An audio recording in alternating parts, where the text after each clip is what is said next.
Morning, folks. Happy Monday. For our resubs to start, we're going to Shellionaire as well.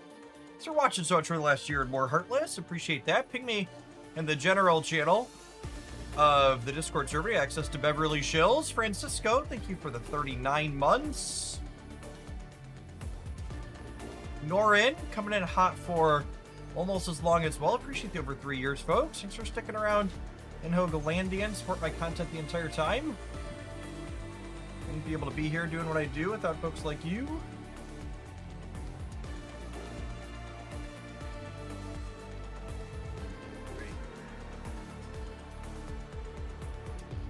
Alright, we successfully had the Jeff walking variant without falling on my face playing Marvel Snap 2 days in a row.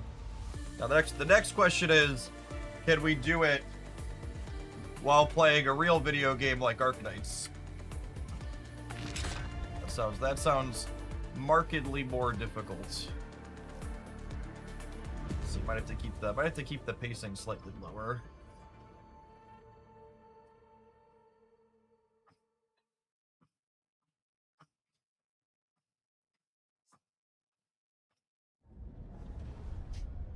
Walking version 2, yep.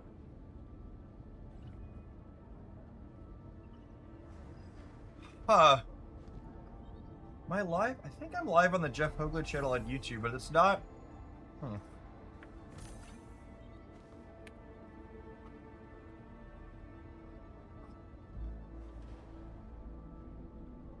Weird. YouTube Live is so buggy. I couldn't find it to grab the chat, navigate around a different way.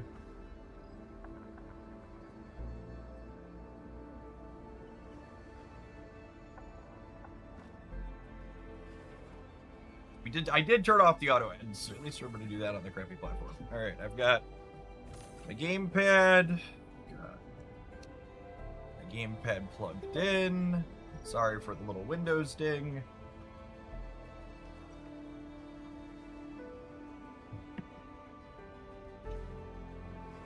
All right. Let's see if we can do 3 miles an hour while playing Endfield, huh?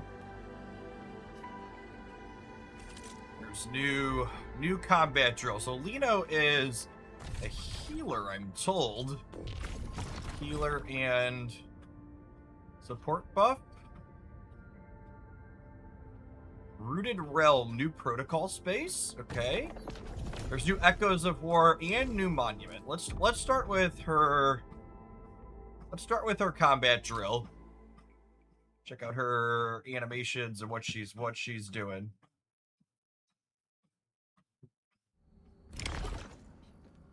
Oh, they started everybody injured. That's a good.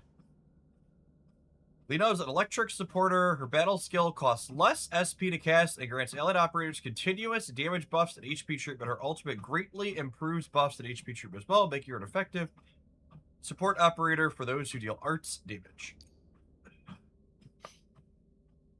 Only costs 25 SP. We've got a nice animation on the ground where we're healing. While active, Lino deals electric damage to nearby enemy on a regular basis and grants allied operators attack boost. And after entering battle, continuous HP treatment to allied in the area of effect. Lino's combo skill is triggered when she is in her vocalist stance and an arts reaction is consumed or applied. Her combo skill deals electric damage, grants HP treatment to the controlled operator, and gives additional ultimate energy. Casting her combo skill does not interrupt vocalist stance, and Lino remains in her vocalist stance until the attack ends. Ultimate gives HP treatment to all allied operators, deals electric damage, and forcibly applies electrification. Oh, she's going to be good with Fangi then, huh? And activates her Cosmo Voice stance. While active, the stance grants allied operators an attack boost, electric amp, nature amp, and deals continuous electric damage and continuous HP treatment. Lino's battle skill grants a long buff to her teammate. Cooperate with operators who apply or consume arts reaction to trigger her what's it called? Yeah, arcade support too, I imagine. Which is probably not a coincidence.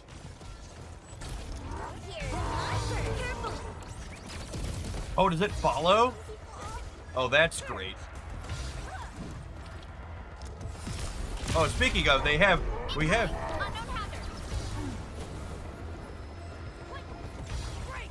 Oh, does she not attack while she's doing this?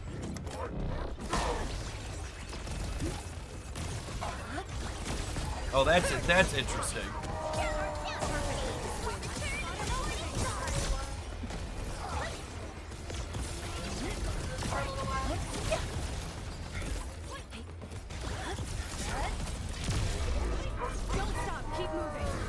So, are my non-controlled operators in her, what's it called, not healing?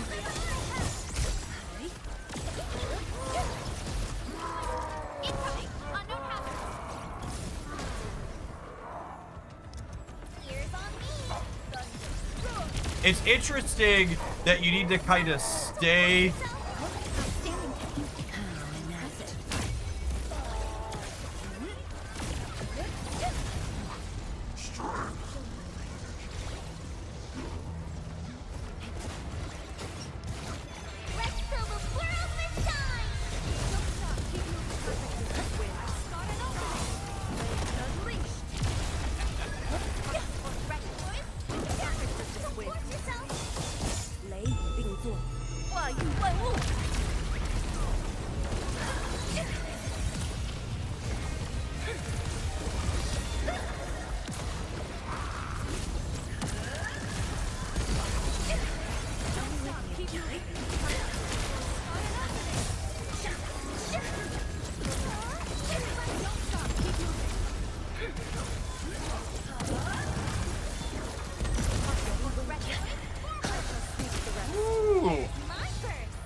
There are a few things going on. Yeah, I'd open her up and look at the numbers. I wonder if her attack boost has got to be the primary thing going on for her, because the healing there seems relatively nominal, yeah?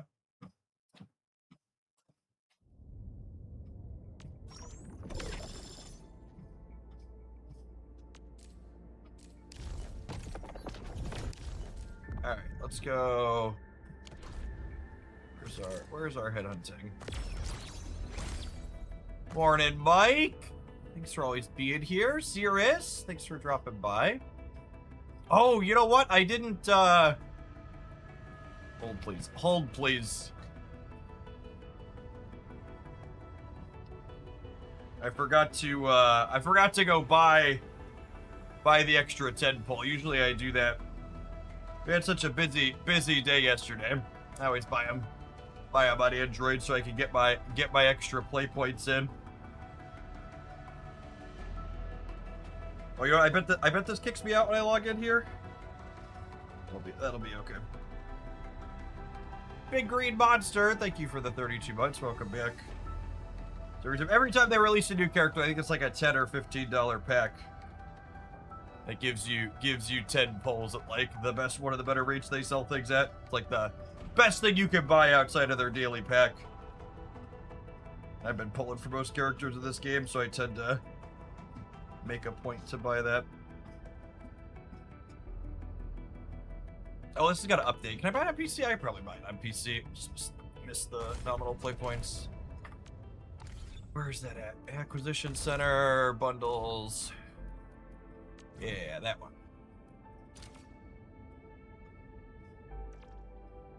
Web game.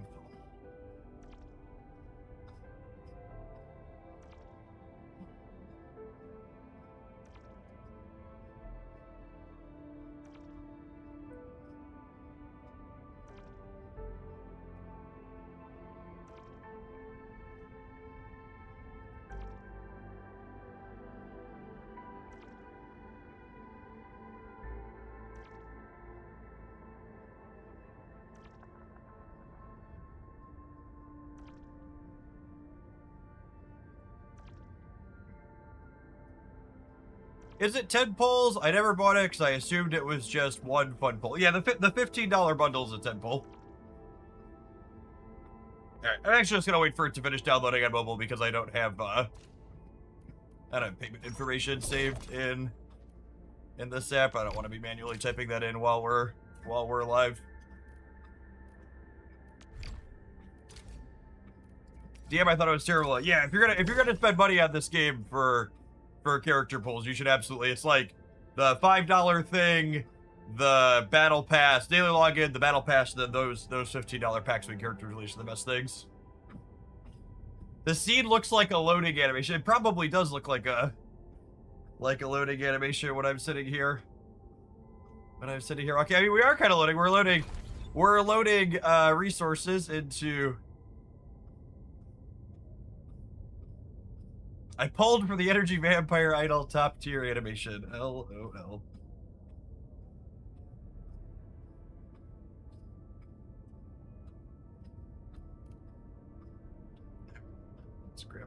Let's grab our pulls real quick here. Arcanines.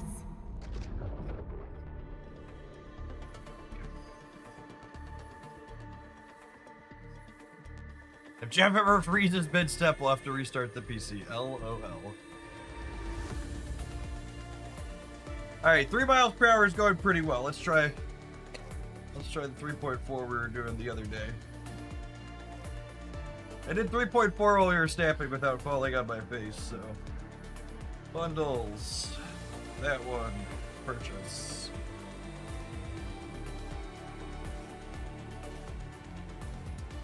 Huzzah!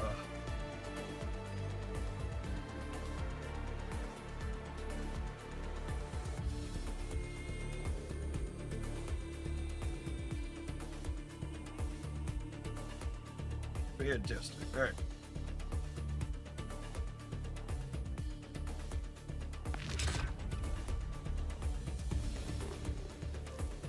What triple are you using? I'm using one from FlexiSpot. And we'll actually have, if you're in the market for one, do me a favor and wait a minute. We're going to have a new campaign with them going up next week, I've confirmed. So. They're the same ones that do my desk and my chair and all my other office equipment. Alright, head done. Sweet. So we've got 22 specifically for this banner, and then we've got what? That's another 80-ish pulls. We're technically short on the guarantee here. Might have to load again. We'll see if we get lucky or not. Honestly, I wouldn't mind losing a 50-50 to Arcane. I really kind of wanted Arcane's P1. But decided I didn't want to spew super hard for it. Warmog, thank you for the 2.5 years. Activate the streamer clay. I need a Lino and an Arcade. 100 pulls. Can we do that? That would be ideal. Where's my...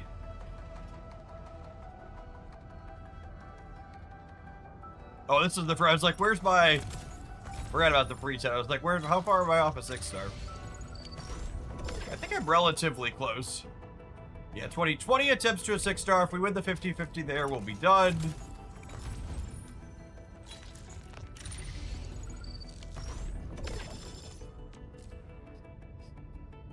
Alright, so we're guaranteed a 6-star in this one. This one is a flip. YSDF task leader Arcane. What an easy game, chat. Imagine thinking I needed to pull for arcade potentials on the previous banner. Wait, just wait. Oh my goodness! It's another one! Oh, it's literally another one! I mean, I didn't really need Arcade's P2. Arcade's P1 is far better than most of the other ones. I was happy. I mean, I wasn't gonna be greedy. Alright, yeah. She's my lady. Thank you, Arctites. Coolio, cool. Alright.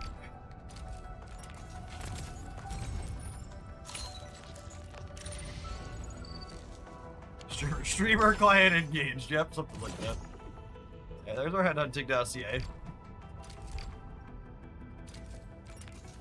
Alright, I've only got 40 more here, which technically isn't enough to get to a guaranteed 6. So we might have to do a swipe here.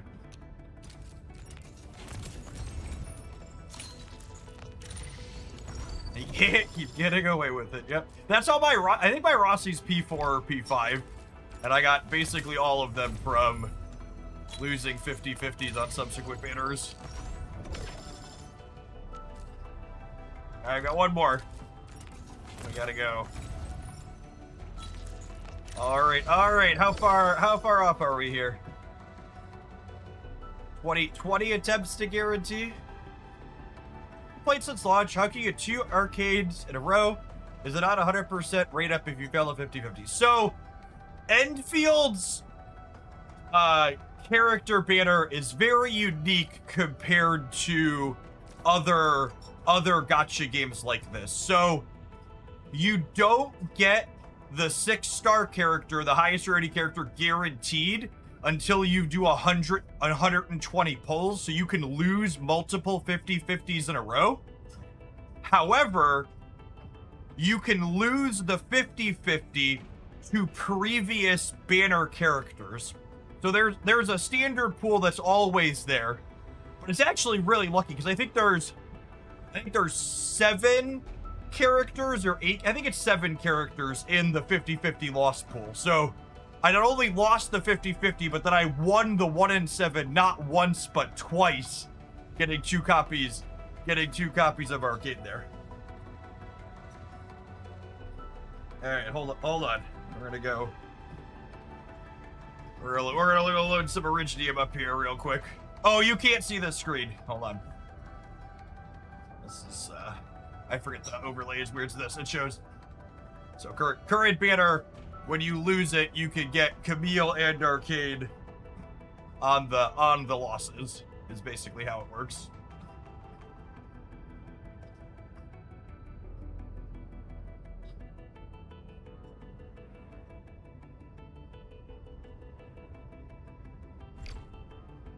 One more quick swiperooty here. It'll be guaranteed our... Interesting, right? Because, like, having to go to 120 can be annoying in some ways, but this also means I got 3 6-star operators in 120 pulls. Because there's no... It's just you guaranteed get it at that point. There's no pity or anything that bumps up against it either. So, we got the 2 copies of Arcade, which is a little bit fortunate, but the total, like, raw number of characters I got in relation to the pulls is, like, really much higher than most other games would give you at that rate.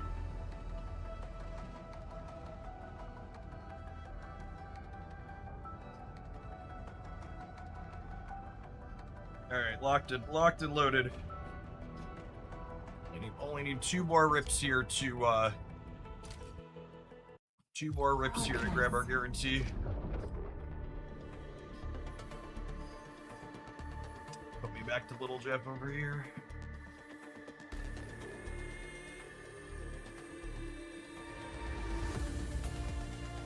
Oh, I'm so excited we got the arcane potentials.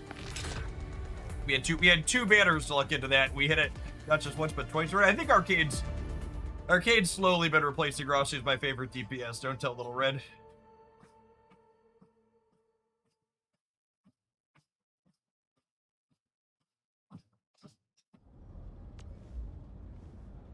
Originium. Headhunting. Alright. We're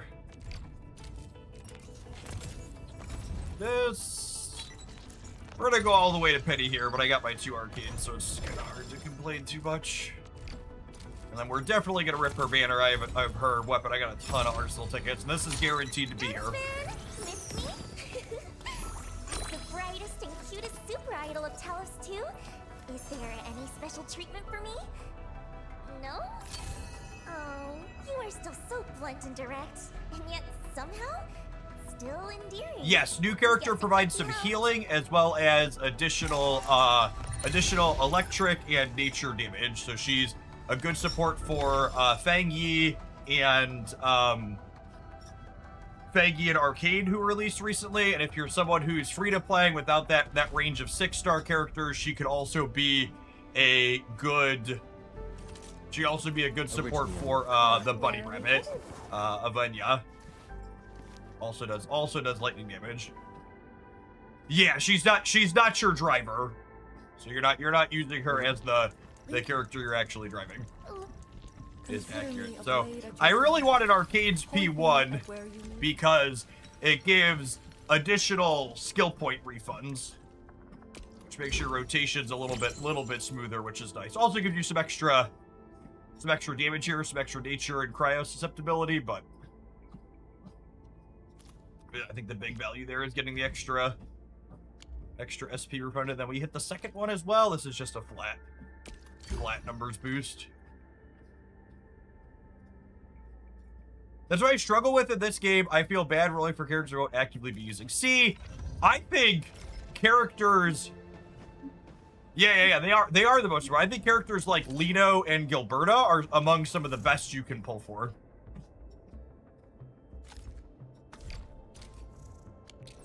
I think they tend to be relevant for a really long time, because they tend to release more DPSs in these kinds of games than they do. I have a basic headhunting temple too. Let's do that real quick.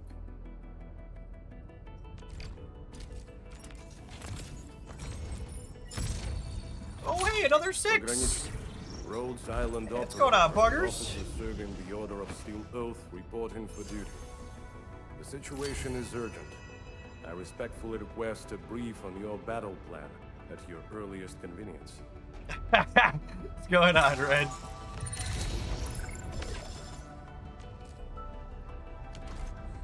I think, is that my first time? I think that might have been the first time I've gotten 2 6s at once. Let's get Pogger's potential loaded up here. The slightest slip of mind decides. That's his third. Out of SP, recover. Radiating and fervent morale is reduced to 60. Nice. Poggers is on my favorite Rossi team. That's a potential we will definitely use.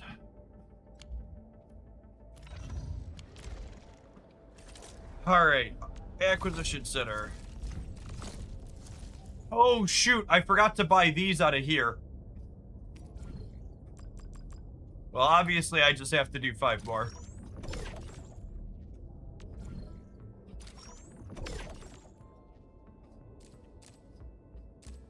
I forgot.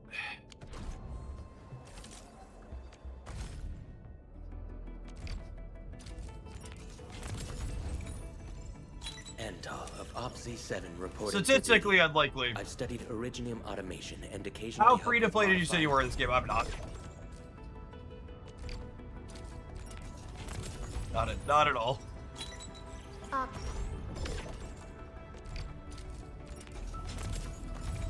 I've been pulling for basically every character as it drops, and you can't get absolutely everything without spending a bit.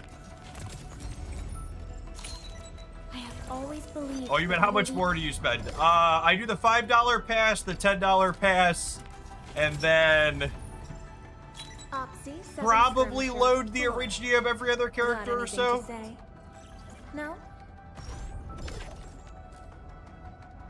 Every other, so it's probably like, I don't know, like $80 a month or something like that. Somewhere in that range.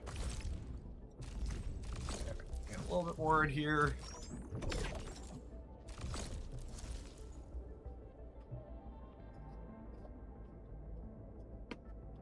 Yeah, I mean, it's honestly correct. It's really not that much compared to like what a lot of these gacha style games cost to get every single character when it drops. And for reference, you haven't played these kinds of games before.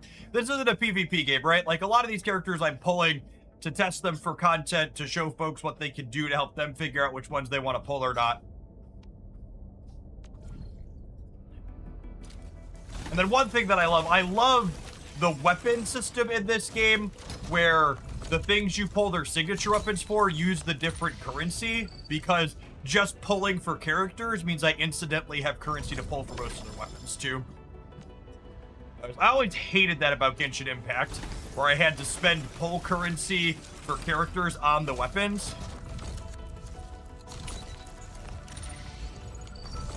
So like here, for example, it takes me 16,000 of this currency, eight times of this 1980 to guarantee I get her signature weapon, and I'm sitting on 55,000 of it just from doing my normal pulls. How do the weapons work? So you get what they call arsenal tickets, a completely separate pull currency as you pull the characters. So the weapons pull from a completely separate currency system, and if you run out of weapon pulls and you want to do more, you get more weapon pulls by doing character pulls. So like, I did hit the weapon fast, right? Like 16,000 is the most. So I've, in addition to pulling every character for what I've been spending, I've also been pulling for basically all their signature weapons, and I'm sitting here on 50,000 or 49,000, which is technically enough to like go to full pity on the next 3 limited time character weapons for the next 3 releases. And I'll get more of it just from pulling characters as we go too. Oh, I wanted to get a thermite cutter. Yeah, they put specific ones of these in here. I don't think I have this one yet.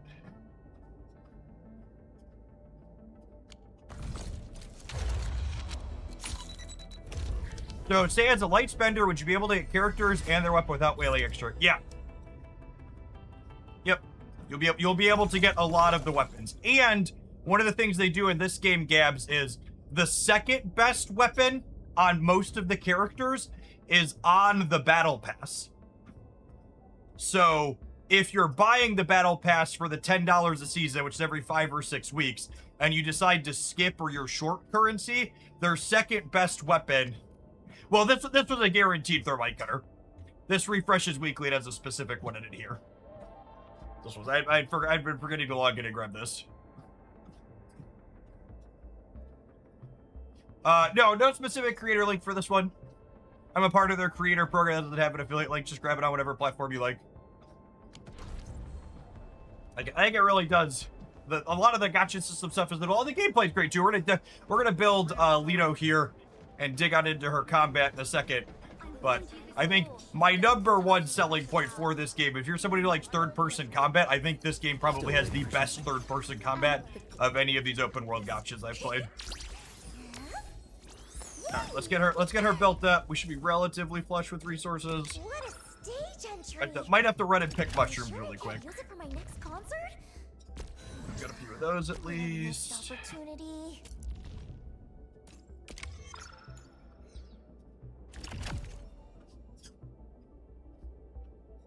If I didn't do stuff since release, do I have a bunch of pulls in the store? Yes, absolutely. There's a ton of currency lying all around the map.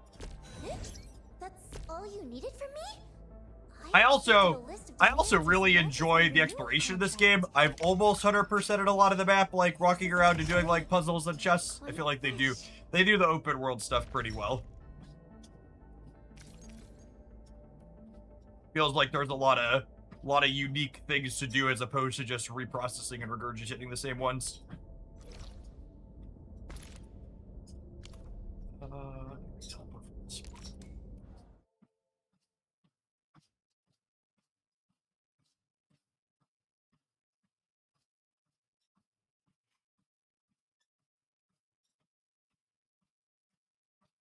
You know, I think people are often like feel intimidated picking up a live service game later in its lifespan, but these types of games are so easy to jump into just because like it's not like, you know, a PvP game like Snap or like some type of Raid Shadow Legends where like you're competing against other humans in like an arena, right? Like you're just gonna go through the content at your own pace. And it's a kind of you get there when you get there. I think it doesn't let me pick up the mushroom. These things are engaged in combat, so let's clear them real quick.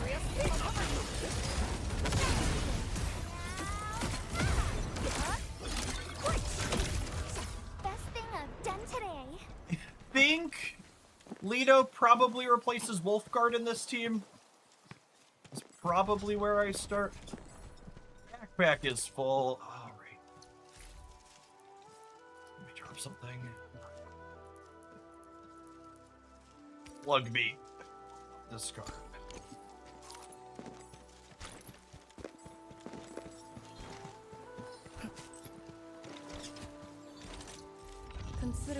afraid I don't Reetsy, know. thank you for the 20 Oi, months. oi. Appreciate you re-upping that primer. Welcome back. Content. Alright. Continue rolling her up. So, you're finally under my spell? I knew you'd come around. Yeah, plenty of these. I think we could probably just roll her right up to 90. Help carry the Endfield ads? Is that all you focus on? Don't remember how to get to these from up here. Let's see if we can stumble our way down.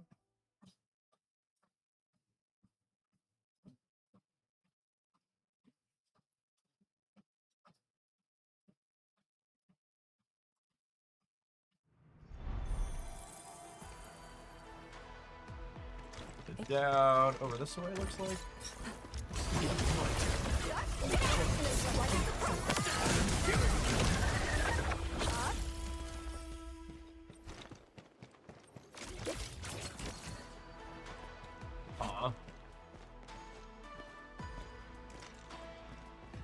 That's a pit to our doom.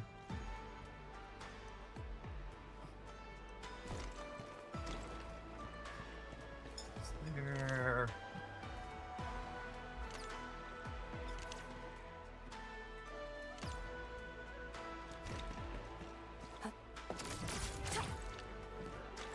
Huh. The down. Nope, not that way. Then through. Sometimes walls vanish.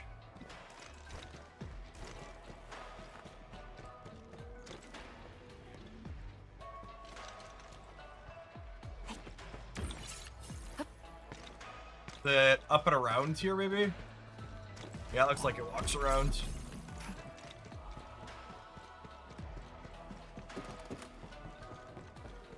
If you haven't played this one before and you've played other open world anime games, one of the things that sets this apart that I really enjoy is the fact that there's no Spider-Manning up the walls, for lack of a better term. So like when you're looking to maneuver around the map, you have to actually platform and figure things out to get there instead of just like walking up and then walking around the wall. Well, where are we going for these mushrooms? Woo! Pretty sure for that collectible you approach from the south, do we? It's like we need to come from down here. Is it this one?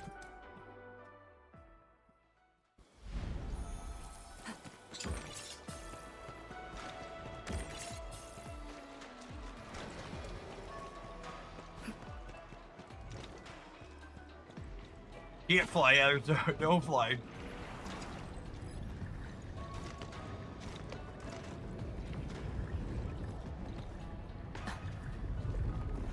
Trying to platform while walking is harder than anticipated.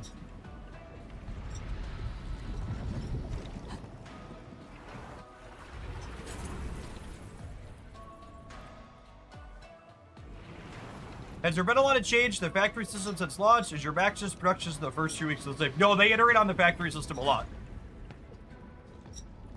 Every other patch or so.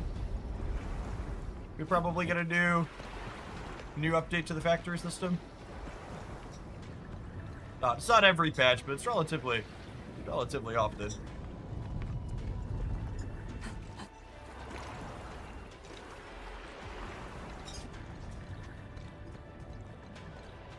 Oh, I see the mushroom shit. I see that. We just gotta figure out how to get over to them. They're over there. We gotta get to this up and down platform here.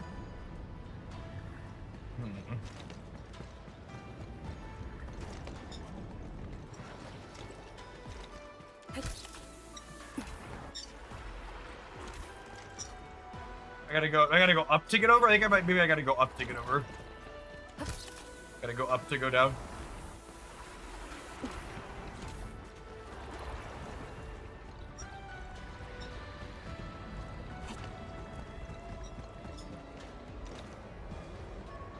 It's over that way.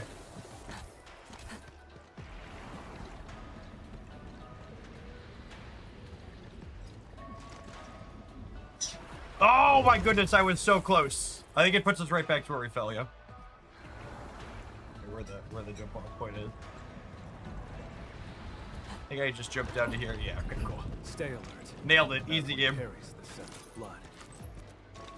My backpack's full and I didn't clear that last time.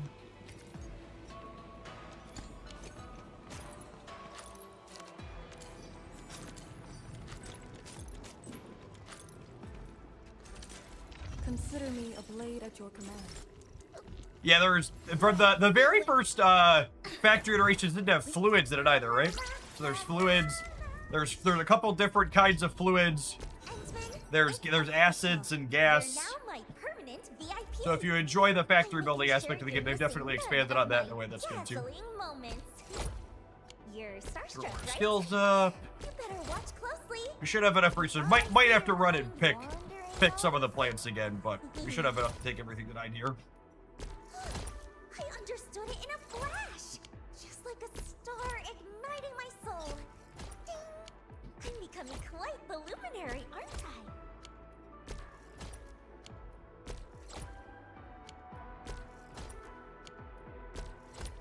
I? And you have an unlimited storage inventory at your base. I just keep forgetting when we teleport to go deposit. Oh my goodness, do we have enough without having to go pick anything for these? That's fantastic. Love it. Alright, so... put... here to... I understood it in a flash! Just like a star igniting my soul. Alright, let's grab her weapon up next.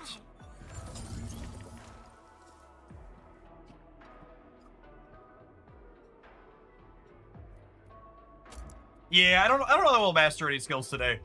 We'll figure that out in a minute.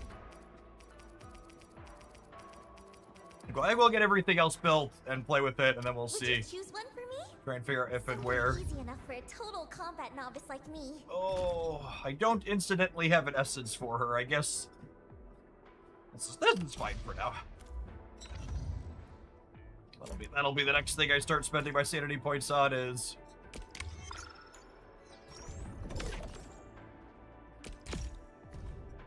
Getting her weapon. So again, to talk about the things I like about this game compared to a lot of other ones, you're someone who really enjoys character building and like stat optimization. Not only do they make it easy to get the weapons, but your gear is actually possible to fully optimize in this game. The random elements for gear farming have a very finite ceiling to them, meaning it's not an endless hamster wheel for every single one of your characters. In a lot of other games, you'll have substats on your items that you get randomly through running in dungeons, and it's basically always possible to make them at least a little bit better through RNG. So it's a never ending, you can always keep trying harder and harder, essentially. And in this game, the way you construct specific gear using the base factory system means that you're able to actually get the theoretical buzz, and I didn't empty my backpack again, so I'm just such a big dumb stupid. It's fine, I'll continue dumping things I don't really need.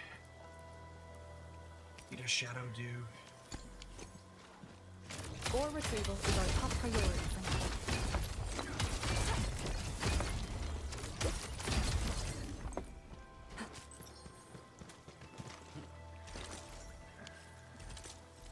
Consider... Wins. La la la la la la la. Mic check complete. I'm ready to go. Excellent. And these are in the new area. I think they're cleaner to get to than the previous ones, though, if I recall correctly. I'm gonna roll her. I'm gonna roll her and her weapon tonight. I'm not gonna master the skills yet, but these will be relatively quick. Looks like an auto ad's about to pop on the Twitch side. I'm gonna go ahead and tap that button now while we're farming this gear. Once we get her built, we'll figure out what what equipment we want to put on her, and then we'll dive on into some of the combat challenge with her and see how she feels in the different teams. Want to try her with both Arcade and Fang Yi to start?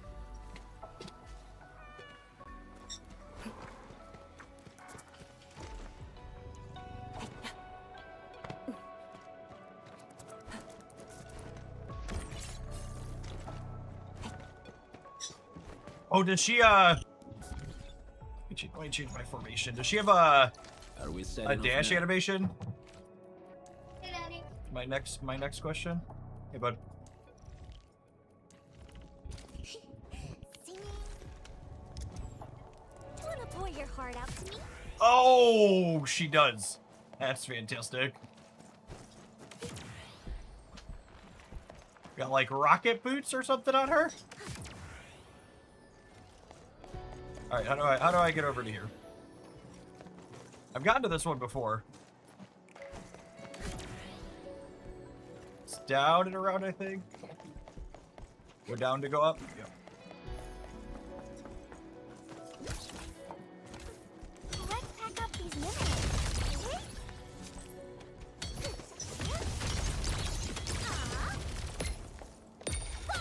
Her attack animations are real clean. You're not going to be attacking with her generally, I don't think. They're really nice. How's this for a cute pose? Right. 90. Let's roll this to 90. What a stage entry! Are you sure I can't use it for my next concert? What a missed opportunity. All right, let's double read her hit and figure out what gear we want on her. Vocalist dance on R is active, so her battle skill has to be active in order for her combo to trigger. An archer action is consumed or is applied. So she's super trivial to trigger her combo. It's literally just press, and she just helps her ultimate work up and also adds the healing. Deals electric damage to enemies that enters her vocalist stance. While in this stance is active, if there are enemies nearby, Lino will perform an additional electric attack on a regular basis. While the stance is active, Lino grants the entire team an attack boost. After entering battle, Lino also grant continuous HP to the operators within range. And this one is grants HP treatment, enters her Cosmo voice stance at the same time, unleashes continuous display of stage pyrotechnics and deals electric damage, and forcibly applies electrification. Does electrification provide any value? Oh, it does. So it's just an extra source of damage amp.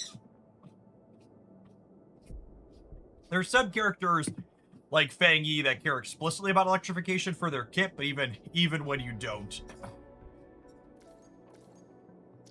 Okay, so anyone have thoughts on electrification? Also triggers her combo. Does it? I think electrification said an arts reaction is consumed or applied. Yeah, arts reactions are. So she can be self-enabling for. Got it. With her ult for her combo.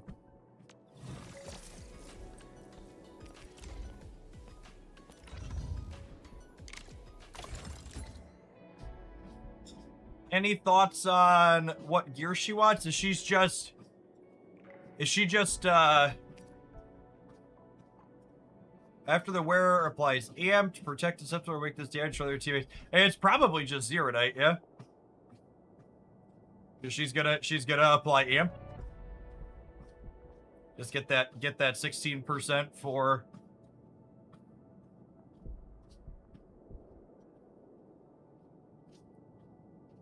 I don't think I have anybody on Eternal Zerodite. Also, what's her key stats? She's will and agility. Yeah, like in this team, he's on combo skill. Oh, yeah, I do have Gilberta on that. He's probably playing with Gilberta a lot of the time, yeah? I guess who would Who would she be within the Fang Yi team? I guess I probably, if I want to play her in the Fang Yi team, I probably want her in this. I don't think anybody in the Fang Yi team is probably like Fang Yi plus Perlica plus her plus Arclight.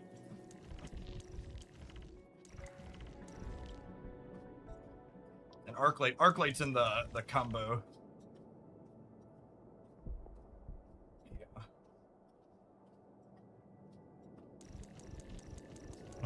I think I might throw her in the Eternal Zero Night just because I'm probably going to play her between the two teams. It technically leaves a little bit of value on the table when she's played with Gilberta, but it'll give us more flexibility when switching it in and out. I don't think I want the tedium of having to rotate gear between the characters. We can maybe keep that in our back pocket if we're, like, close on beating a piece of content. We need something to help push us up over the top.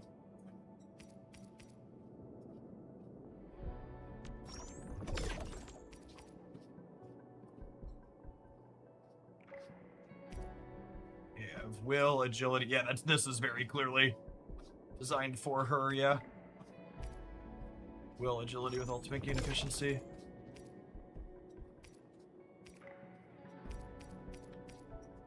This is will plus secondary attribute.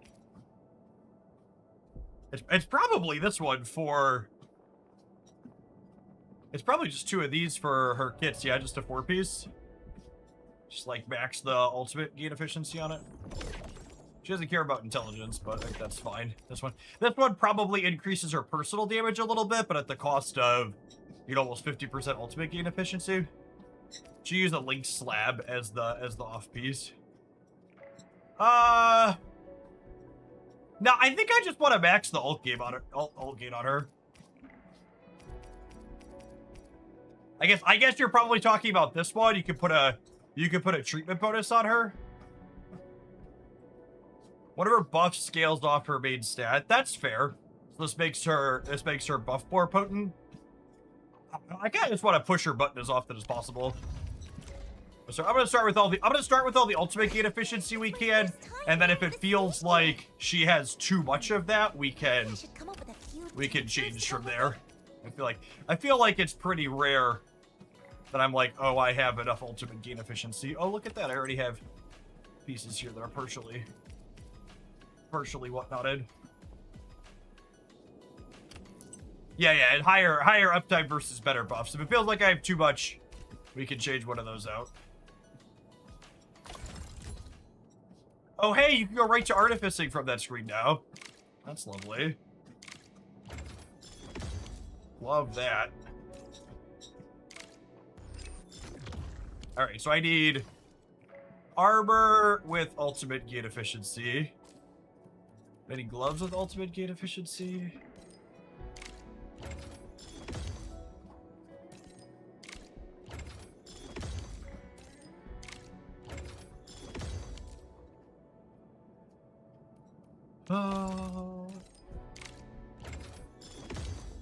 Max will on these. I don't know that we'll max agility. Will dictates how much her treatments heal.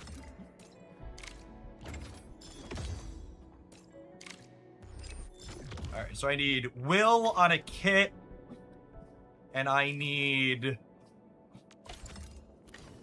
will on a kit, and then ultimate gain efficiency, and will on chest pieces here.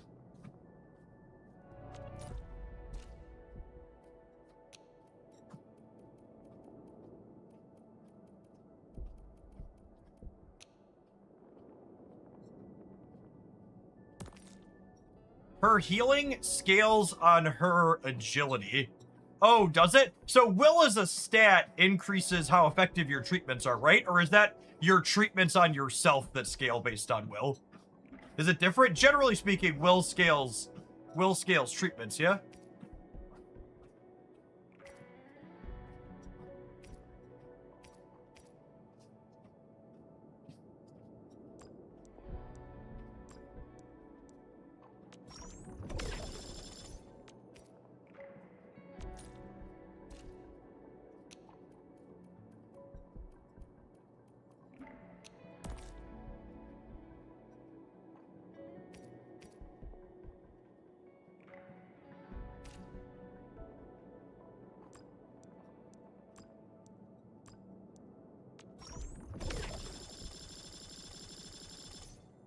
Super Freak, thank you for the 44 months. Welcome back. I mean, that's fine. We could craft agility pieces as well then. Need hit.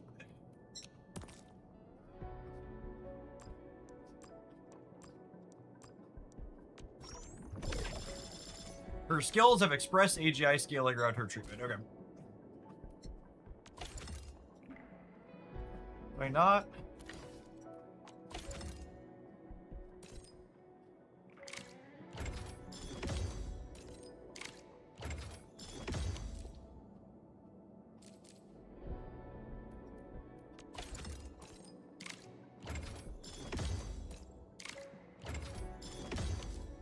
We'll put agility up at least a touch then. These are intellect, so those aren't relevant for her.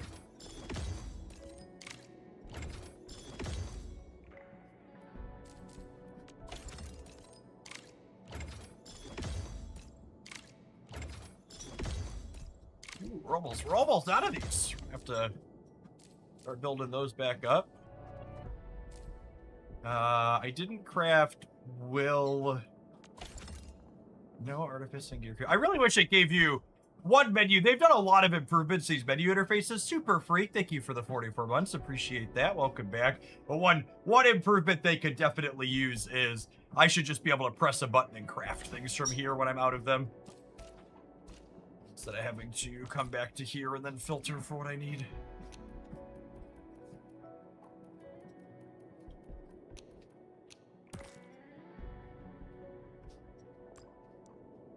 Oh, I don't want to craft that one. That one is one I don't have a lot of. This one I have a lot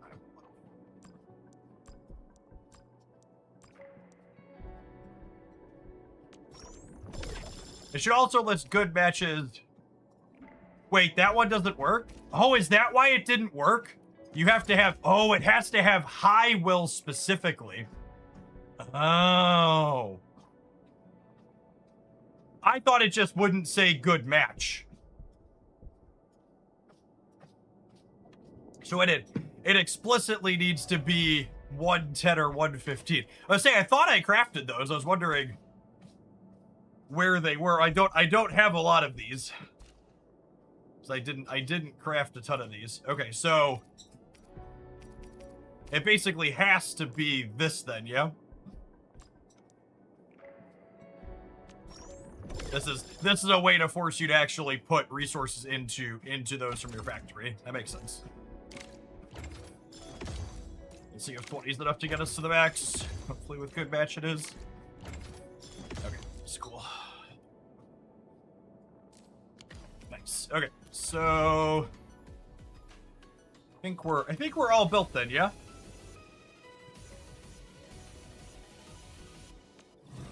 We have gear rolled. Oh, did I wanna... Let's finish her gloves.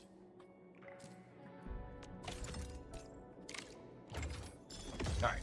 Now we're tactical. Oh, I need to grab some more of those, huh? I'm almost out. Alright, let's jump to a teleport point. And access my sword. We need to dump my manage teapot. Quick stash.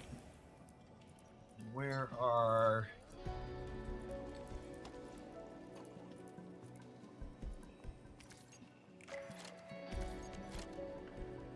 Get plenty of those.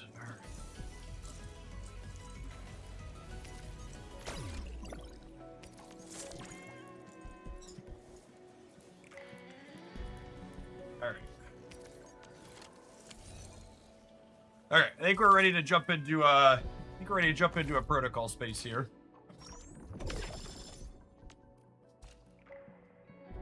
Usually I like to test inside of this one because it has Twinkle. My latest performance is about to start. Has extra high HP on the enemies. They're a little bit more spongy for you to punch through.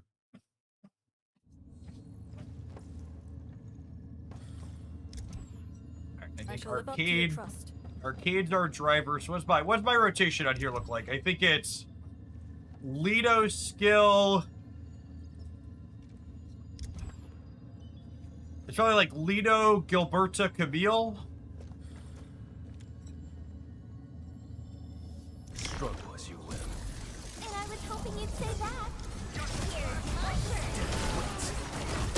Yeah, and then that's all four of the combo skills at once when they come through.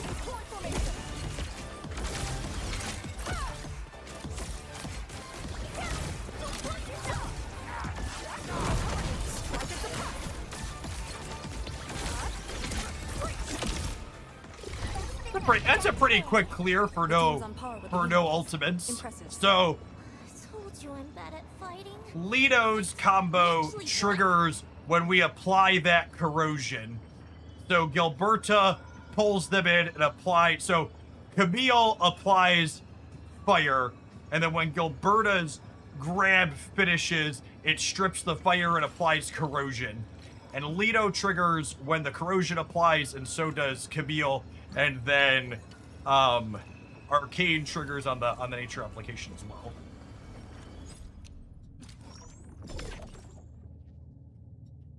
Oh, I didn't mean to exit. Let's jump back in. Let's jump back in and see what it looks like when we press the ults in addition to that. We should disappear relatively quickly.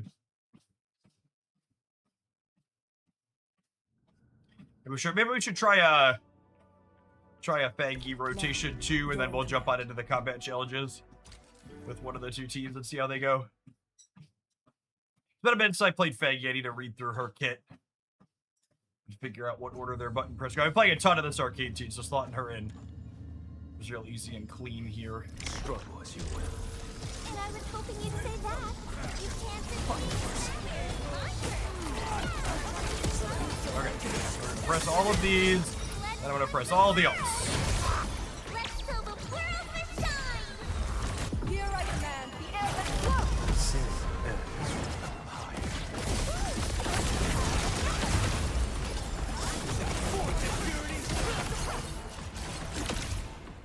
We have made further And progress. as expected, they all disappear very quickly when we press all of the buttons. I like the miscellaneous rock music from Lino as she's dancing around in her alt. That's a nice touch.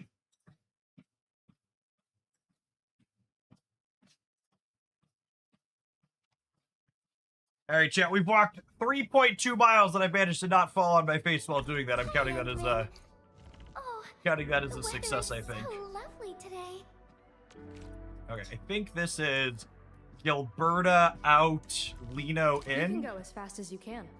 Don't worry, I always.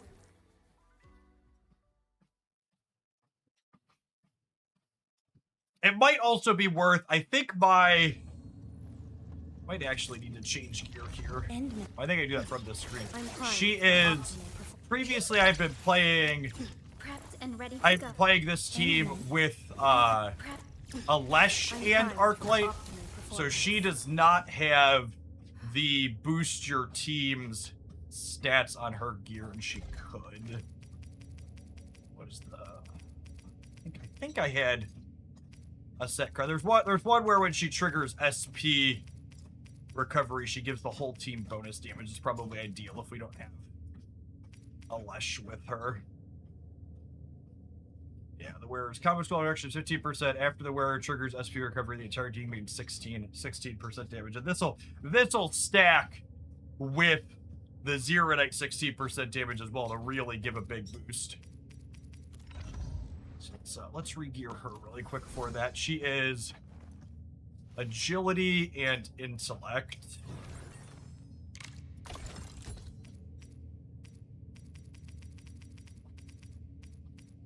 The frontiers. Agility, and intellect. Perfect. She's secondary attribute boost. Battle skill. We're not going to be using her battle skill. Ultimate. What do the kit pieces look like?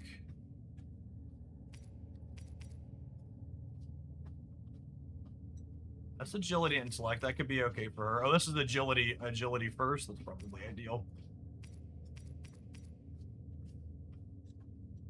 Gives combo skill bonus damage. That's kinda close. This gives agility and intellect in secondary, whereas this just flat up does her combo skill, gets bonus damage.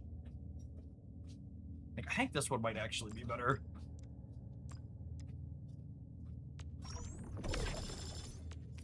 And then what gloves? What gloves do we want? Will, strength, all skill bonus damage, agility, intellect. Ooh, those are nice for her. I don't know. I don't know which chest piece she wants. I feel like her chest piece probably wants to be off. Let's look for agility primary on the chest pieces. Agility, intellect, combo skill bonus damage. That sounds good. Oh, I think this is the piece she actually already has on right now. That'll actually be perfect. Yeah, cool. I guess we're gonna switch her to.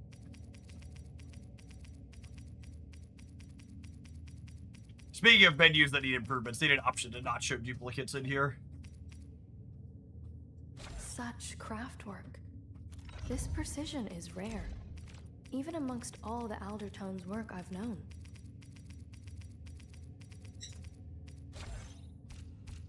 Gloves.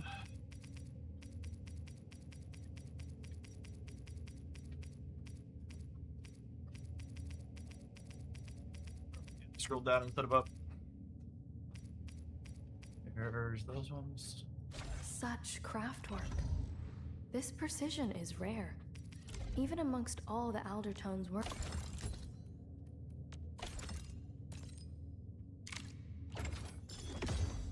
Roll.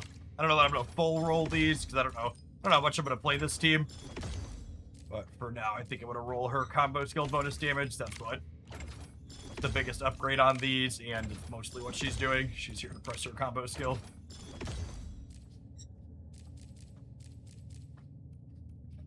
Ultimate gain efficiency's not bad for her either. Due to these.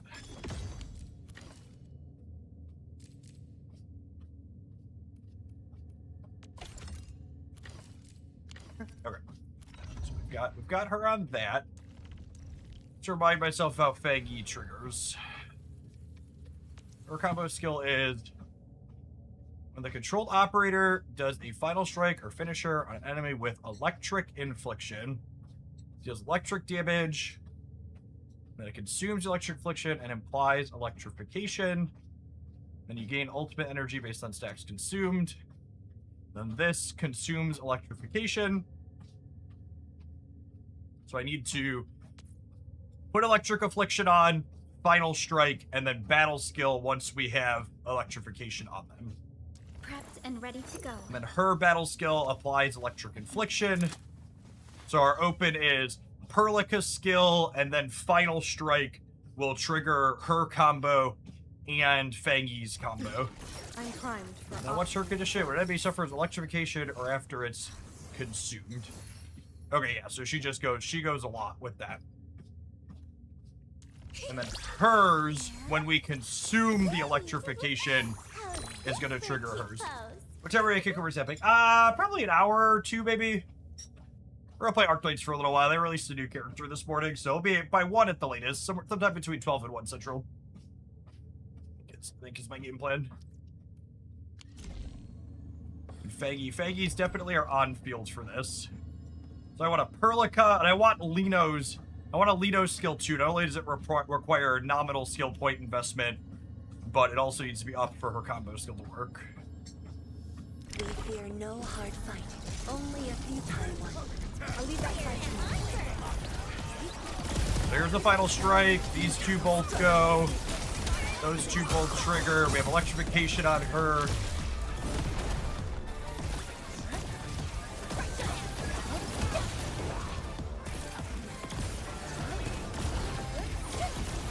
takes so long for her combo to really come back up.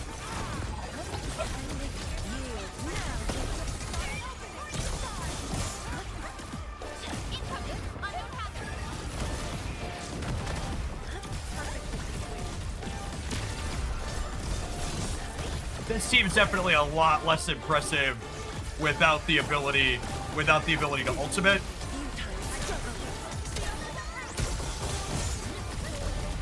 We obviously have the ultimates here in this mode if we want them, but there's some of the higher tier combat modes or challenges don't give you ultimate to start.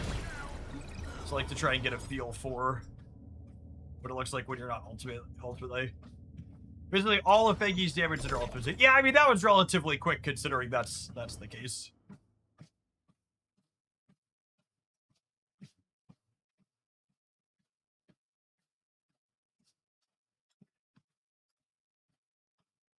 And I think if you're on a newer account or someone that skipped Feigi, you could basically play the same team that Feigi is in, but with Avinion or whatever her name is, the Lightning Rabbit, as your on-field damage dealer. She was the initial release. Or someone who picked up Lino and you have no other 6 stars. I think I'd probably start there with Perlica, Arclight, Lino, and what's her name?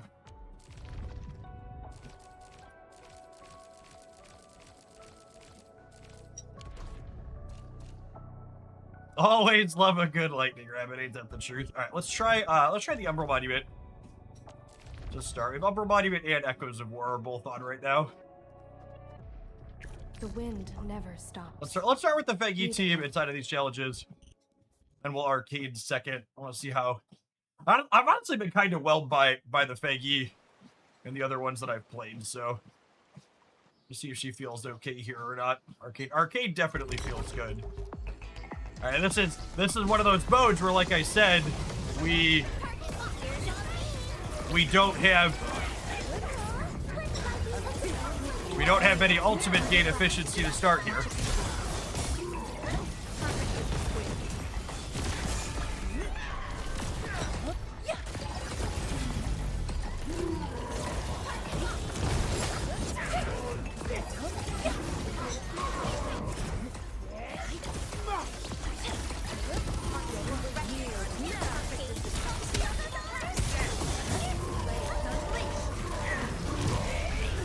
Oh, that was a big boy.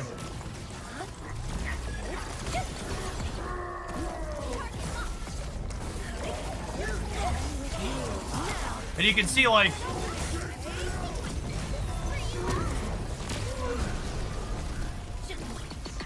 she's like almost finally at her ult at this point. But yeah, so much of her damage is locked behind the ult.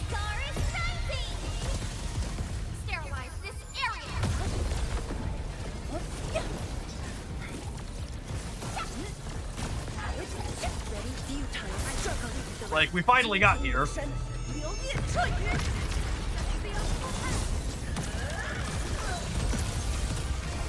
Alright, this was the lower difficulty. So let's see what the higher difficulty one is. It should be trivial. More of them should be alive by the time Feigi hits her ult to the higher difficulty.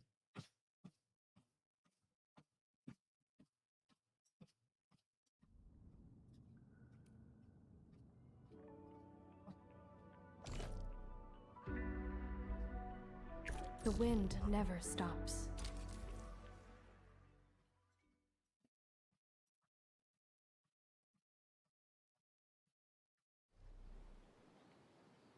That's one of the things I actually really like about the Rossi team, is the Rossi team is not remotely ult dependent. So she feels really good in these types of modes.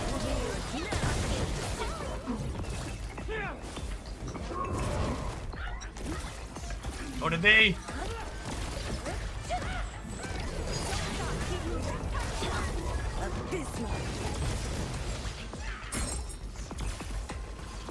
All right, let's start this over. I missed that they grabbed my arc light. I forgot this is a mode where I was like, why isn't my arc light combo going? One of the stupid birds grabbed her.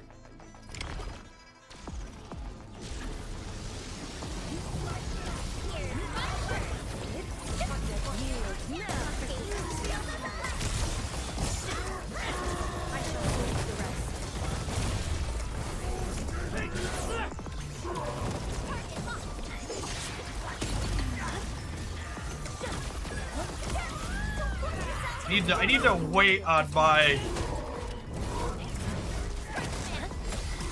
Ooh, that was... The timing on her combo skill is just so clunky.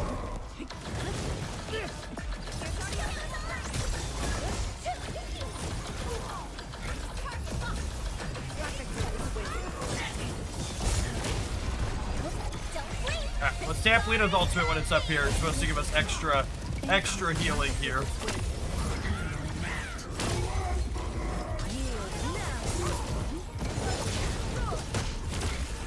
Okay, Lino did heal everybody back up there, which is nice.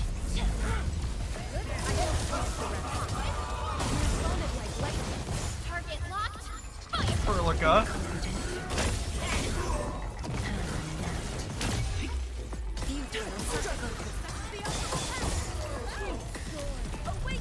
Alright. So here's her ult.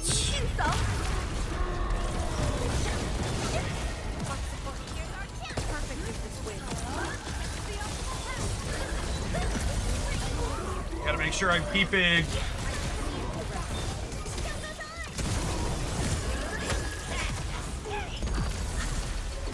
Make sure I'm keeping what's her name up as well. Lino.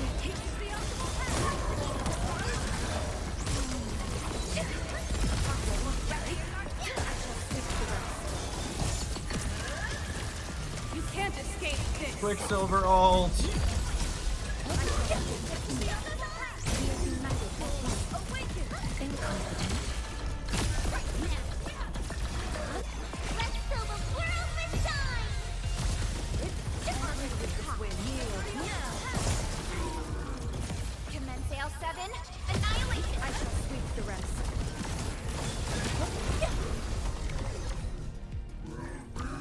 That wasn't like...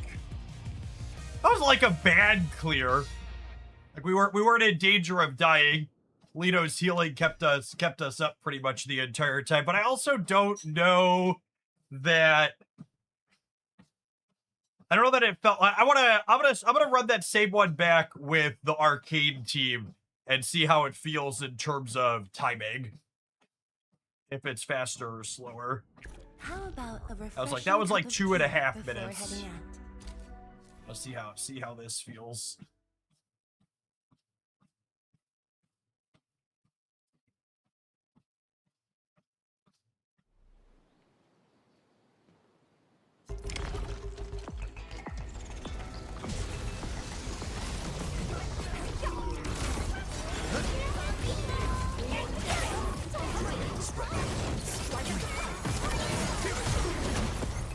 You think this team will probably be faster? Yeah, we'll see.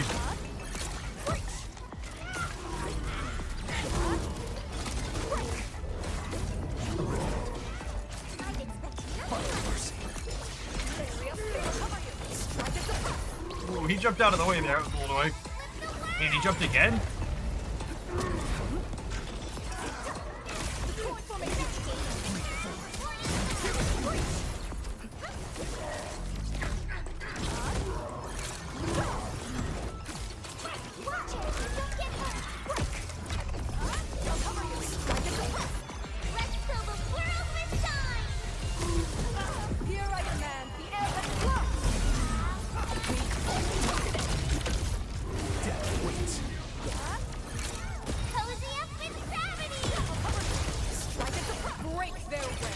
This all should do a lot. It actually didn't do...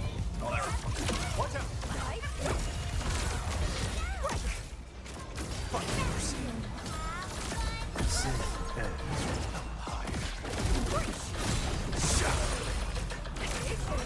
Oh, man, that was brutal. He jumped... I prepped my skill point right as he jumped out. There's both of those. I need to remember to keeping Lino's skill up is also something I'm not used to doing in my rotatos yet.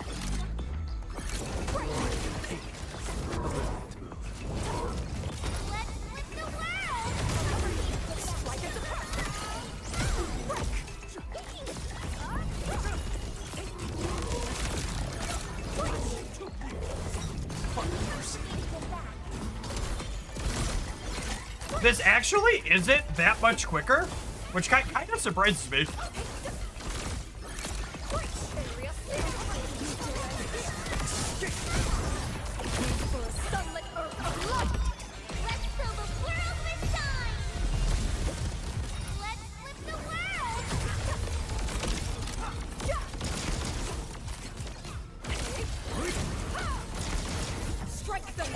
Almost exactly the same, actually.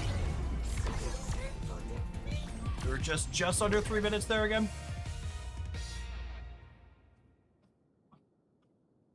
I feel like the button pushes are a little bit more engaging in the arcade team compared to the Feggy team, just because they're like less waiting around while you're waiting to build up the ult on Feggy. There's a lot of the psychology of the teams is interesting because Feggy hits really hard, really fast once she ults, but waiting to build up to it in these modes where you don't start with ultimate takes forever.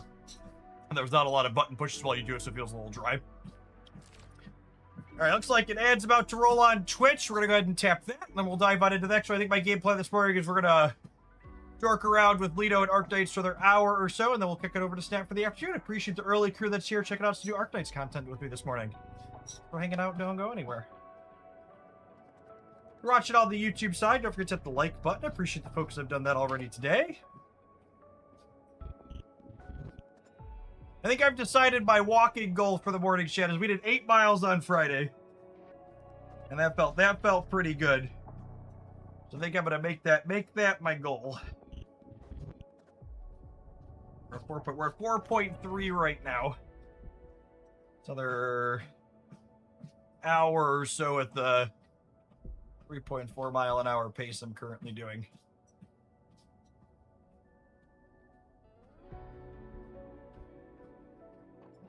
Oh yeah, what are the gimmicks? Bone Crusher Pyromancer constantly casts Haze Try and deals damage to all operators. Okay, so this is the Lino gimmick right here. They're damaging everything and Lino heals everybody. When Bone Crusher Pyromancer takes art burst damage, he takes additional damage due to a percentage of max HP becomes temporarily sealed. The Bone Crusher Pyromancer will keep summoning elite raiders and ambushers. After defeating an enemy with an Arts Infliction, also applies 1 stack of Arts Infliction to all other enemies. Okay. This sounds like it's pretty designed for, like, Lino Arcade. Which is relatively typical of these games. Like, they'll be possible to complete with any characters, but usually they'll have ones that skew towards particular, more recent releases to, like, optimize them fully.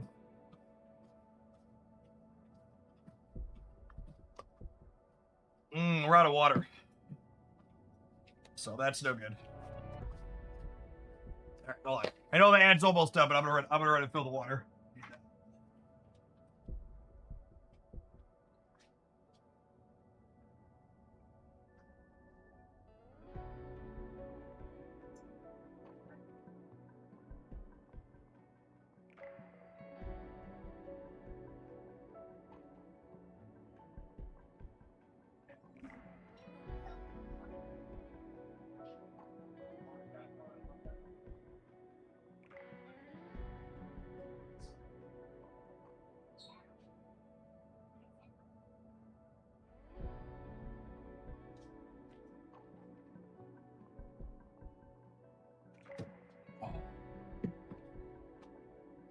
It feels very weird getting off the treadmill and walking on normal ground.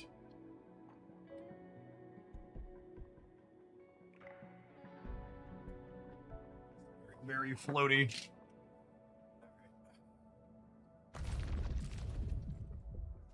Ready for a I think I'm really gonna long open on the arcade team.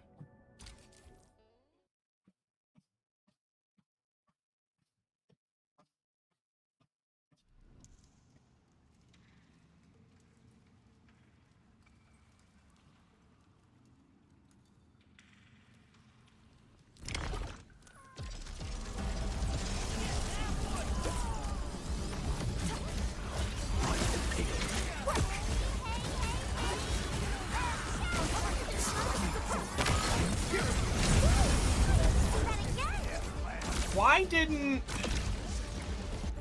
What did I mess up there? Did I have Lino active? Lino didn't trigger that. I ought to restart. You know, Lino's combo skill should trigger there too. I missed her button. I must have missed her button.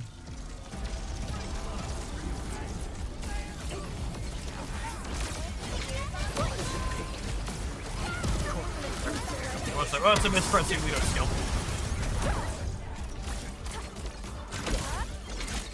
And now I'm kind of waiting on...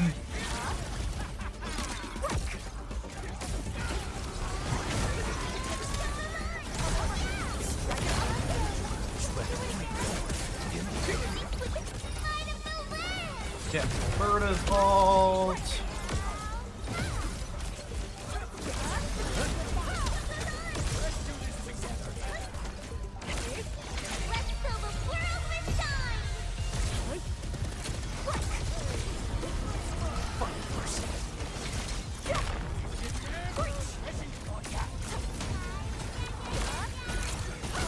Gilberta seems real good in here. Ground endless.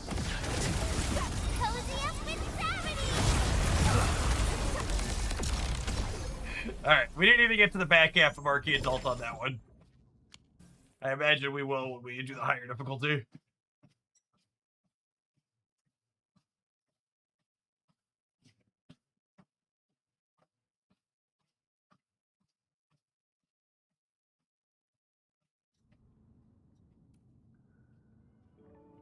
Ready for a really long trip.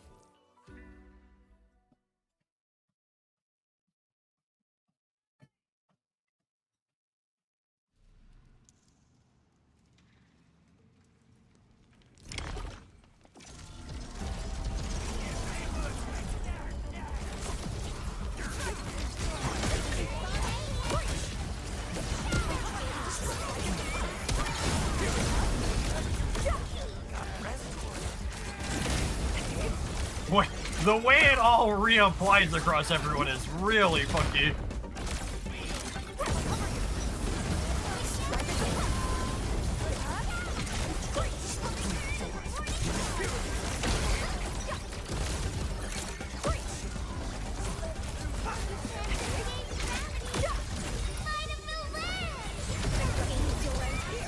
Magic Splash!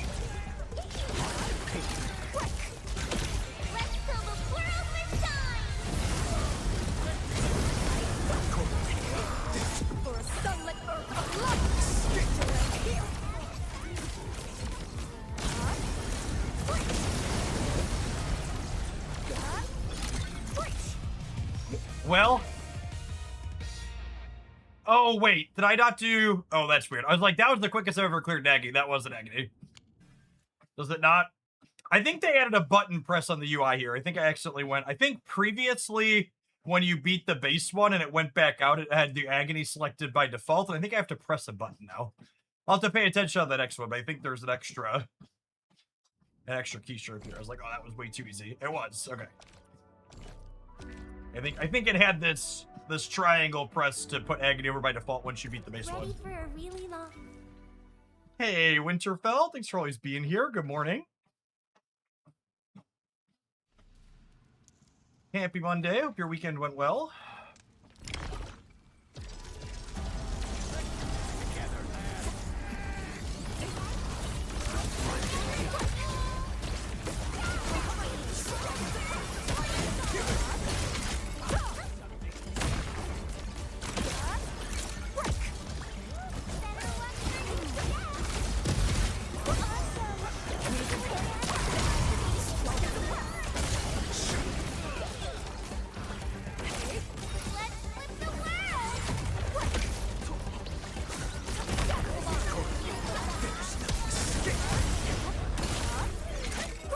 A lot of staggers in there.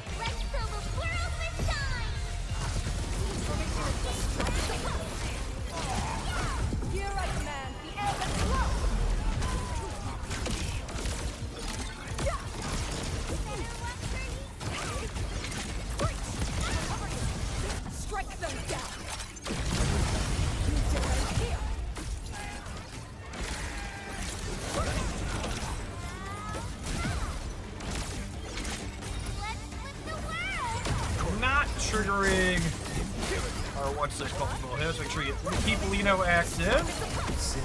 Something I'm failing to do consistently. Keep her up.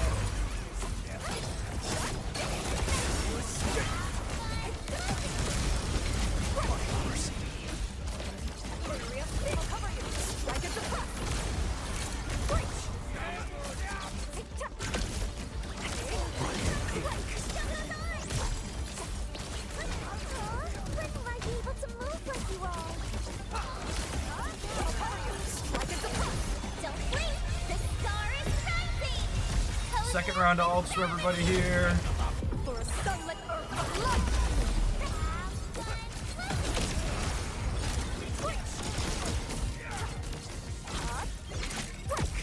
So probably gets close to finishing this here. Relatively close.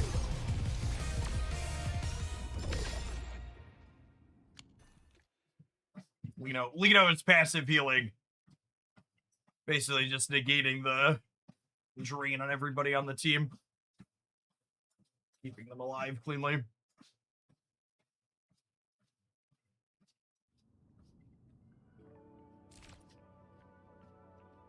Operators have no SP regeneration. The controlled operators recover skill points by stepping on banana peels thrown by rock howlers. The armored Mangler Beast will cast its ultimate skill on a regular basis. The ultimate removes all banana peels from the battlefield and continuously deals damage to all operators. When casting its ultimate, the Mangler Beast gains high damage reduction. Attack interruptions can stop the casting of his ultimate. Dochimo, thank you for the over 2 years of support. Appreciate that. Welcome back. Good morning, good morning. Well, that sounds weird. You're in command. So let's start with this team. Let's see how many banana peels we need to step on. And it sounds like we want to save skill points relatively aggressively to disrupt the ult. Enders, thank you for the 28 months. Appreciate that. Welcome back.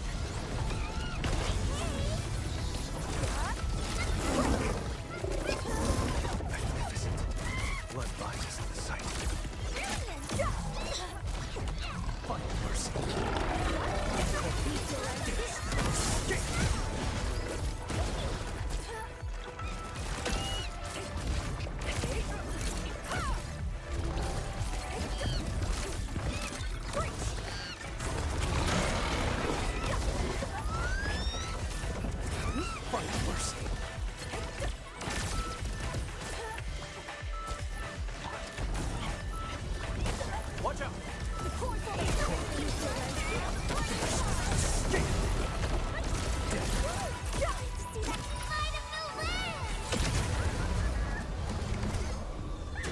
Not too bad on regular. Just gonna watch our skill point usage very explicitly. All right, I want to look at the interface here. Is Agony tick by default? I'm pretty sure it used to be tick by default after you beat the base one. I think it wasn't when we came back out on the last one. So we ended up jumping back into the same difficulty.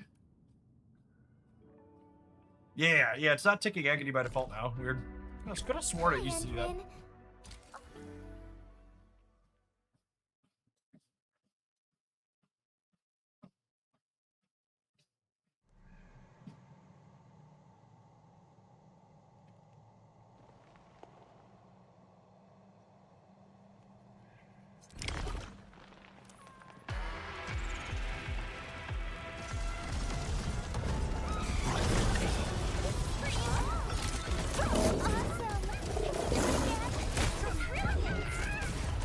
You do still get SP recovery. Oh. You do still get SP recovery for hitting your dodges, which is nice.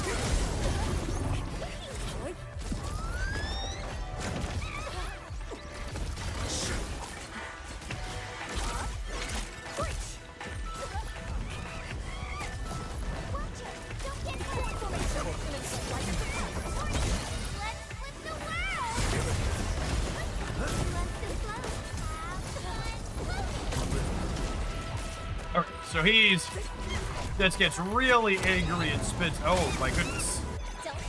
Well, let's tap her. All bits be Mega. After being Mega here at Hopelandia for almost 2 years. Appreciate that. Okay. So we're like skating around, hitting the banana fields. So that way I can make sure I have a skill point up. Crimson red. The real optimization is to combo multiple banana fields into each other. Yeah, I can see that.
Cozy up with gravity! Here's on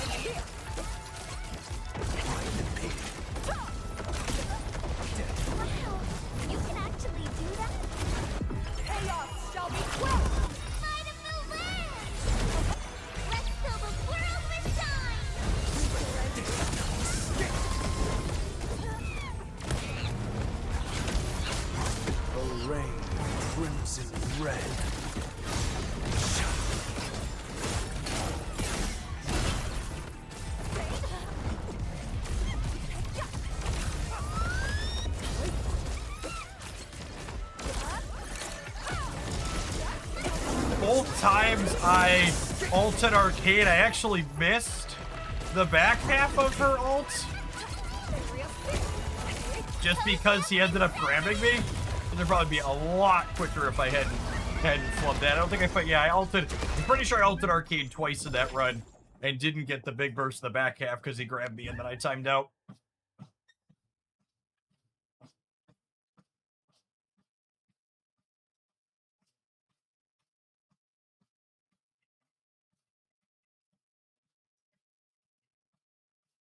All right, I got one more of these, and there's Echoes of War I want to check out.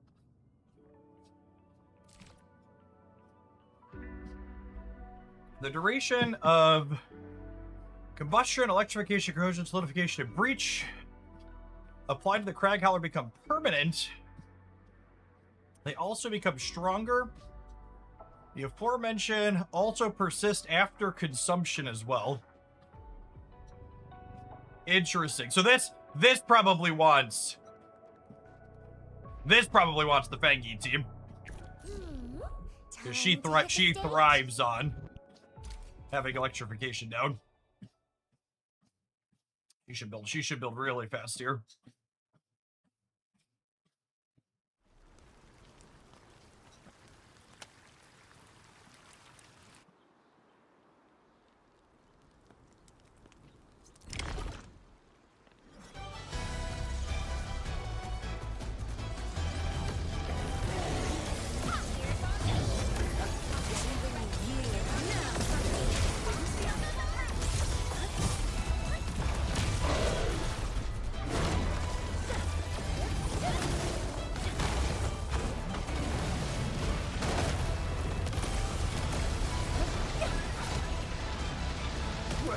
That is a big. Oh, it was like, what is hitting me? There's a. What's it called going?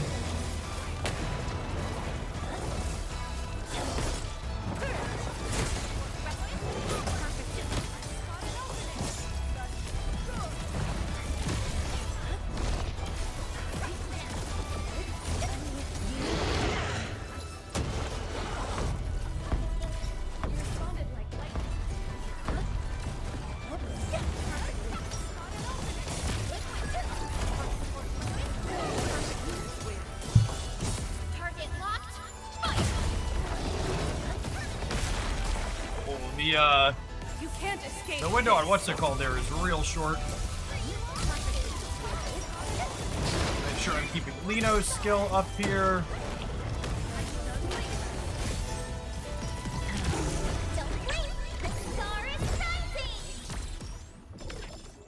Alright, unsurprising. We cleared it on non-agony before we got to Fengi's ult. It's pretty expected.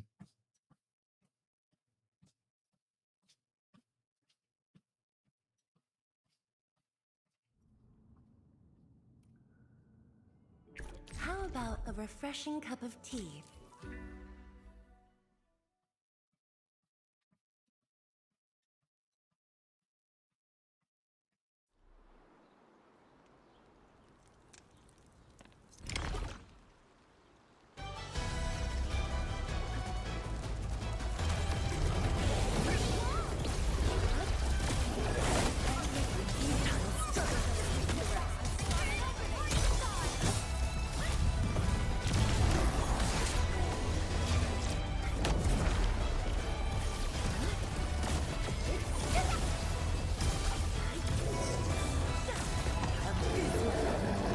Wonder if we could dodge that roar.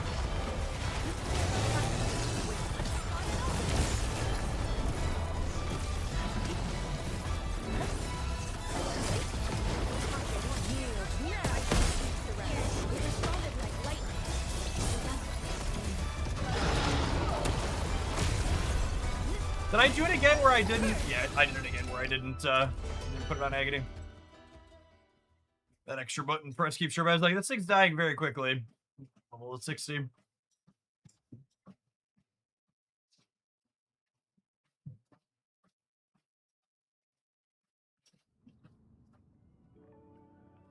Be it for foes or... Almost did it again. Endfield All right. Crisis Team.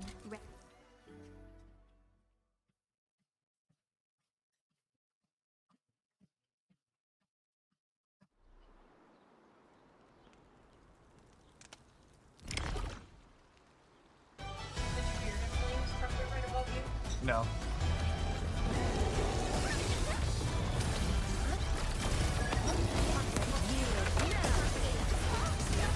Apparently there was a child trumpeting in the house, chat. I have my headphones on alert too. How fast am I going that trip? Well, we are walking at 3.4 miles per hour.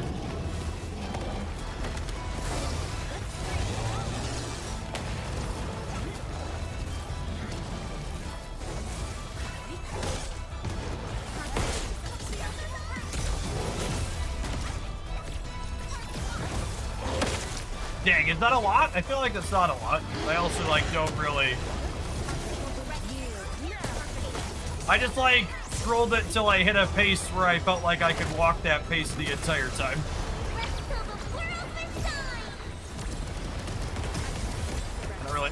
Didn't really have a baseline.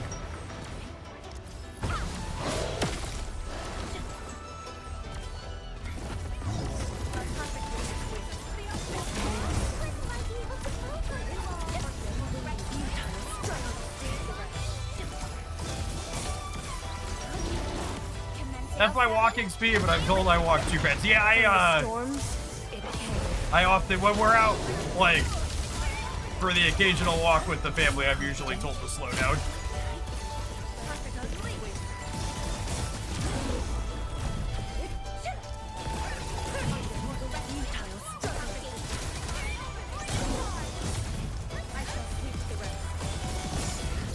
Alright, here's Fengi's ult.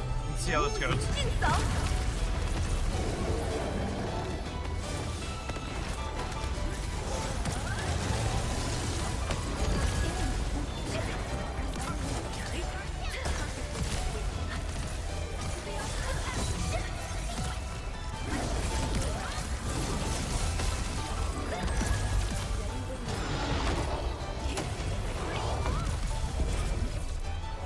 Like a flash, it struck. Time to spark joy in every heart.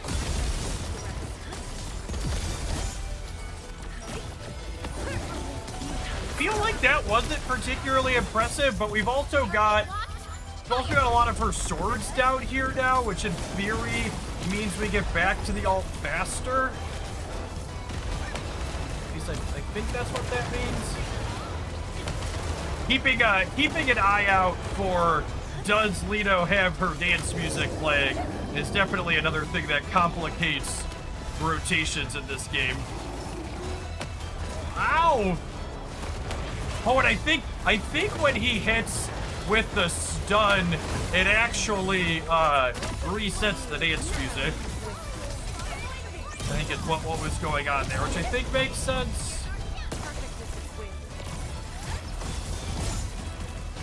Like a flash, it struck us.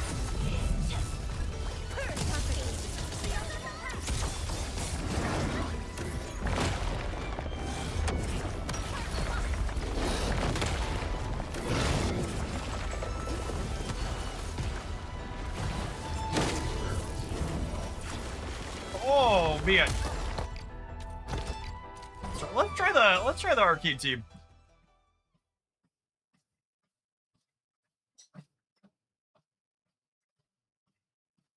Yeah.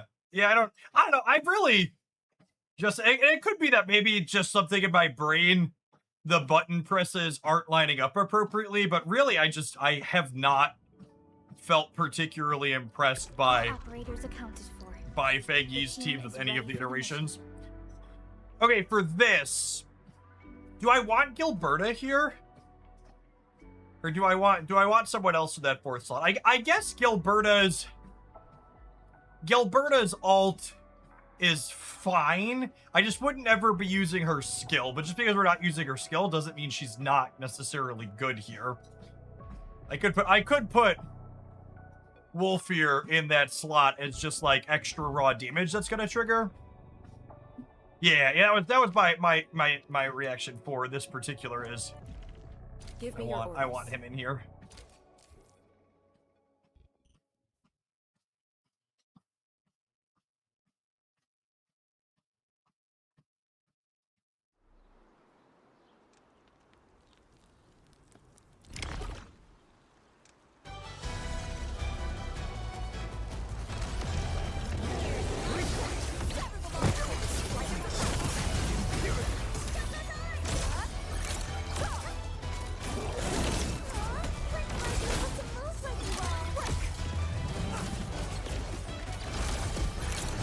I'm waiting on Camille's combo to be back up before I press this.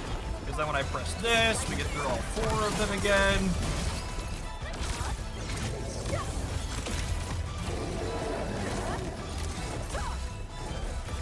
Well, I guess I'm gaining points. Ow! Let's fill the world with shine!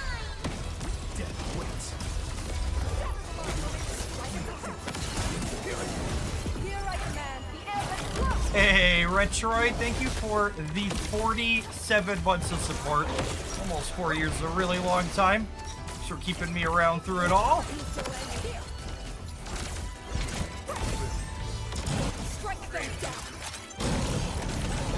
That's almost 500,000 on that ult. This thing's got so much health. I think that's at 480,000 on that ult.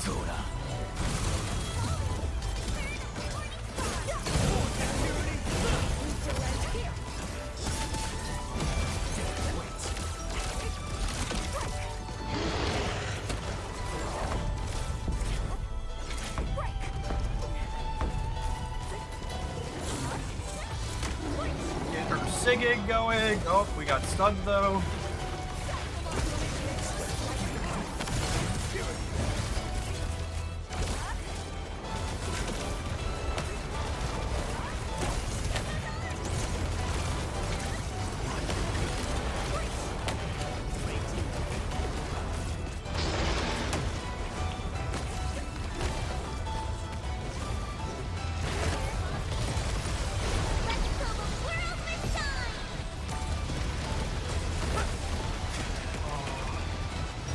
Oh man, I lost.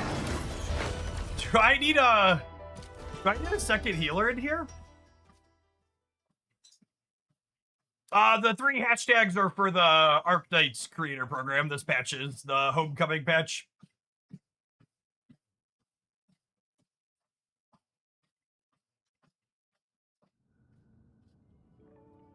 I'm in there. They have a Twinkle, twinkle. creator program that gives some goodies on occasion. Start. For new releases, they asked us to put some hashtags in.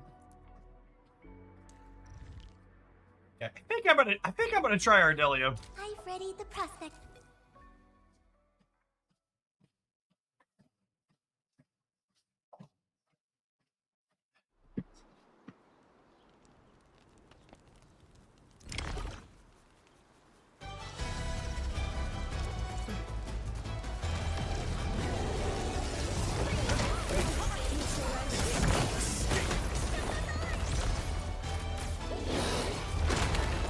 Oh. Oh man. Holy shit. God, he hurts.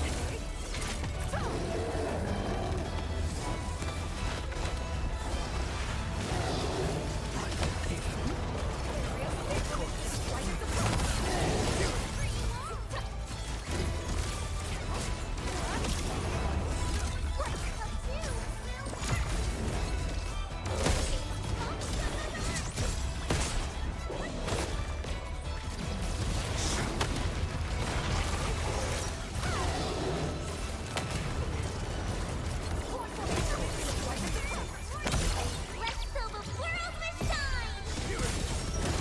For a sunlit earth of light!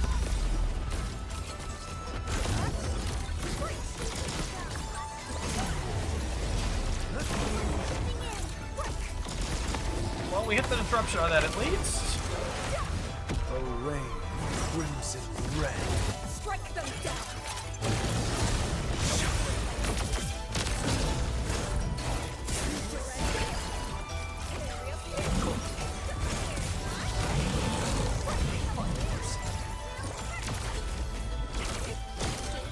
Alright, I have Ardelia's ult locked up and ready to go here at this point.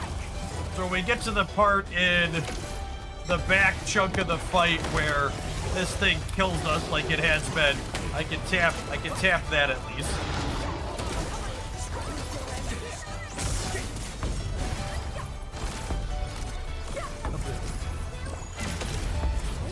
Her ult just does a bunch of healing for us.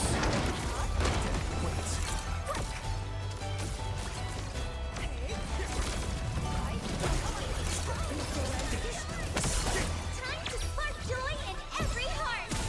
For a sunlit earth of light!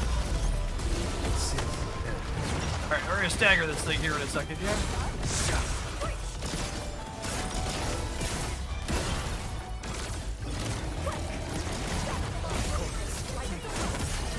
Strike them down!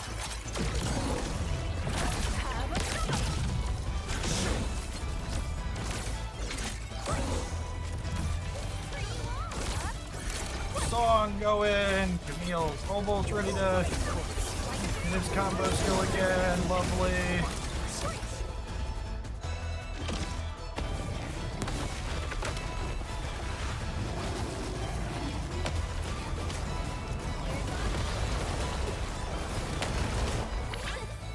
I gotta raid some sheep down proactively here.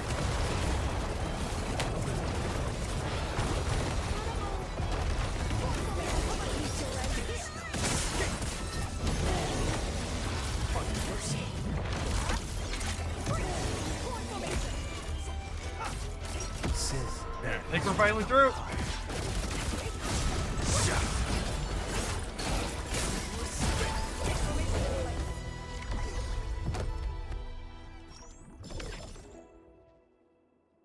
It's one large angry monkey.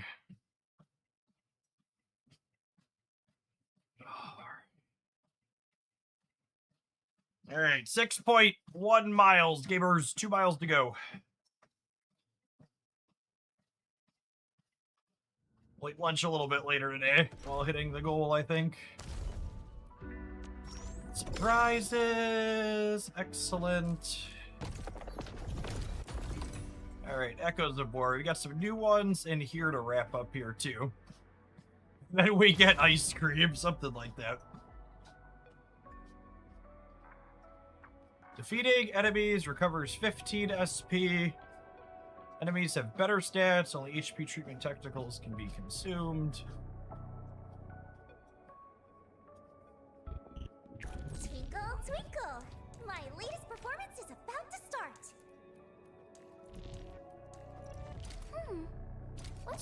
Let's start with these friends and see where we go from there.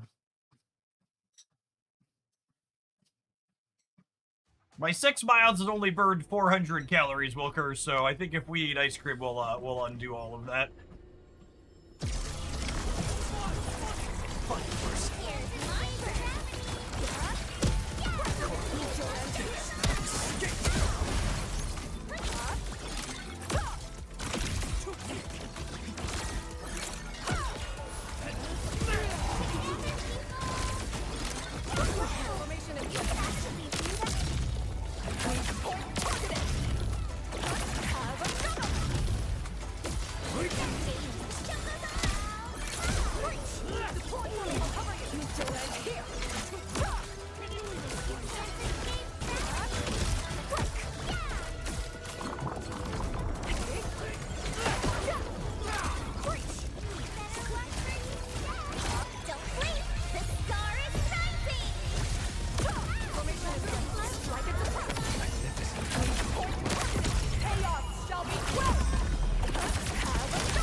Man, was there an extra gimmick I was missing on these, or these things just have this much HP?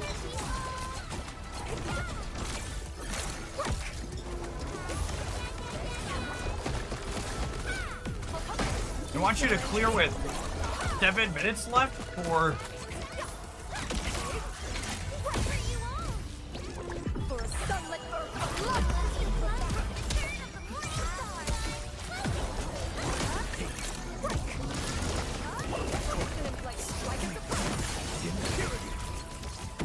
We're gonna be nowhere near 7 minutes, I don't think. There's still only... Break their ranks.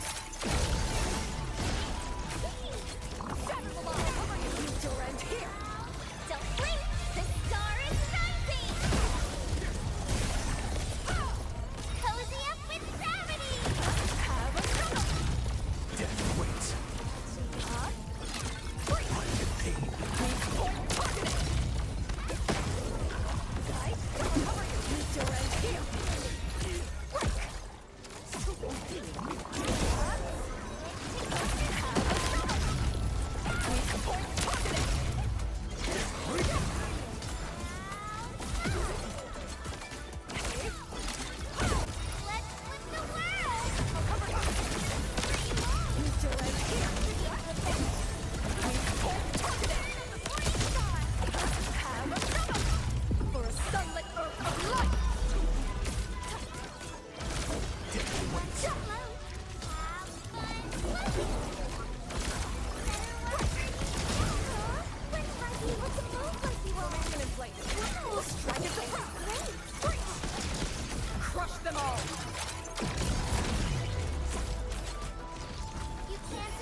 Yeah, we're in no danger of them clearing us here, but man, we are like multiple minutes off of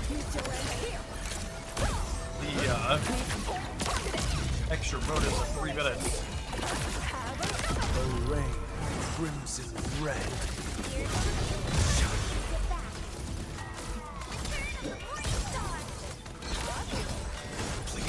Honestly, probably not one we want Lino for.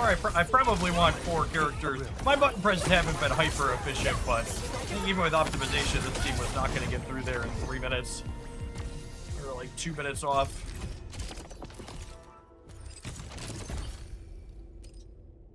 Yeah, minute and a half.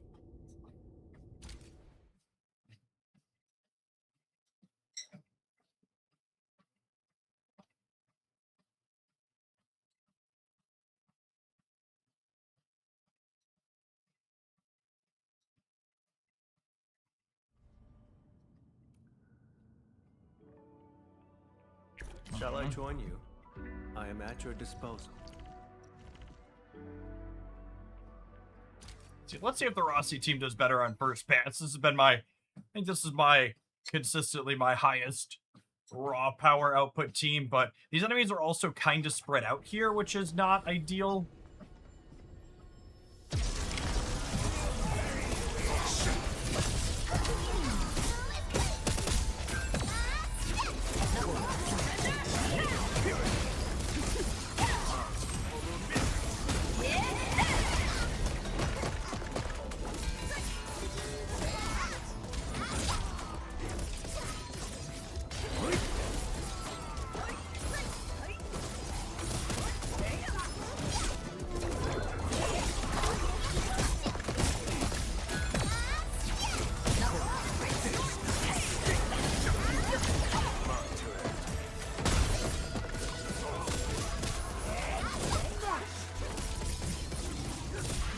Rossi's combo still, we're still like only through one of them at this point.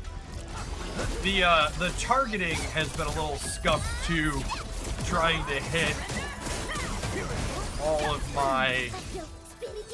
my skills into the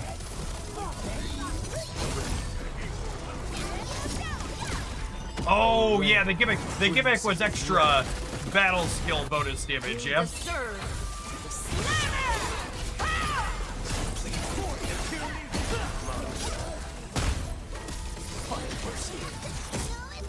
You got formation.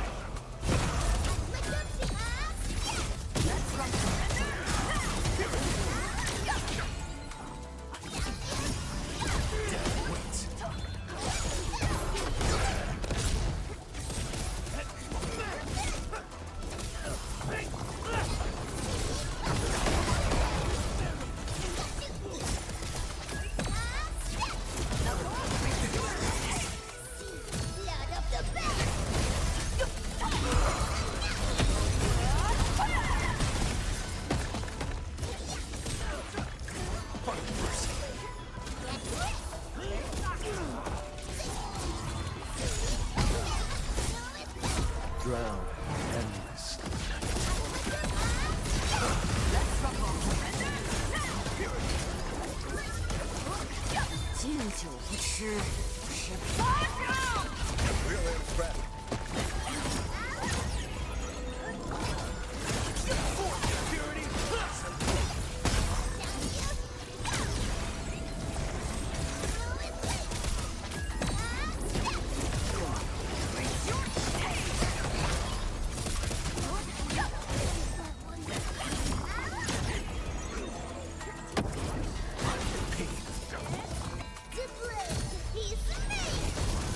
You got formation.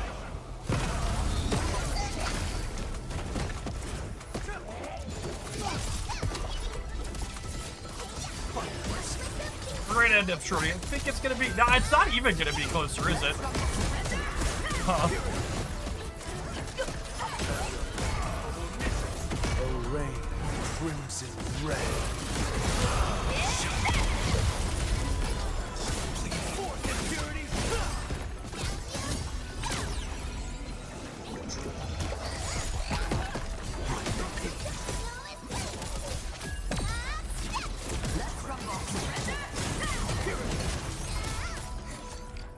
Yeah, it's probably a hey Conkles, thanks for the almost 3 years. It's probably a must-have Gilberta. I could play Gilberta inside of the Rossi team. Is a possibility. Let's take an ad roll. I'm gonna stew on it. We'll do the other two in here and see if they're as challenging. Maybe we'll loop back around. So I think we're gonna do another half hour or so of Archetypes, then we'll dive on into Snap of the Afternoon. Appreciate the early career here for some variety. Don't go anywhere. Watch it on the YouTube side. You're enjoying the Hooglandia content there 7 days a week. Don't forget to hit the like button. And whatever's in front of you right now. Appreciate the folks that have done that already today.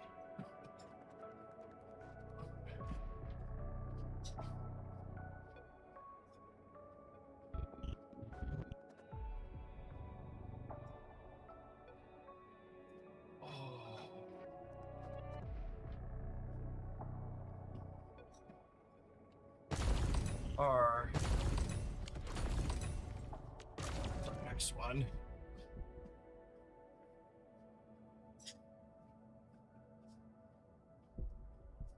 Alright, so this is...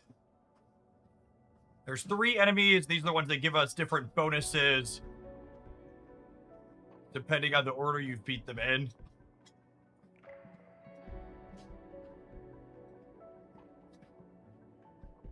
If I do the Rossi team, it's probably like combo cooldown reduction, SP regen, and then the Bone Crusher Ballista last. What's the third one here? This is just resistance to all elements. This is the one where corrosion is good. It's the arcane team. Should be good into this one. Well, I think we'll start here after this admiral's finished.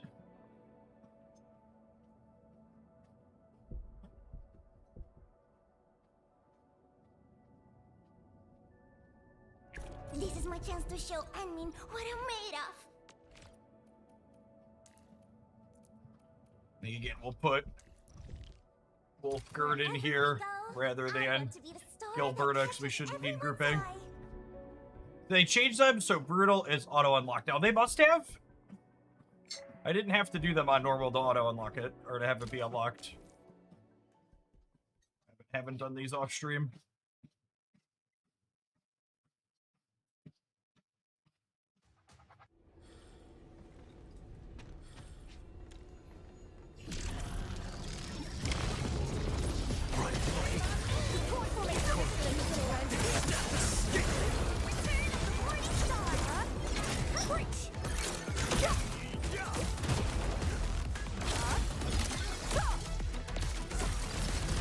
Waiting for Neil's combo skill to be up. Press fist. All of them again. Camille reapplies. That gets Wolfgard. Then again, waiting for Camille's combo skill to be up here. Be up in a moment. 3 of these again. Go ahead and tap for ult. Get Camille, get Wolfgard. We can go ahead and tap for ults here to start. Get this charging up.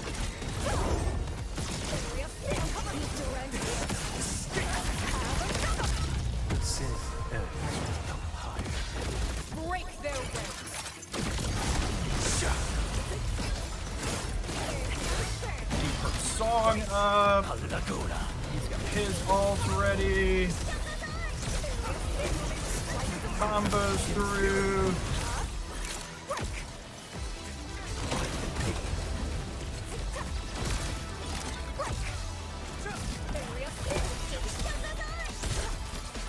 So many skill points built up. We can get a little sloppy on the rotation.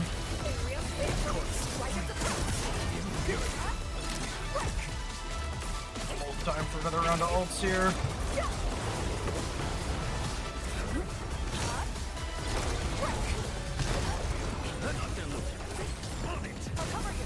Time to spark joy in every heart.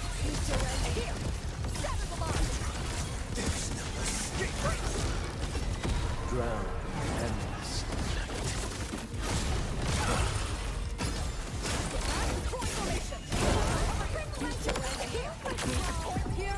Ults back up.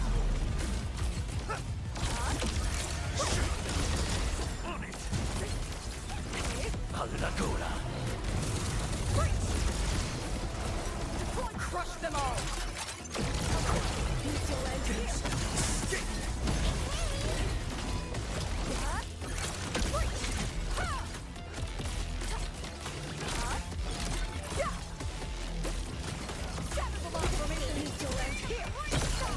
Trying to be a little bit short here.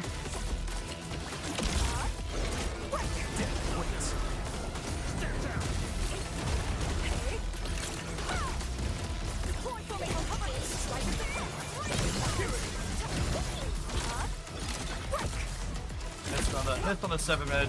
I wonder, which there was one thing I wish these games would do is, I really wish there was a screen at the end that showed how much damage total each of your individual characters did. It'd be fun to see the big number, and it would, like, help me in a spot like this evaluate, like, hey, was Wolfgear doing meaningful damage or not? That was relatively close. Closer than the last one, at least. I think I'm gonna try Gilberta over Wolfgear as the 4th.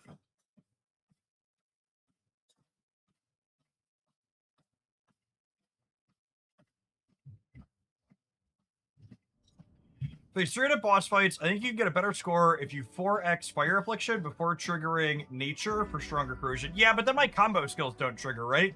And if I'm not triggering her combo skills, she's getting to her ultimate a lot slower. Twinkle, twinkle. My latest performance is about to start. What?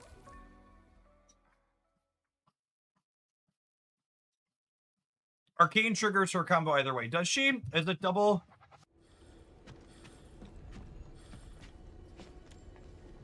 Yeah, could be YOLO.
I'm not triggering my combos very consistently either.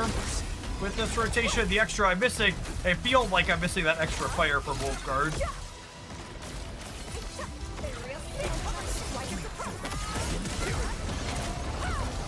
We're not that far off. We're 90 seconds in. We're about 40% of the way through.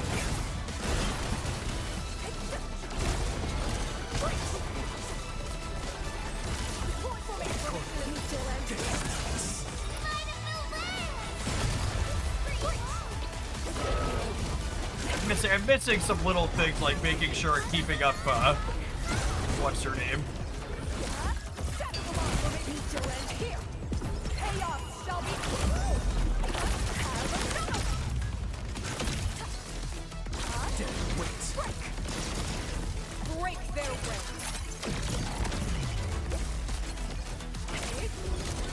Like here, I've got everybody's combo skills up, and I'm just like nowhere near triggering any of them, which is very sloppy on my part in terms of like getting those rotations right has value.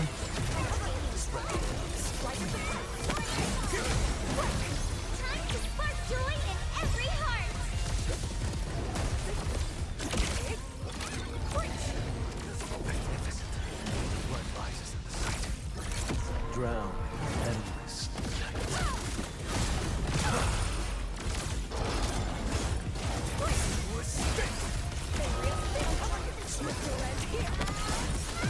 Yeah, I think the last time this one was up, I just used the Rossi team to clear it, if I recall correctly. Which actually, if this is a repeat one, right? So if I've cleared it before, there's not any bonuses for clearing it again. I found that a little weird, where they put the same ones up twice. I think the Cryo team, Arcane with Tang Tang and Zaihi, is better suited for rotation because Tang Tang and Zaihi get their combo skills up without their Cryo being consumed. Like, is there That might be might be why the brutal was unlocked by default. Because I think I've done these in the past, yeah. And this one, I think this last one is the one I haven't done yet.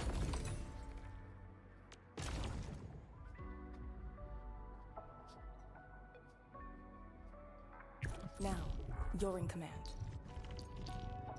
I don't think there's actually a benefit to clearing those other ones faster for me.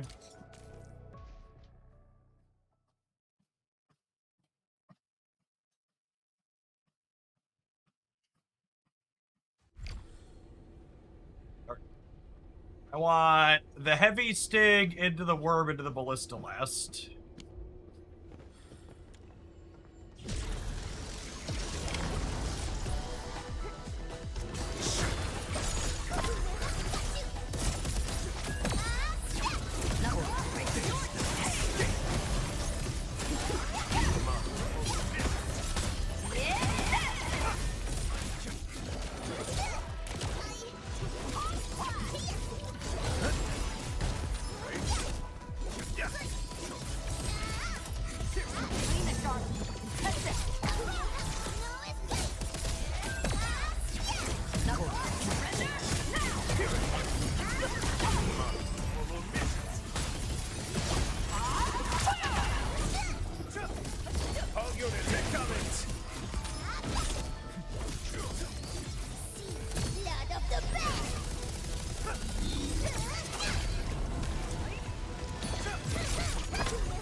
At my command. Drown endless.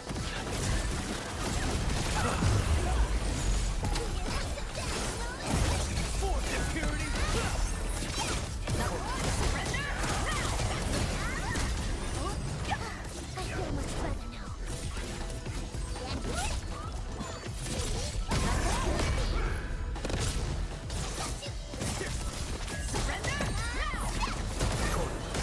Spiriti dei lupi, a me!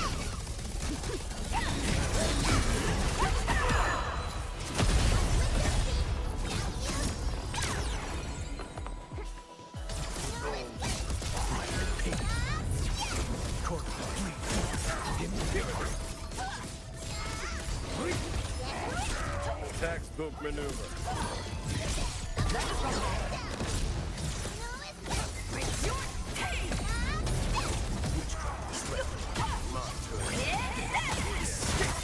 You deserve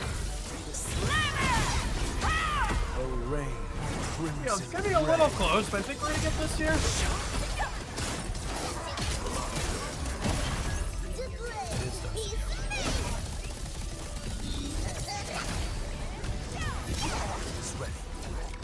Nice. Okay, first try on that one. Dude, get.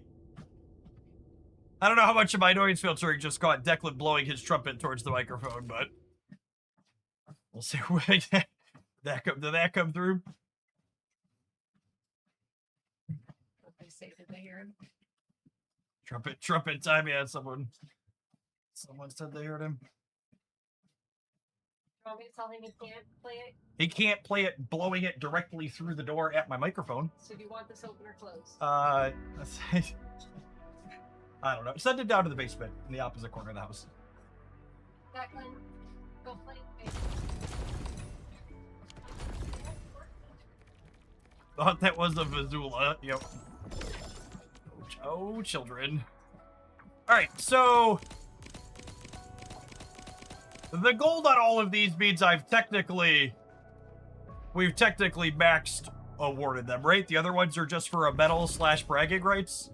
If you don't get the gold stars on them.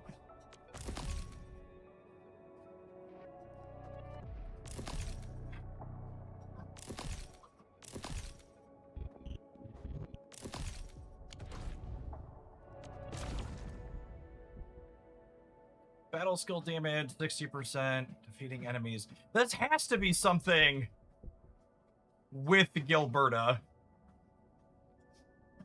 I feel like not playing the new dork is probably right. We weren't in danger of dying here.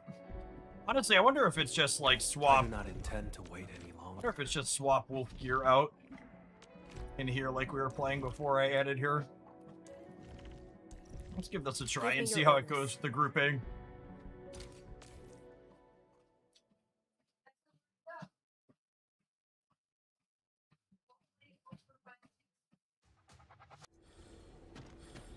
Okay, let's look at this one going. If we're still really far off, we'll call it quits.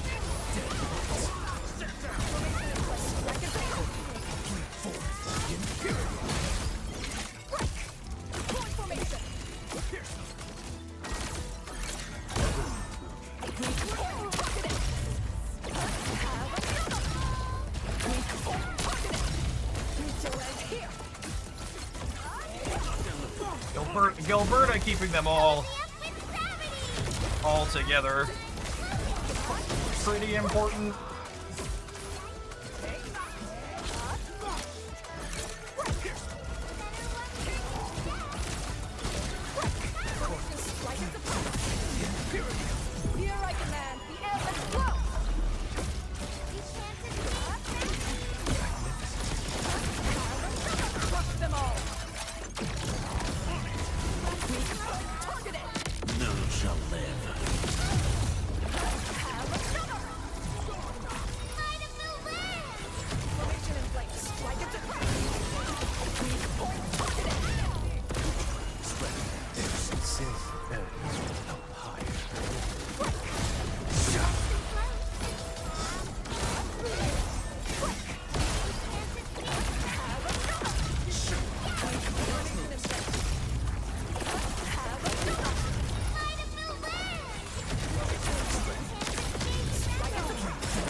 This ult, and then this ult.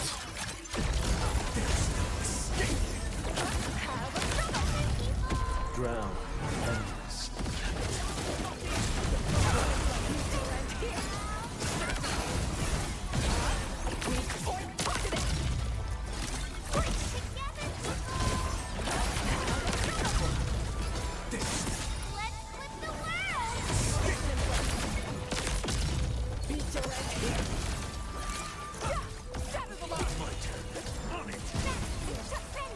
Yep.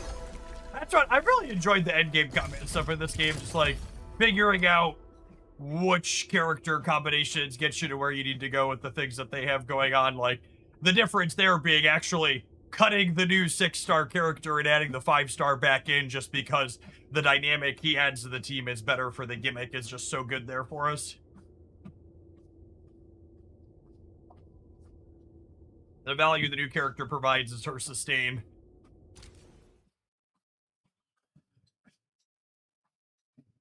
So not needing sustain and then just needing our grouping and our damage. It's a big deal. All right, I'm gonna try the last one with the Rossi team to get it nice and full through here. Now, you're I in think the command. Rossi team clears this bad Mamma Jamma no problem. All right, 0.2 miles off of 8 miles, chat. I think that's gonna be my morning goal. Is walk 8 miles.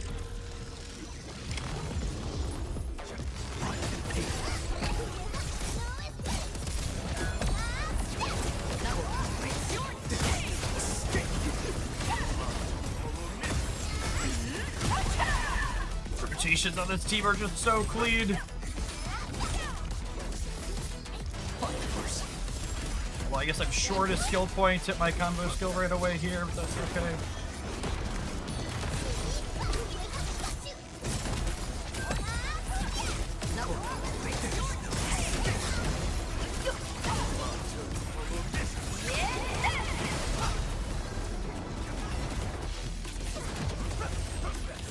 time through, when I press her skill point, she should not get enough to ult there. Oh, did she get knocked out of it? I think she got knocked out of it. That's awkward.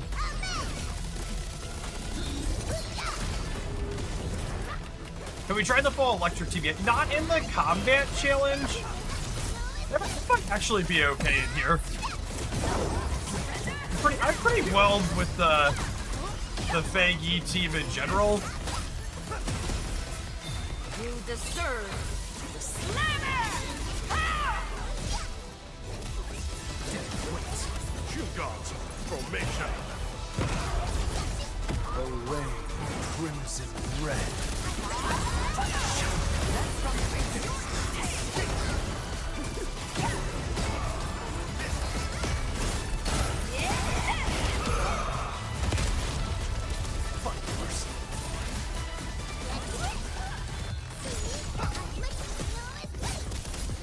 I have a minute left.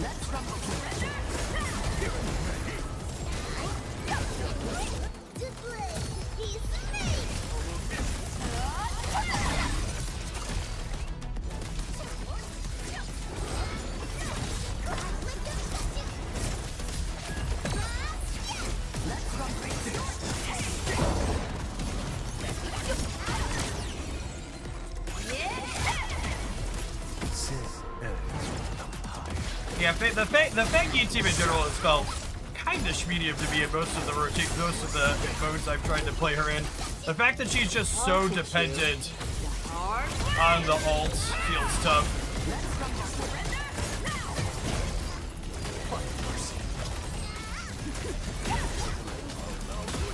I see. What the?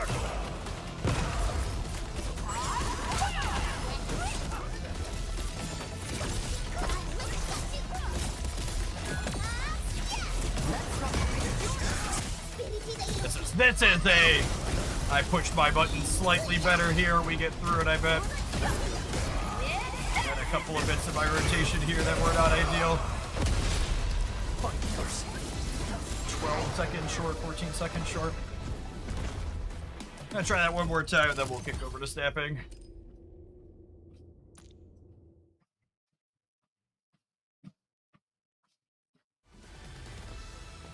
I need to just make sure I have skill points to hit my combos every time they come up.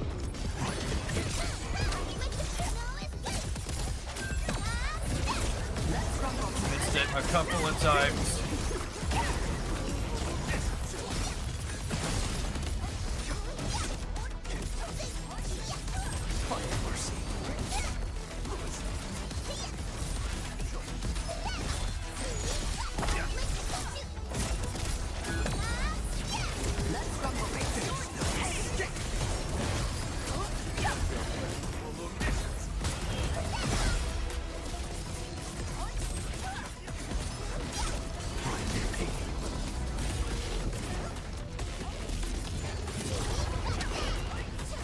Oh man, see, like that's like probably the whole fight there. I'm gonna restart one more time.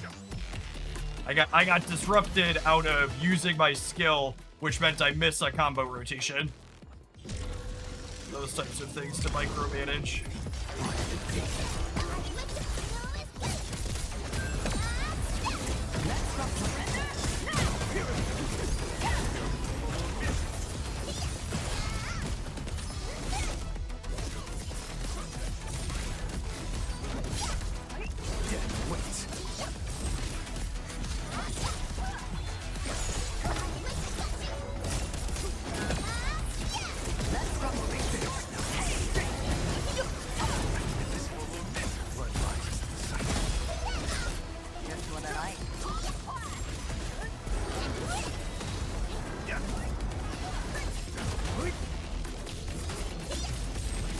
Oh man, and Camille got smashed out of his skill there too.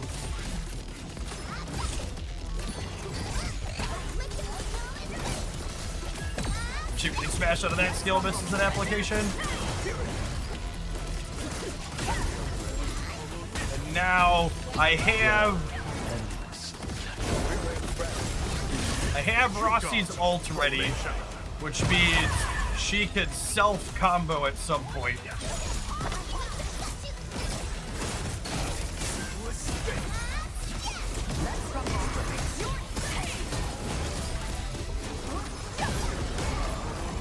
I'll teach you.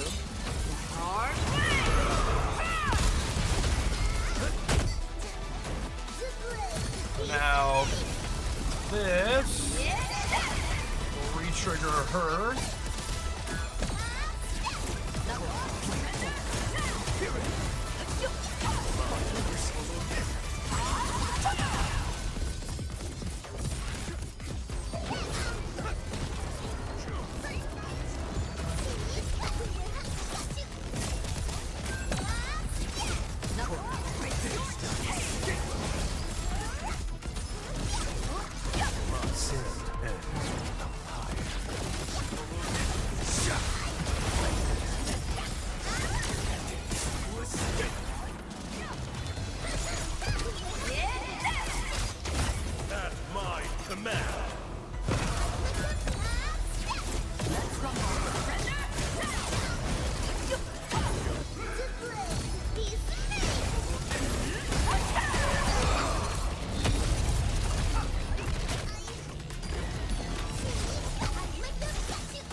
So close, but so far away. A rain of crimson red.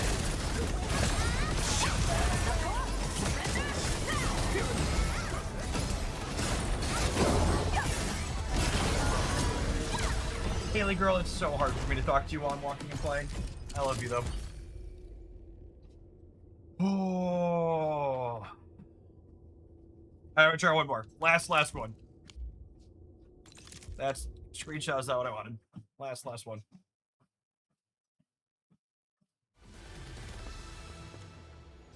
Feels like it's a button press or two off.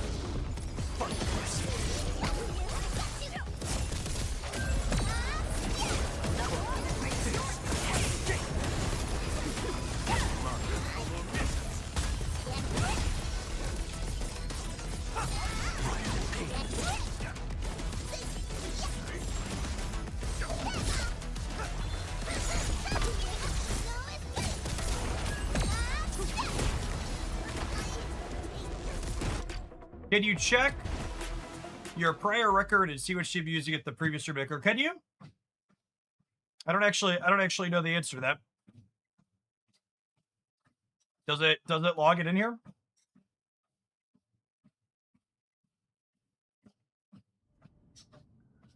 I'm pretty sure it was this one.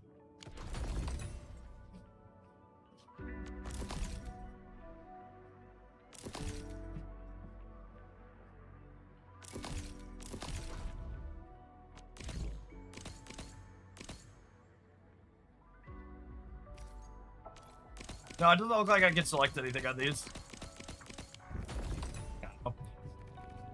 I did it previously. I'll try one more time and then we'll call it. It was on that prior page, battle review.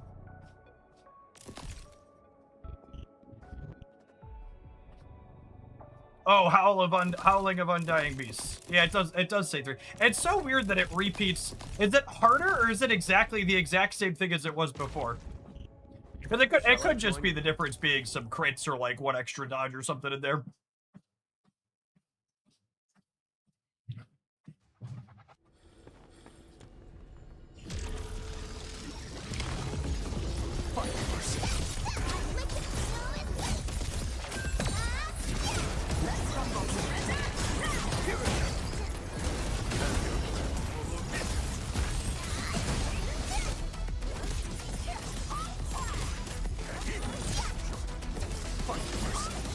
In terms of skill point management, I don't think there's anything I could do better. I'm like a little bit short on getting back to her combo skill on this first rotation. I don't think there's anything I could do to get back to it cleaner. Like, I'm not missing any dodges in here or anything like that. Like, here, like, her combo skill is up, but I just, like, don't quite have enough skill points to get back to it again.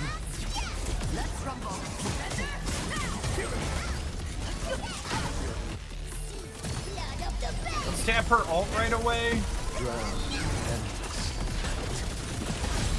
You gods, formation.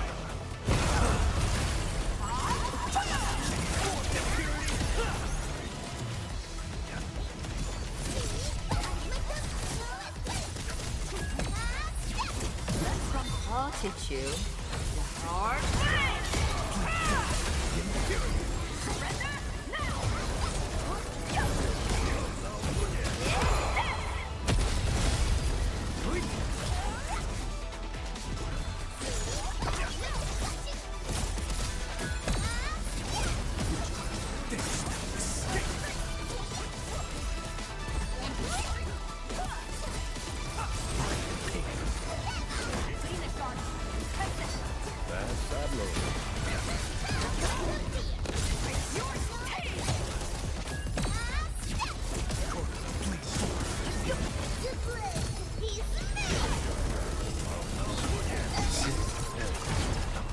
Not quite sure what hit different this time through. But I definitely hit all of my ults a little bit faster this run. At my command.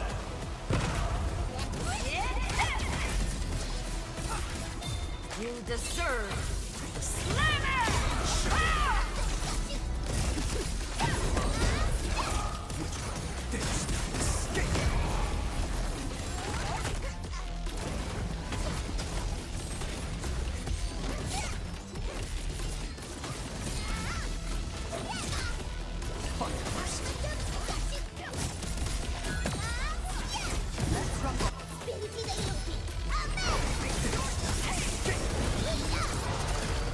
Yeah, there it is. I don't know exactly what I must have hit, like, just a slightly different dodge rate.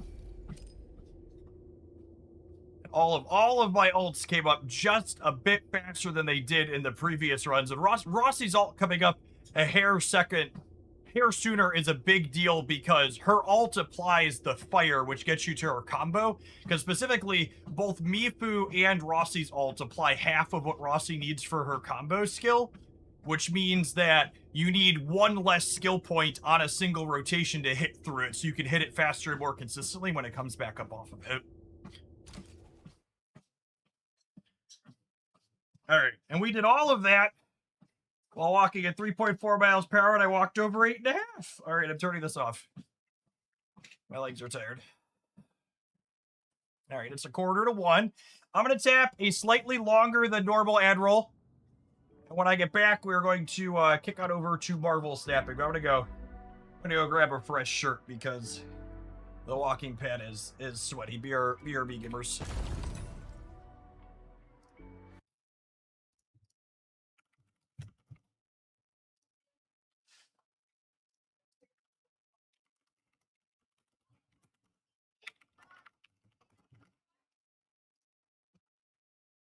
All right, BRB. Oh, where are all my things? So I guess we'll load snaps so you have some sound here for a second too. Cool of you, man. You did it without me asking you to.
I'm muted. Your face is muted.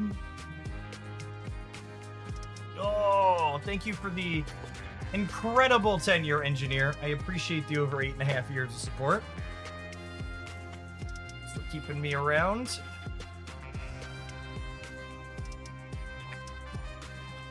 I already spent my currency in here, yeah? Pretty sure. Yeah.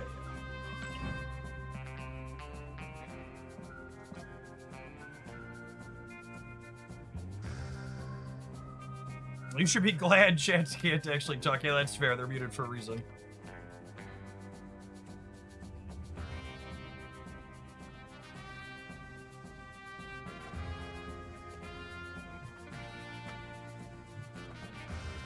My whole day is thrown off, chat, because normally I don't set an alarm when the kids don't have school, because the kids just wake me up because they're children and that's what they do. They let me sleep till 9:30 this morning. So I was late getting started because the children let me sleep an incredible amount. They didn't just press the good card button for the season pass card. They pressed the good card button for like all of the cards they released, which is great.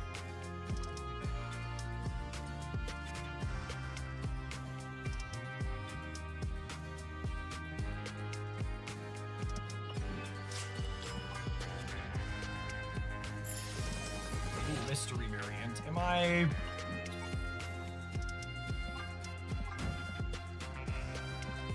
Sure thing, boss.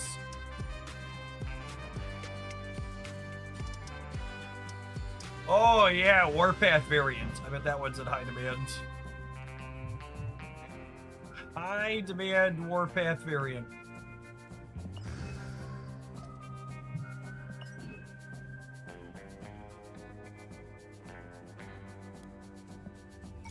Alright, what do we want to play to start?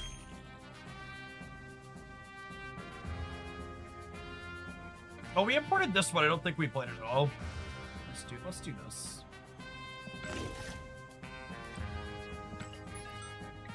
Maybe it's a side Warpath we buff to the next OT. I wouldn't hold my breath on that one.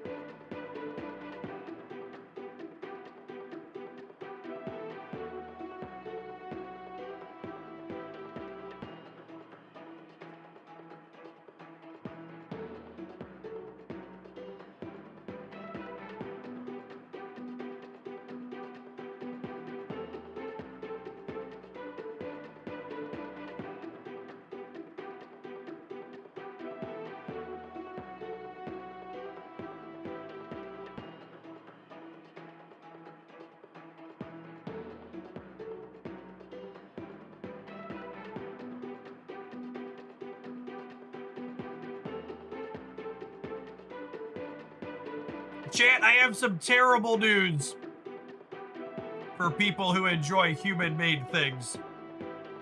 We've hit the point in the AI video game cycle where enough of them are coming to market, and they're now in my sponsorship offers.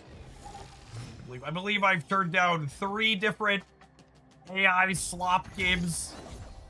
They're like, hey, wanna play my AI slop game? And I was like, no, I absolutely do not want to play your AI slop game. Please go away.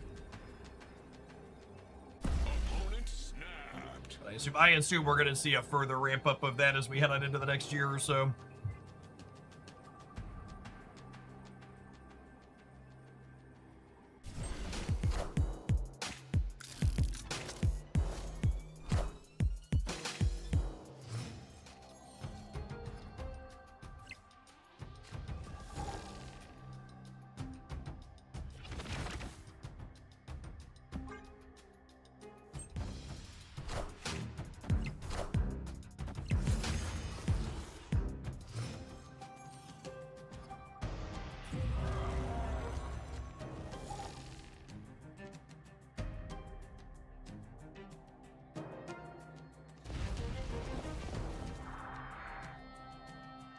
Am I think I want to play Crystal after I Jubilee here, yeah?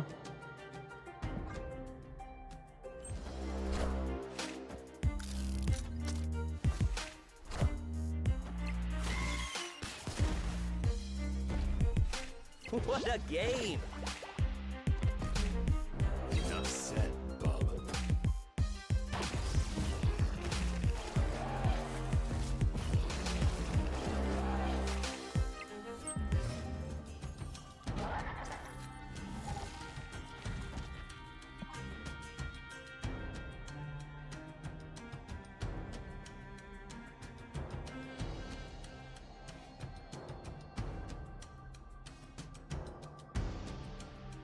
Hey, millennials age about a month. 6 for the 35, Miko. 35! That's me, chat. Right in the middle of it. Pink Wasp, thank you for the 27 months. Appreciate that. Welcome back. I want the throne. I definitely need to change my underwear.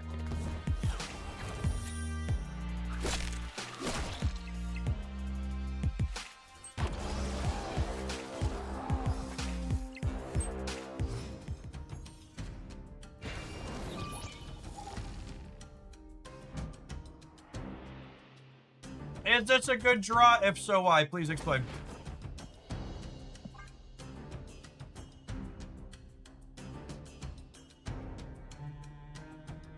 I already played Killmonger, so I can play Demon over here to the Atom Path.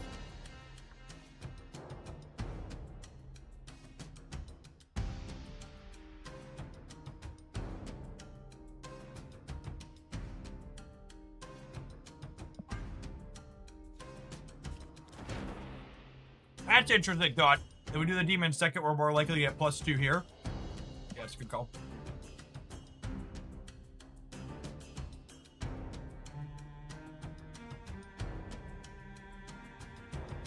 I was thinking I wanted to hedge more points of power on the right, but we probably have enough points of power on the right to draw a card regardless.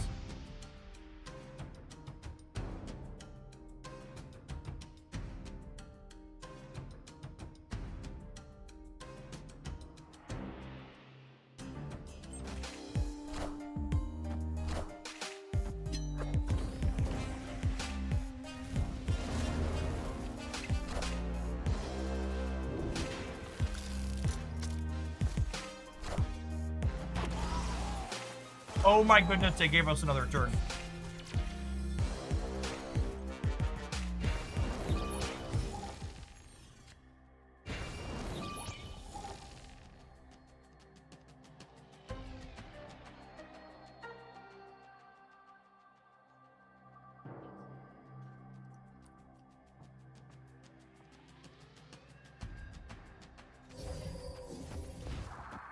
I think we do. Oh wait, order in the cart.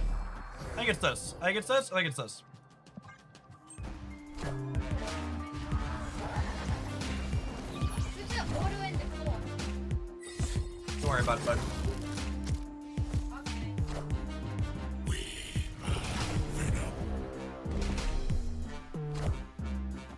All right, champ, bring me Thanos. Thanatos. Thanatos.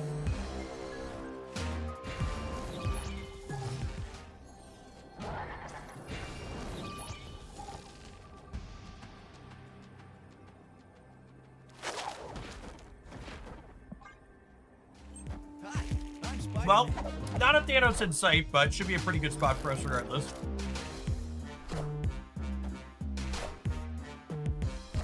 Guess I'll settle for a 13 power demon.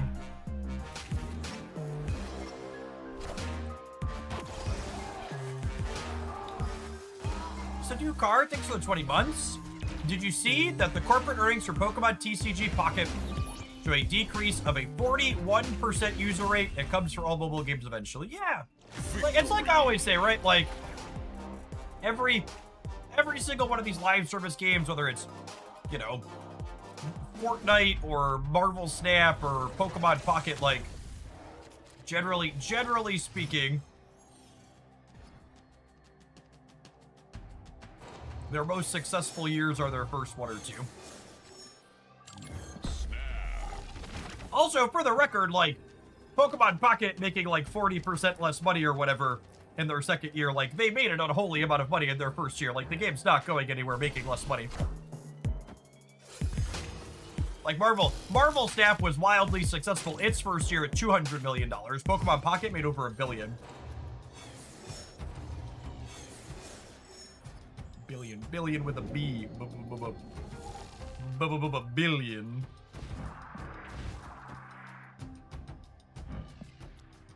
I think again I just want a crystal after I Jubilee, yeah? So it's like isn't insane, but I think it's the play.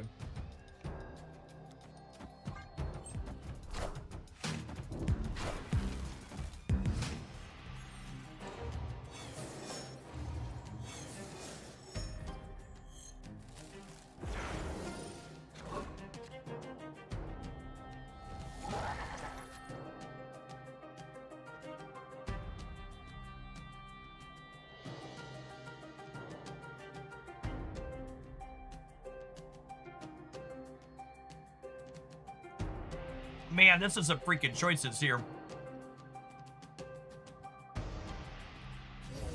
If I do this, I not only load 2 shots, but then I can Jubilee and Crystal next turn. So I think this is the play.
Sorry, yeah, I was bunching. I think I like this, yeah. Like Crystal, copy Crystal.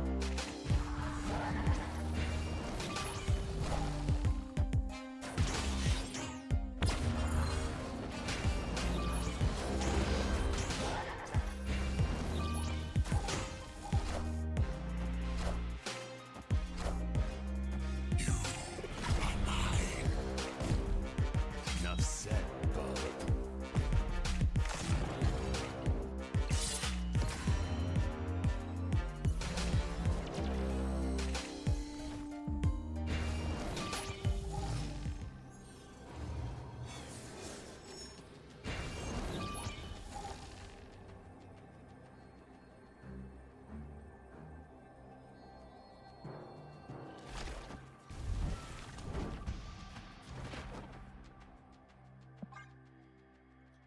Killmonger is a little scary for us.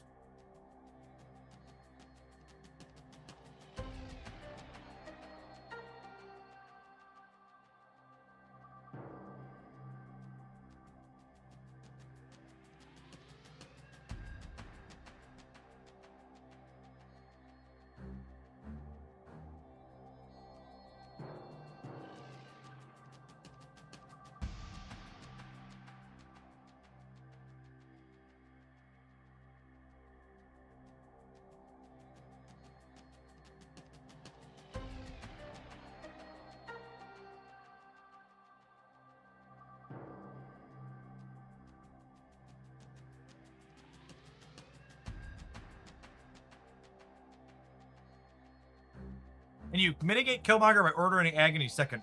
Agony is a one-drop gamer. So you mitigate Killmonger some by ordering it first and merging it into a not one, like I did.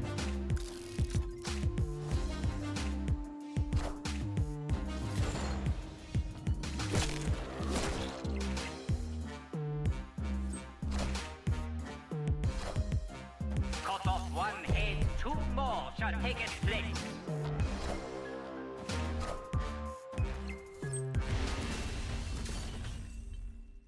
Victory.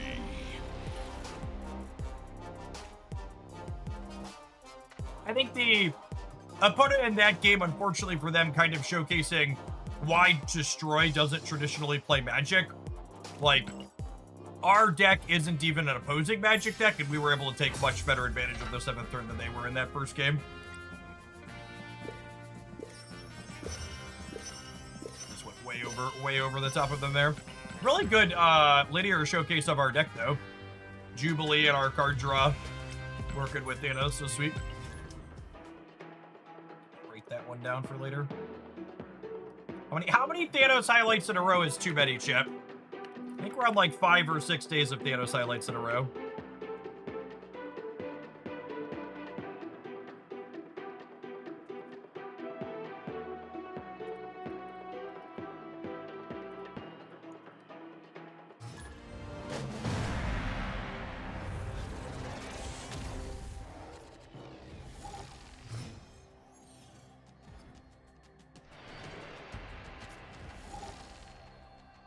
Oh, snap.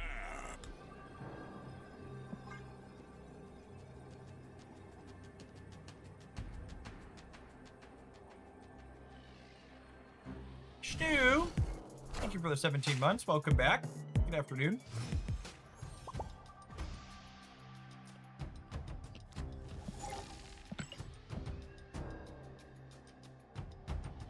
Apparently, I need to re-delete emote files. Mistakes have been made.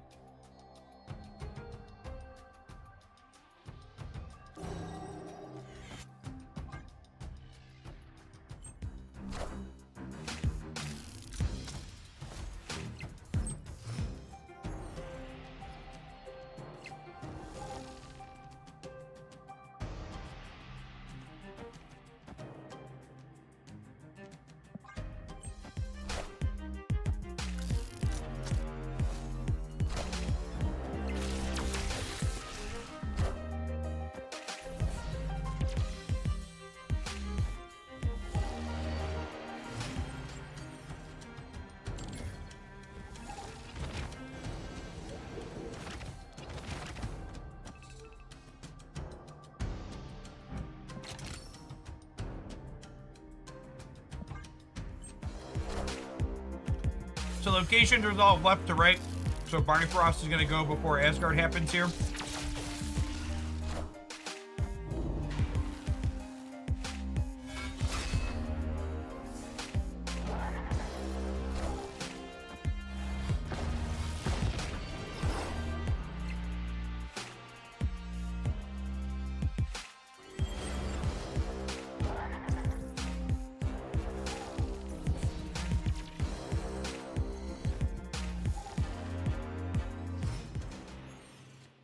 It's a damn shame the Fun Police showed up to arrest us because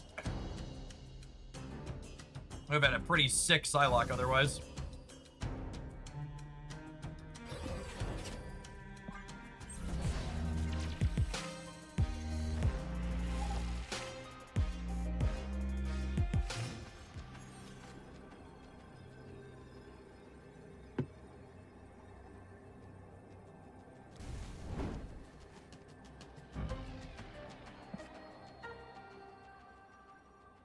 Definitely want to slap Meek here. Opponent snap. Yeah, they're definitely Moon Girl Modok. The Electro's kind of random, but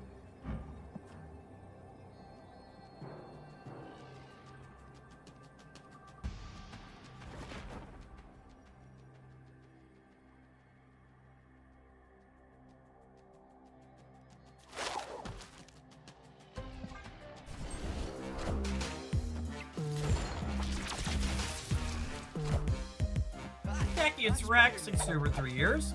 I haven't played Marvel Snap in almost 8 months. Is it worth returning to? This current season's really sweet. Yeah, the season pass card Thanos Fractured Frontier is one of the sweeter designs we've had in recent memory. Like it a lot, personally.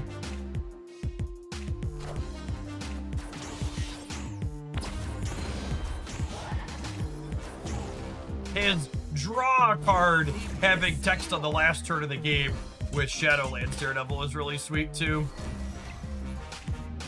Enough said, Bub.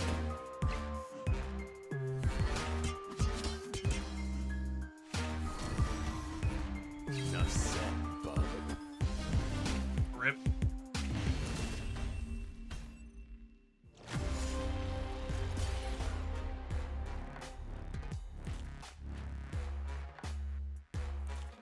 If I would have flip-flopped Spider-Man and Demon, we'd have gotten it.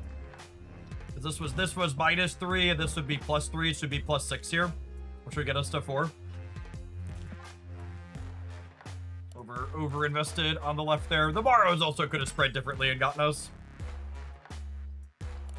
Their deck looks neat. Is it a common build? Yeah, the opponent's deck is one of the more common combo-ish decks in the metagame.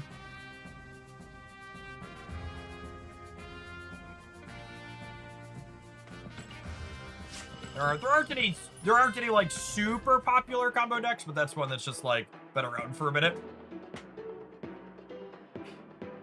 In my by the numbers and in my anecdotal experience, it's like aggressively okay.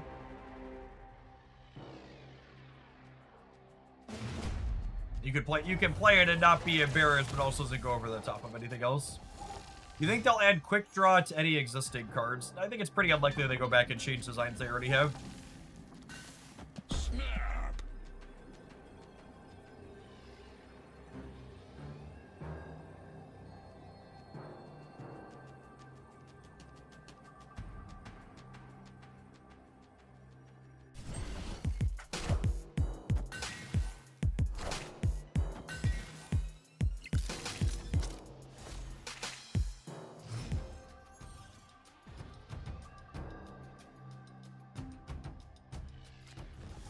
Opponent snapped.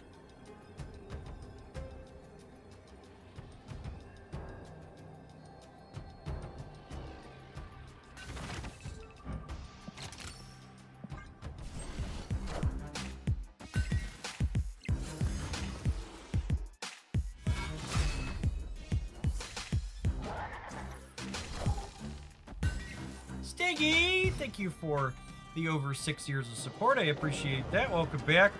Nigo, thanks for the 46 buds. Good morning, good morning.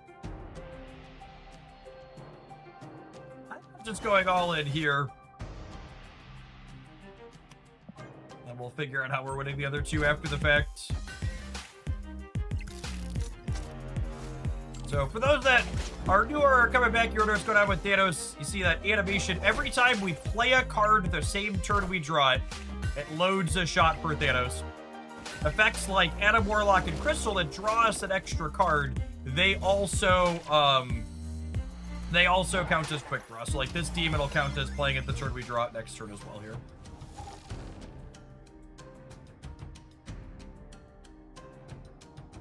I do need to be concerned with a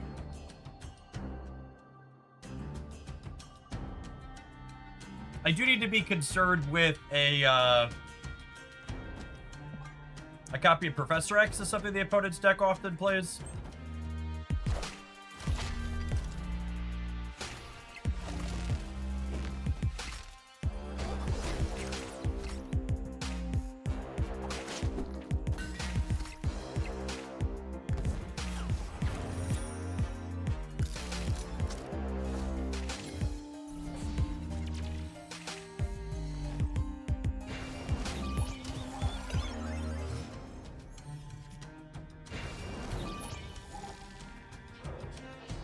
So I can't copy the Jubilee, but I can cost reduce my entire hand, and we're gonna draw a couple of things. So I think I just play Thanos with 4 shots here for the cost reduction. So he has four shots loaded. He's going to give himself 4 power. He's going to be able to move.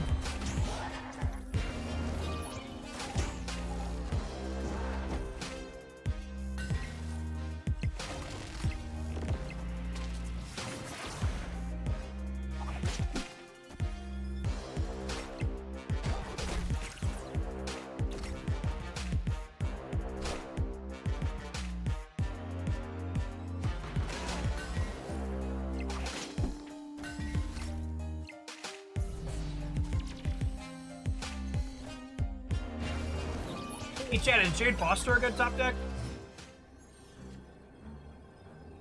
What do we think?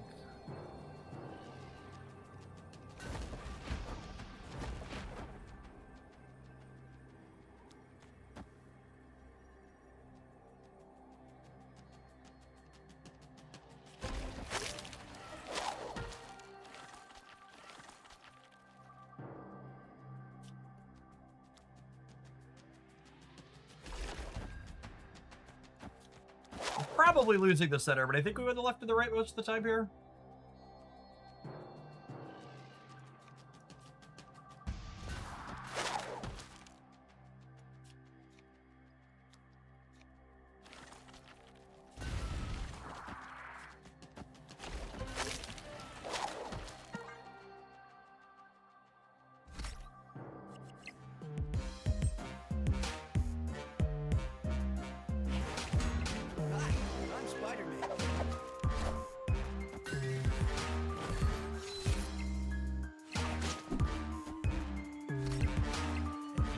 Dominate the left to the right here.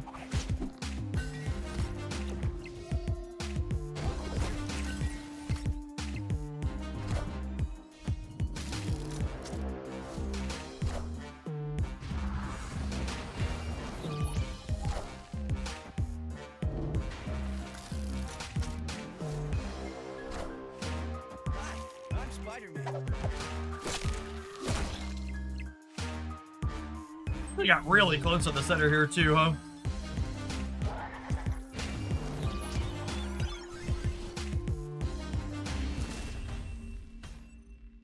Victory.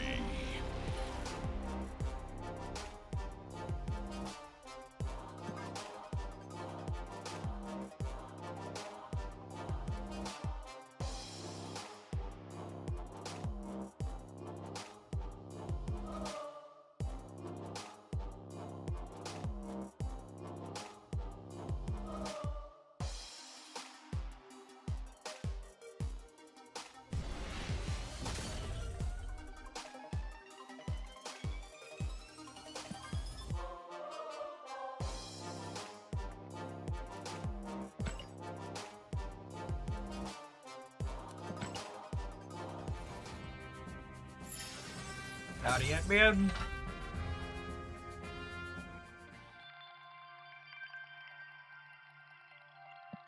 Hey, Red Coil, afternoon.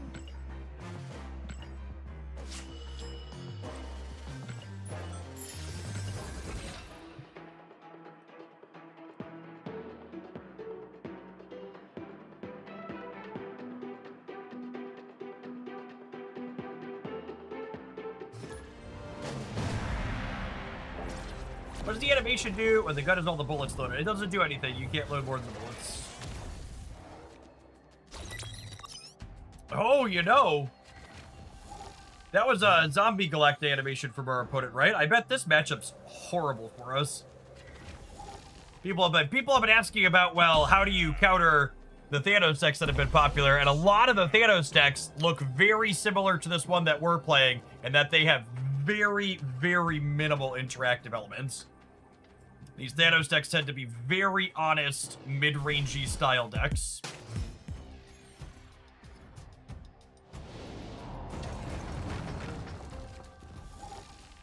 I'm just getting Surge down. Skip loading this shop. Was there a Sinister 6 animation? Well, I don't know. It could have been Sinister 6. Definitely Sinister 6.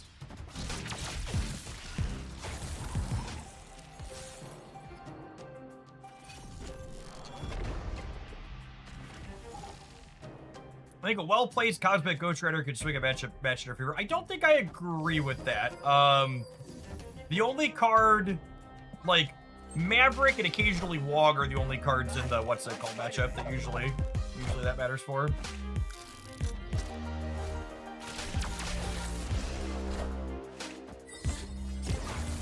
They might not have been Zombie Galacti. I think it was probably Sinister Six that I saw. I really wish this game had a game log for you to be able to like check stuff like that would be great, but unfortunately it just is not.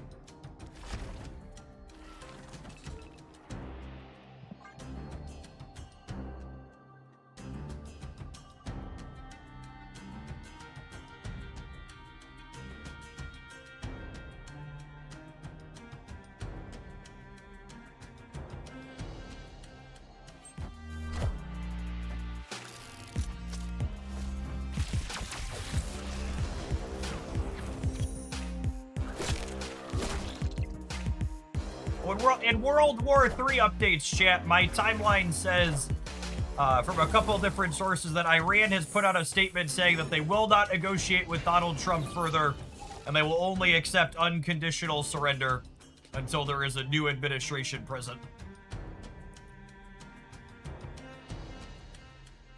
Which, honestly, at this point, who can blame him?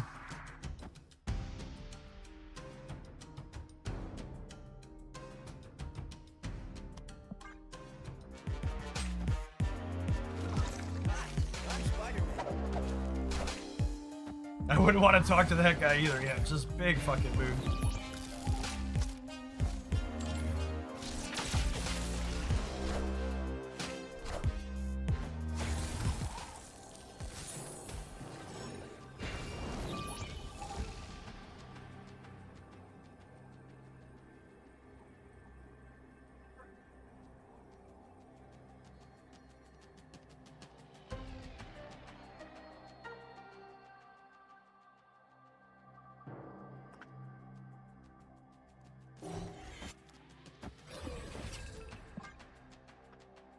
I don't know how they win the game. Let's find out.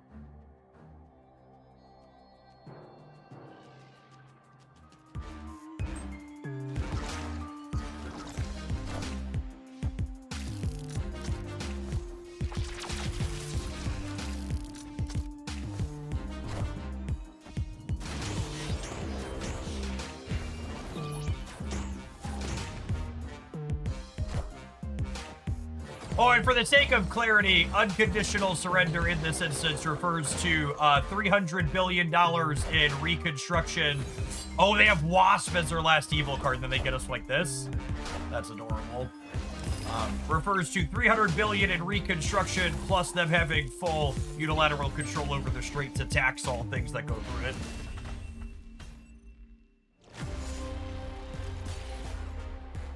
This is, again, just a really good example of there are so many typical, like, Redditor-style responses, like saying Thanos is too strong and Thanos needs to be nerfed. And it's really just hard to say how strong the card actually is when most people are playing mirror matches.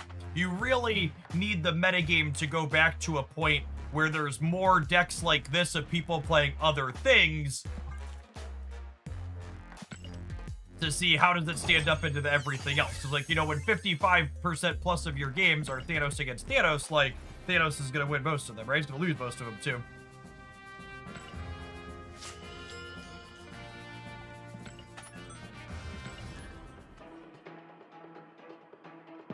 It's just such muddy data. Thanos is fun. Anything else yet? I don't know. Yeah, exactly, Chinese.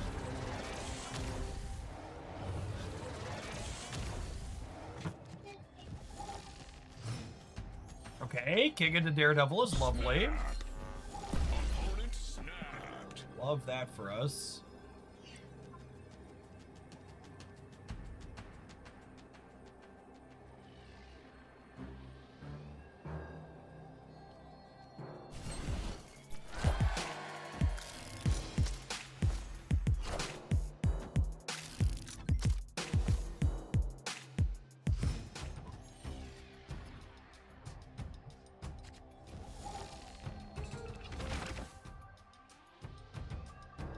Am I drawing with this?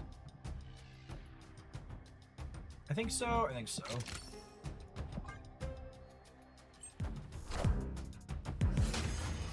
Is your body and wallet ready for the new Batman offer? He's like, yeah, I'm sitting on like 2,000 bleed pulls, man. So I'm pretty well set for him. I plan to pull for him and Beast Boy, I think.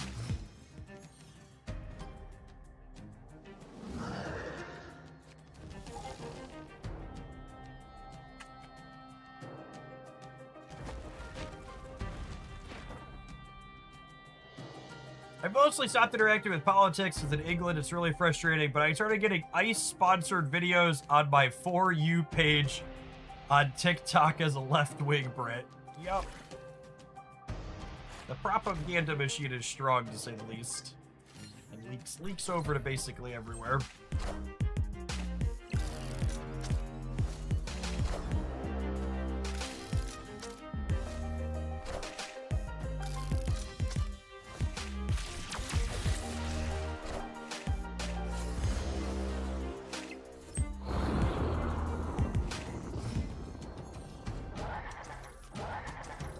Our opponent and I might be playing a Schmear match, Chip.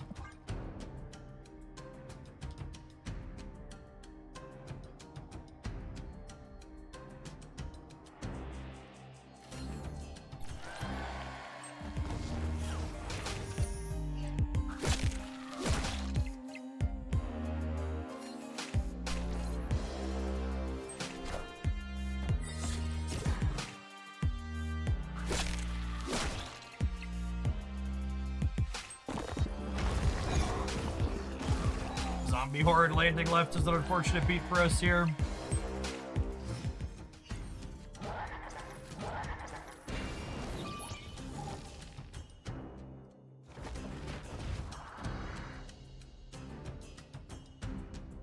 Oh, we did activate the king. Yeah, he drew us this first, Steven.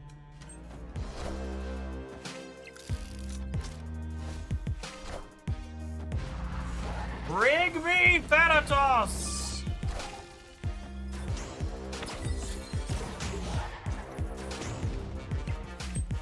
Wow, that's brutal.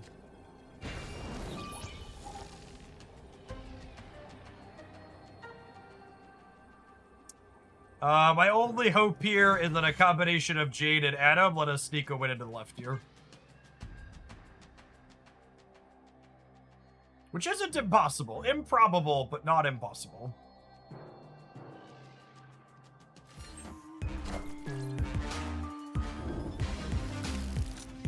We just put a lot of points in the left.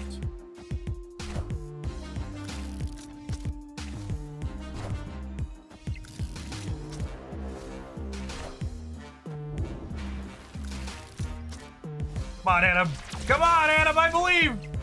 I believe. No! I hate that Jubilee and Shadowlands Daredevil is draw order, or is play order. It's so fucking dumb. So the way it works here, Shadowlands Daredevil only triggers off the Jubilee bonus if Jubilee is played before Shadowlands Daredevil, which is basically never the case.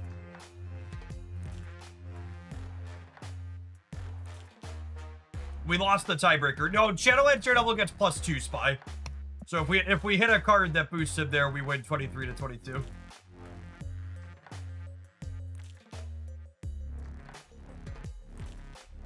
Were we a coin flip there? We were a coin flip there, yeah. My deck was Thanos, Demon. Were we better than a coin flip? No, we were 40%. We had Spider-Man and Surge as bricks, and Thanos, Demon. No, we were 50%. We had two bricks and 2 hits. Yeah. All right, have an advert, gamers. I'm gonna go mix up some drink, I think, and we'll play some more staff when we get back. I don't know that I'm in love with this build, chat. Have anything sweet for me? I'll take a viewer submission. Obviously, paid submissions take priority, but I'll also take just like if you've got a sweet link and we don't have anything else. Hit me up. We'll see you in 120 seconds for something else that's snappy. Don't go anywhere.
Oh, I didn't play the Jund list already.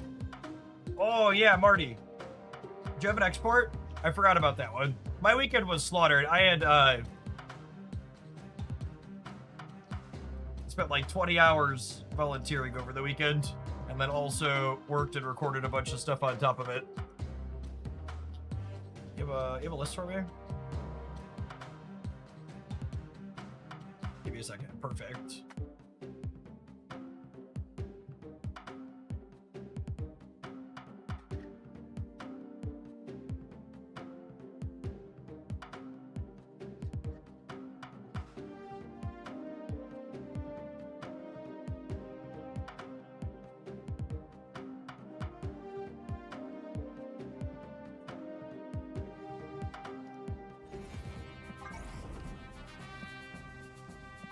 The slow scroll down on this is deeply annoying. Oh, I really like that Gamora. Mastery. That might be our new default. Not that we ever played Gamora as a card. Can we get Gamora reworked to be Team Clash Gamora full time? Is that an option?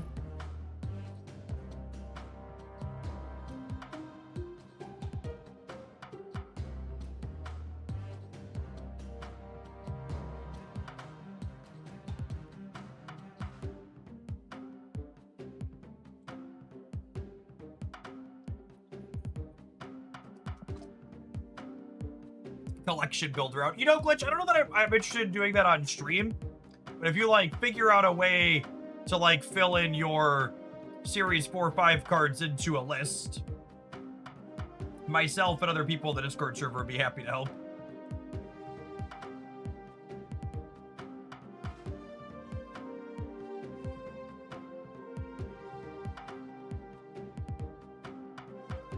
Chat, I gotta say, in a positive political moment, I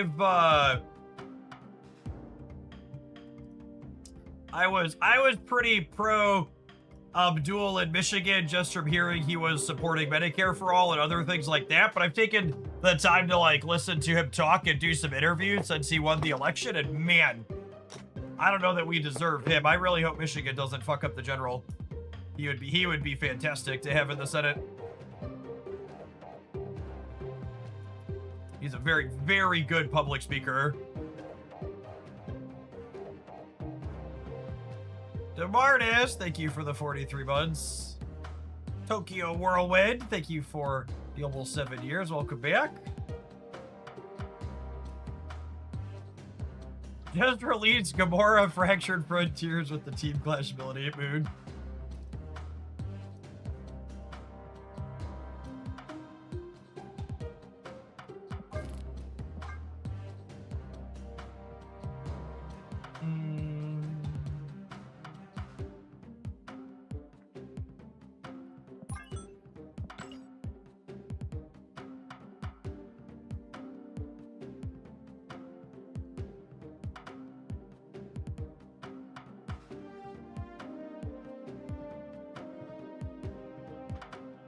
All right, do you have any thoughts on this? I think I like the look of it by default here.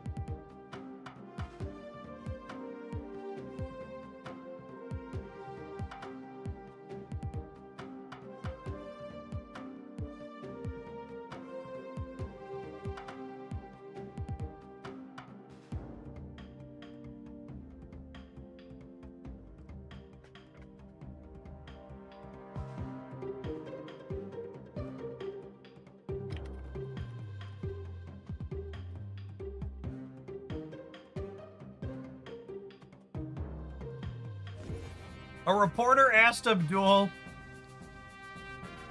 his response to Trump saying he's full of shit, and he said, "At least I don't let mine go in the Oval Office." Yep. There's also another quote from him in a campaign rally where it was, I'm going to paraphrase this, I don't remember exactly, but something along the lines of, "When they go low, we don't go high, we take them down into the mud and choke them out." And there were a bunch of right-wing places running that clip, like, trying to be like, God, can you believe this guy? And I was just like, yes, more of that energy, please.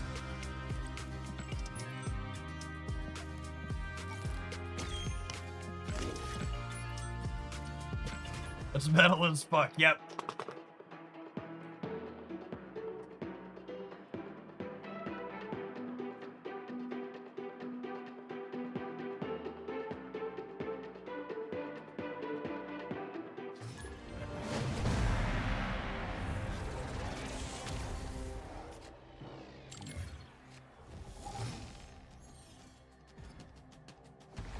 Oh, snap. Opponent snapped. What does Judd mean? It's a reference for the old Magic the Gathering hats in the audience, so it looks like my deck name didn't save.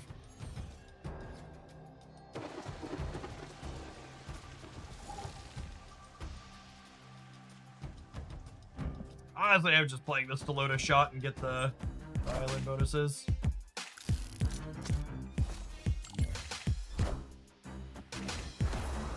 Red Coil! Sorry I missed your resub. Thank you for the DM. Alright, assuredly I win this 50-50 every time, and we hit Proxima and not Infinite, yeah?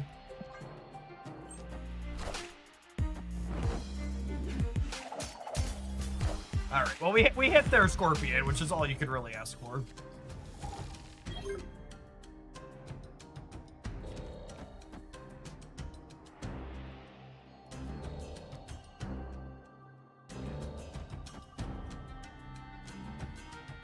No, it's fine. This is gonna load the copy shot, and we're gonna copy... Oh, I guess we copy Mara, right? She copies... Or is it copy lowest power? I think it copies lowest power. Is it? Your lowest... Oh, it's your lowest cost card, not lowest power.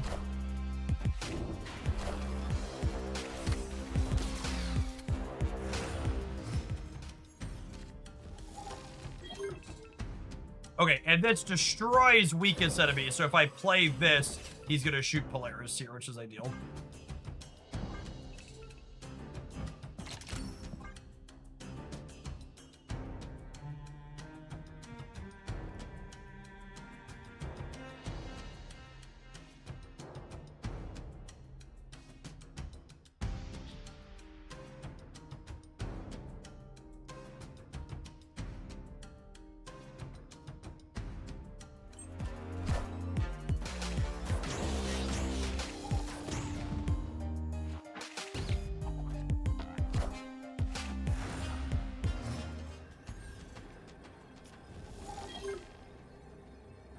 Speaking of Jund, Tarmogoyfs are sub $10 now, as well as Liliana the Veil. But that can't be possible.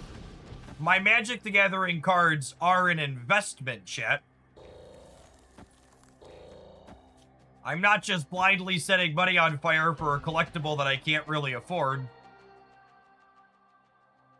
You must be lying to me if my Tarmogoyfs... And for reference, for people who aren't old Magic heads, Tarmogoyfs and Liliana were both cards that cost triple digits at one point. Victory.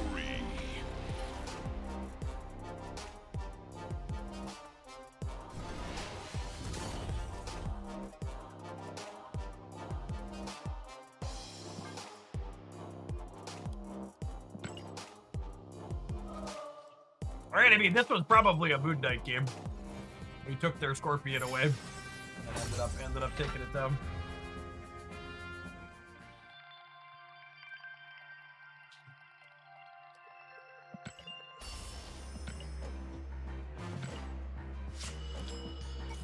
Weird. It says Thanos Judd's here, but the tracker said deck 15. I guess the tracker must be bugged.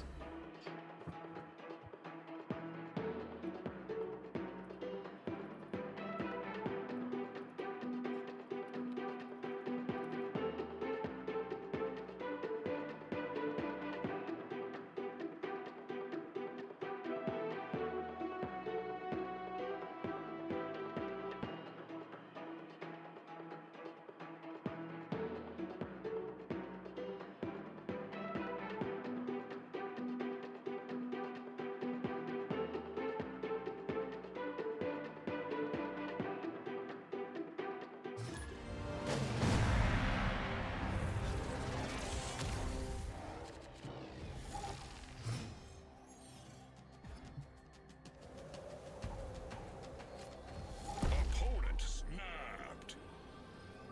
Oh, snap. Is that crazy as Blade here on what? It's really sad we have priority.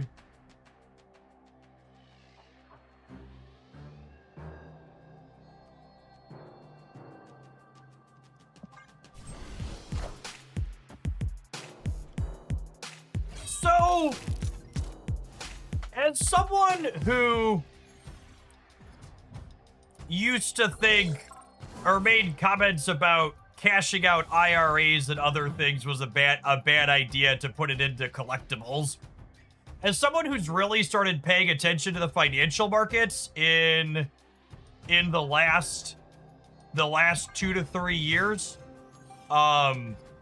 I really don't know that you could make a particularly compelling argument, in my opinion, for why collectibles are better or worse than the financial markets. Like, obviously, putting money into a collectible is gambling, but, like, the markets are just, like, pretty much gambling in their purest form in 2020, 2026.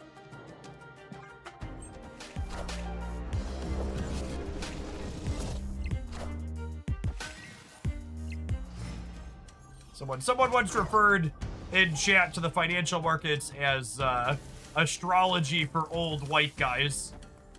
And I really just can't emphasize enough how much that is painfully accurate.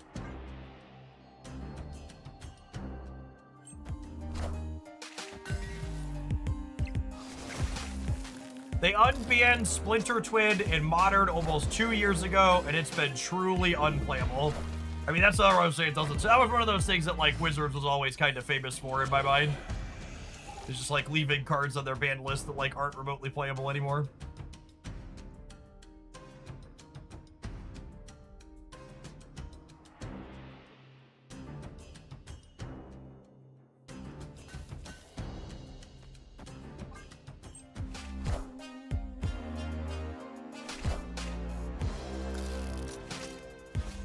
You can probably unban everything in Modern that was banned pre-Horizon Sense. Yeah, probably.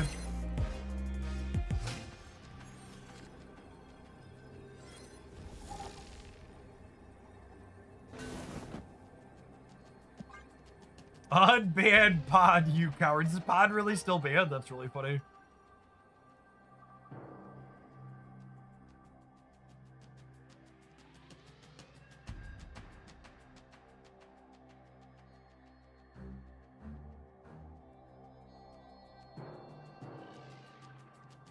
Jack Crispy, thank you for the brand new Prime support. There's a ton of people you can send that to every month on Twitch. Thanks for this month and keeping me around. Jory, thanks for upping for the 2nd month.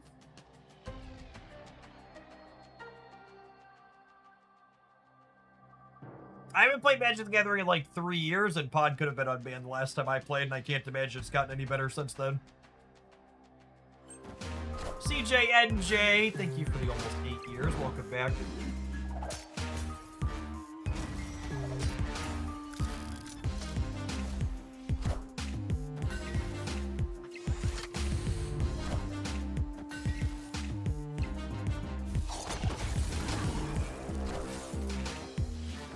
Wow, that's so close.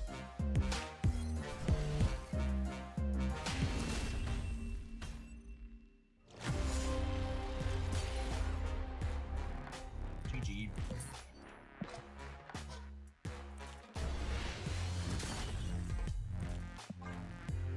They probably can't unban Summer Bloom. Yeah, that's a fair take.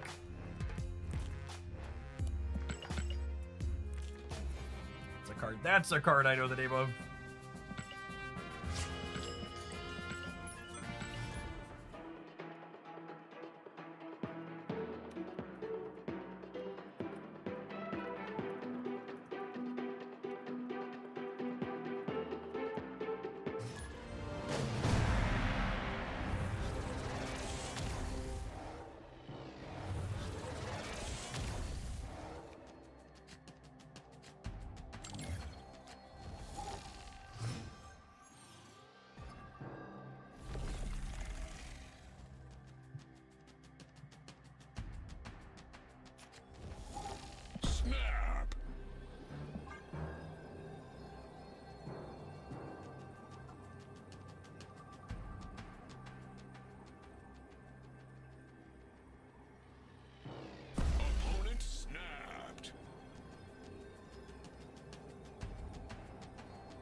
Sensei's Dividing Top. There is a name I haven't thought of in a while.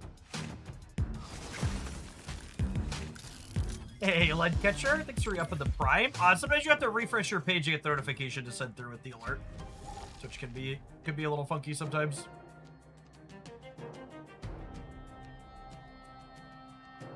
In response to you thinking I top.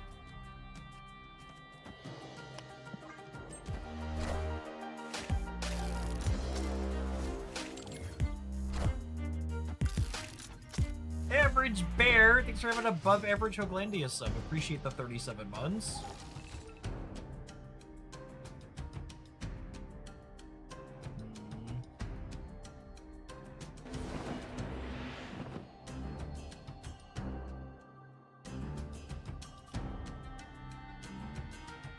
They unbanned GT and it was unplayable. No way.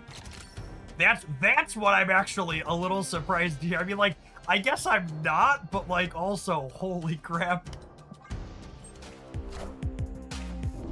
Ross, man, thanks for the over 2 years. Welcome back.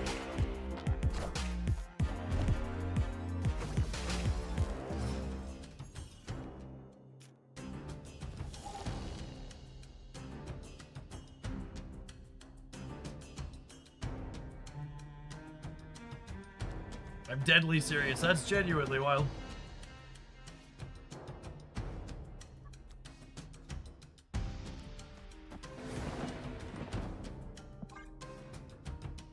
Tops are cards you should keep banned, not for power level reasons, but for quality of life reasons. Card's a design mistake.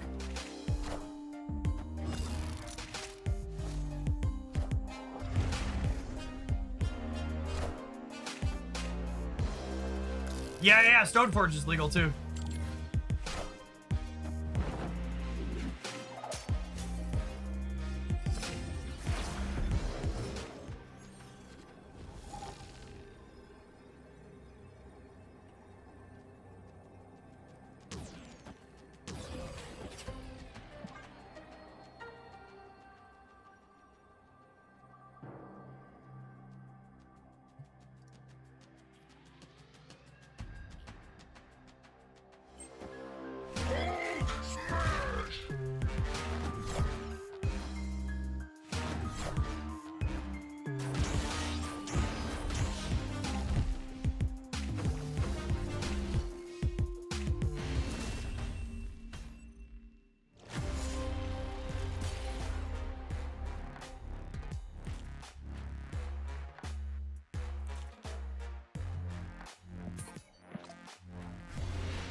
I need to close my social media feeds for the day before I lose my mind.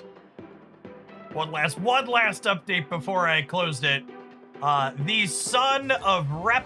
Lauren Bobart, the one she's from Colorado, right? Like very publicly facing Republican. Her 21-year-old son has been charged with several felony counts of child sexual exploitation.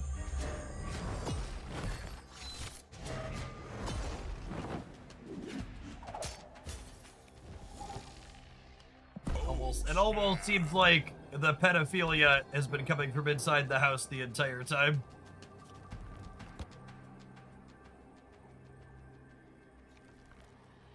Opponent snapped.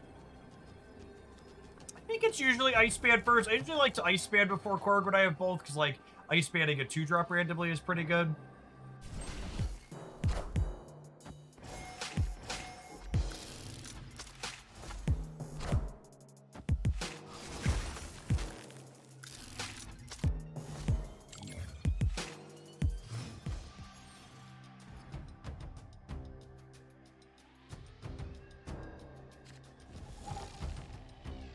At any rate, that's enough social feeds for one day.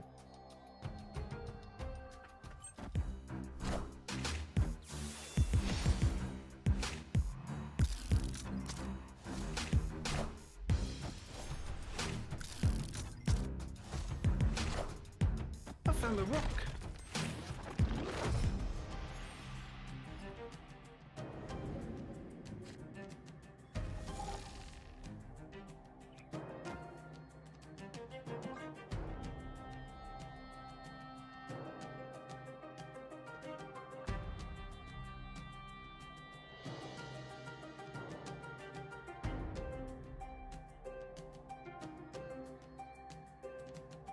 The Thanos emote deck's been really fun. Agreed, Troy. That's one of my favorites I've played so far.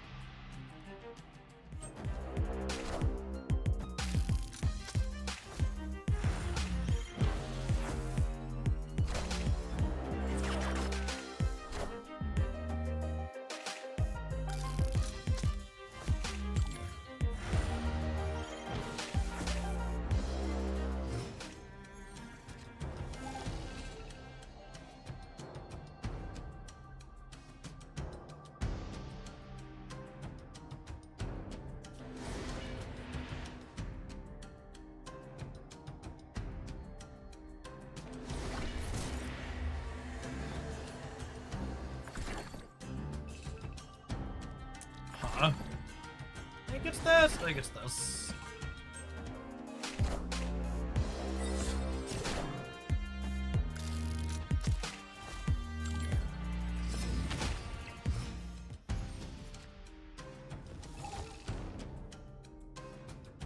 It says copy and move on it. Although I guess Mercury's there, so he's not going anywhere. I think it's still a play.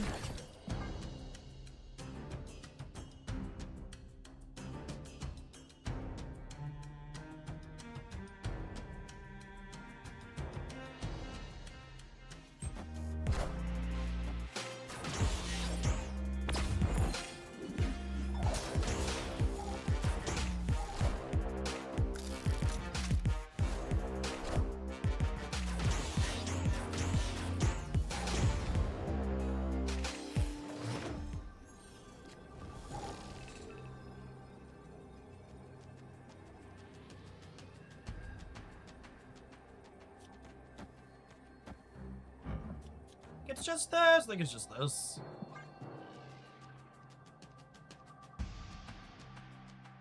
Yeah, Moon Knight tagging Cannonball here was huge for sure.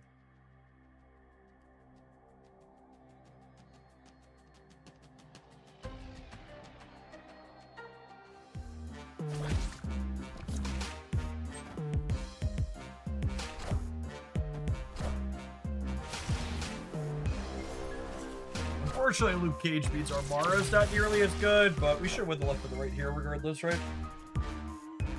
He's going to only take him to 13, and we have stature over there. Gene as well. It's not bad. Victory.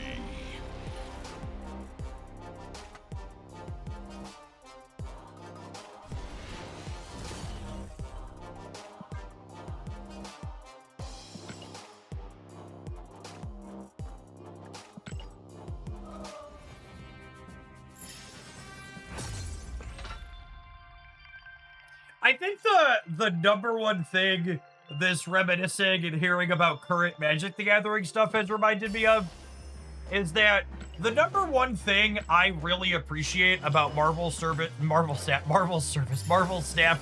balance as a live service game, is the words my brain was trying to make, is that even when Snap balance isn't perfect, like it's definitely not always perfect, right? I know that they're going to iterate and try things, yeah?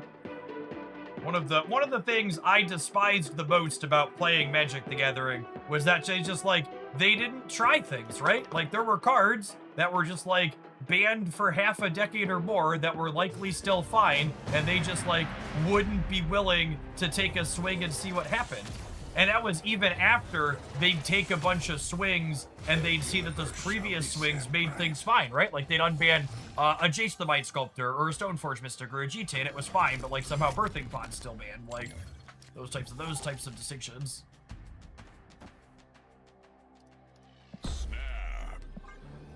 That's the biggest thing. They're at least like willing to take swings.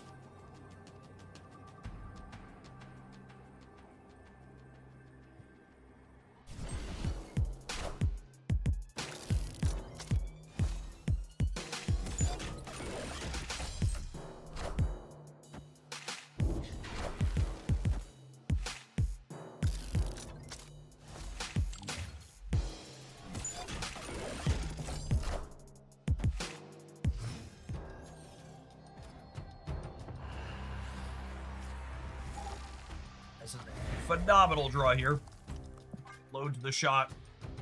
Gives us something to play into this cleanly. This could have been risky, but we had Spider-Ham, Korg, and Morrow all as pretty good hits. Even Moon Knight would have been an okay one for the following turn.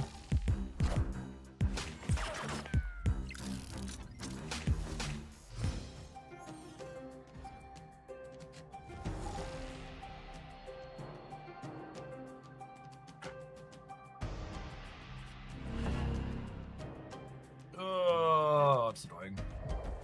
I don't think I want Spider-Ham. I think I'm just playing about to load a shot here. Hey Jeff, how do they do balance updates in games that have both digital and live print editions? So usually it's just like bans or unbans, either the cards are legal or they're not. And generally speaking, well, I guess I shouldn't say generally speaking. In the case of Magic the Gathering, which is what I have the most experience with, they tend to be very hesitant to ban things because they don't want to ruin people's financial investments. Because it's not just a game people are playing, it's a secondary market.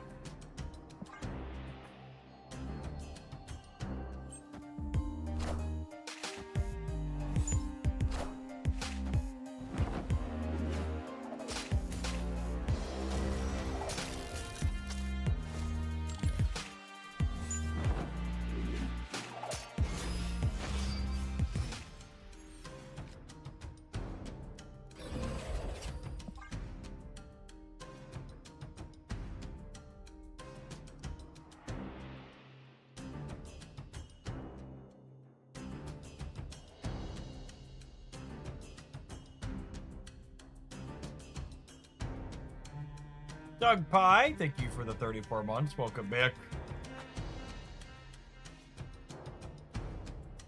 Opponent snapped.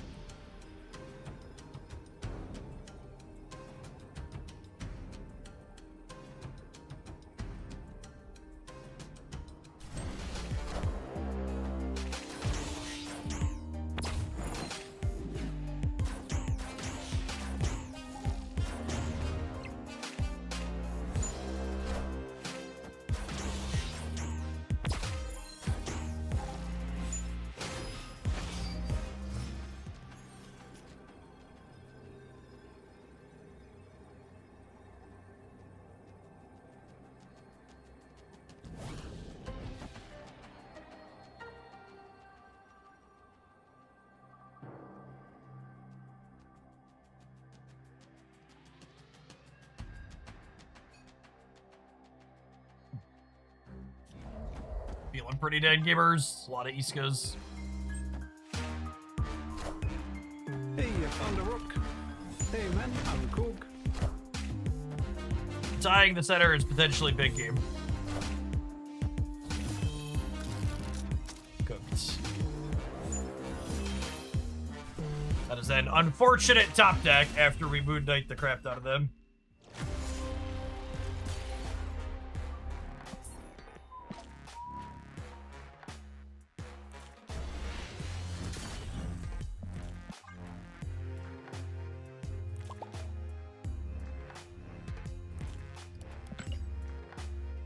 Oh, I forgot I hadn't deleted emotes. And to reinstall Snap over the weekend due to an issue I was having while recording. Have an ad roll. I'm gonna give myself an emotectomy, and then we'll see you in another 20 seconds. We'll do at least a couple more of this one. I think when we get back. Don't go anywhere, gamers. They imported the Thoughtseize bug. Yeah, something like that. Look at my lovely family while I'm doing this.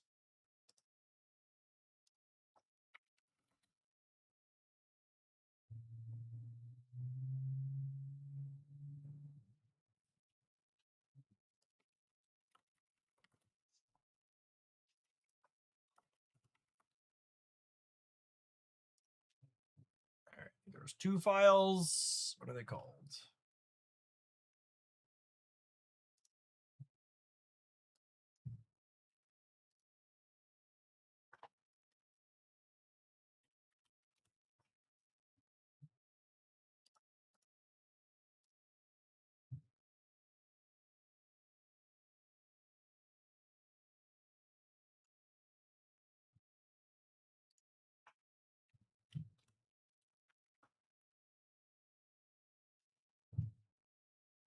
All right, I believe I have got the emotes.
When you feed a Thanos card to Chimichanga, it loads an extra shot here, so this Korg into Chimichanga him will load 2.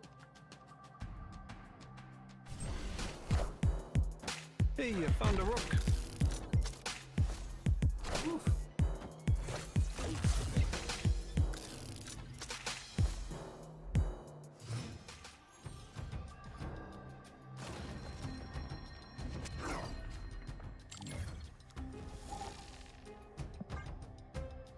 Over 3.5 years, Brosnan. Appreciate that. Welcome back. I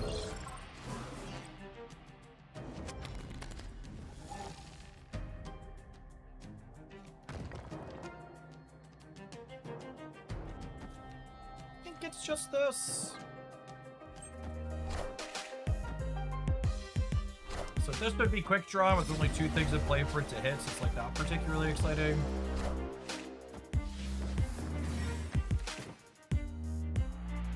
Most common Ancient One deck is the Scorpion deck, which actually makes these 2 disruptive draws pretty good here.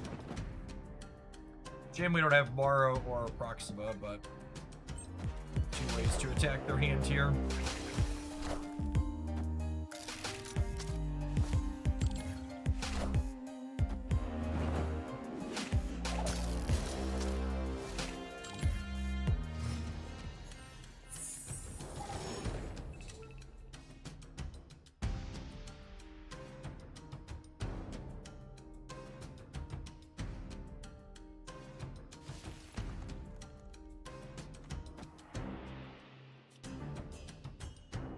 Huh?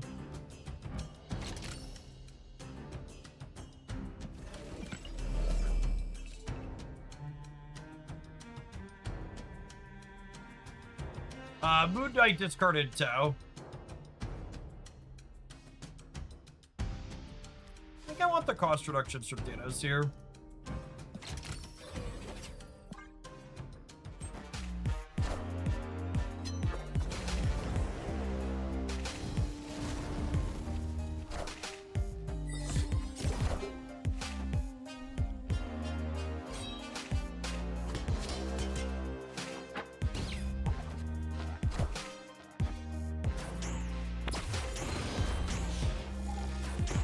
Oh, I should have done this in the other order, so that way I could have had a second ham activation.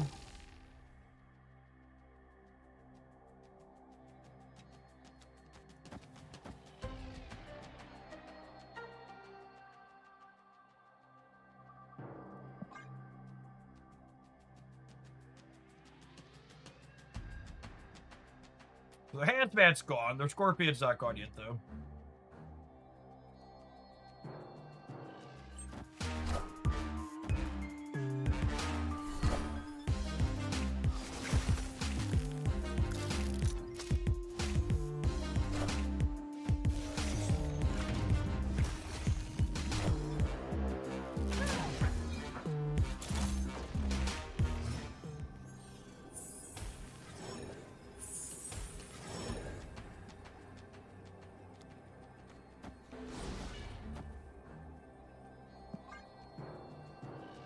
How much could they actually afflict us here without hazmat?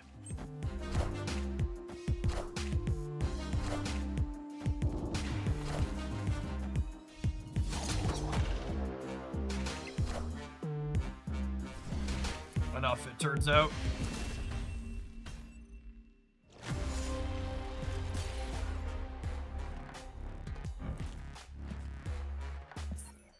How's this deck felt? Honestly, it's felt kind of medium.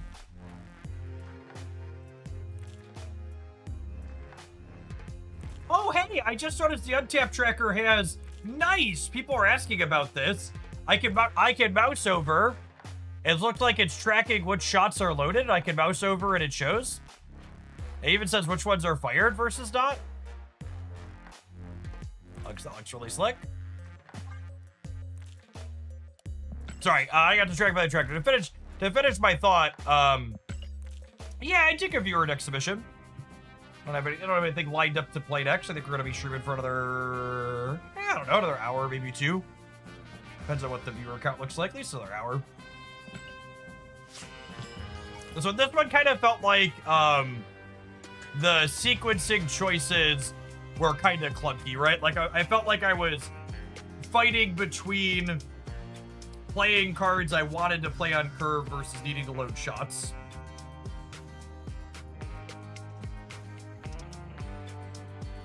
Was the tension there. And really, I think that's, you know, a good thing in a way, because like Thanos is going in a lot of things, but he's not free, right? Like there's actual consideration and types of decks that like the types of things that he's doing more than others.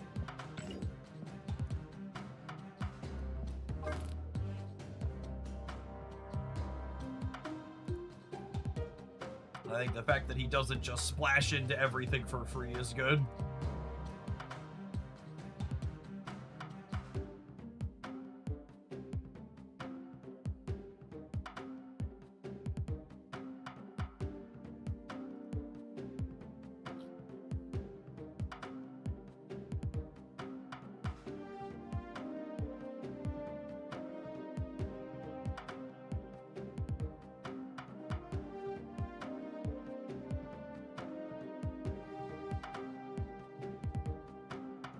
Okay, listen, I know I said I was gonna close my feed chat, but I accidentally opened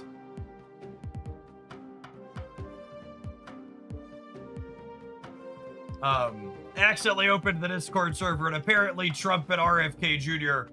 are about to do a joint presser announcing vaccine changes for children. And I'm sure that that's going to be something very reasonable and good in the face of our measles outbreak that's going on in the United States right now.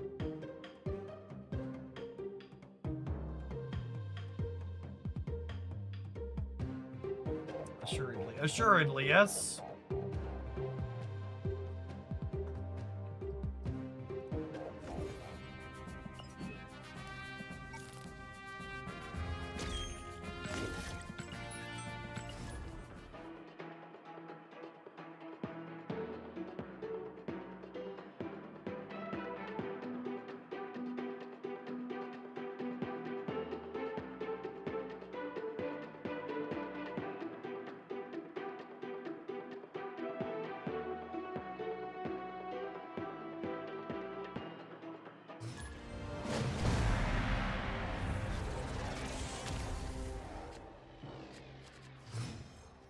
It looks like the cornerstone of the announcements they plan to make is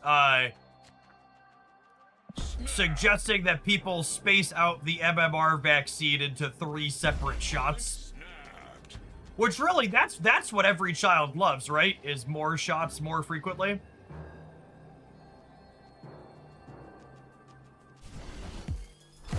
It's a very pro-kid policy.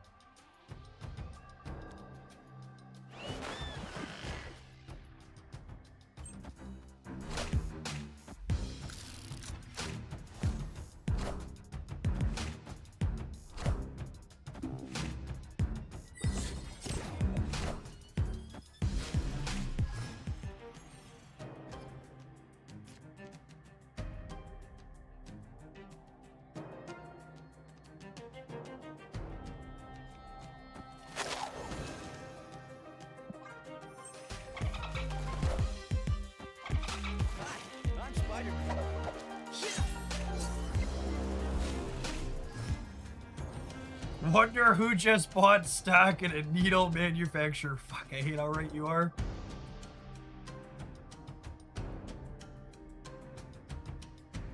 Yeah, it's more appointments. The one that Winterfell there hits the real point. That makes it just more likely that the shots won't get done because most people can't afford to take that much time off of work for multiple appointments like that. Is a big part of what it comes down to.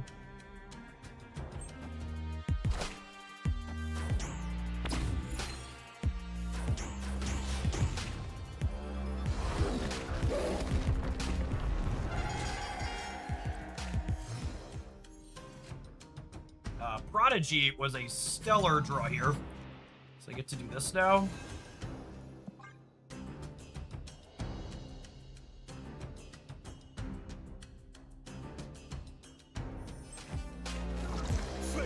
You guys really need universal healthcare. Wow, won't somebody please think of the healthcare executives' bonuses? Typical selfish millennials. Wanting healthcare for themselves and their children and not thinking about the millionaires and billionaires.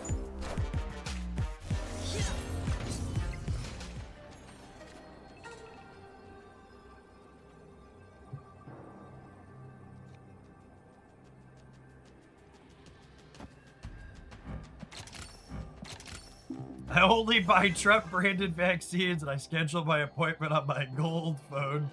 Excellent.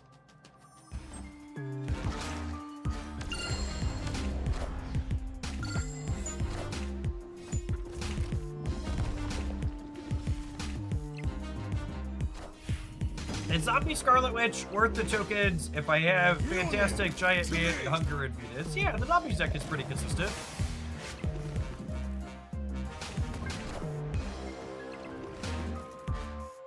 Hey Jeff, I recently got back into the game after 6 months. I picked up the season pass. Should I open packs or selectively pick cards out of Series 5 that I want to play? That's honestly a really good question. And the answer to it is kind of subjective.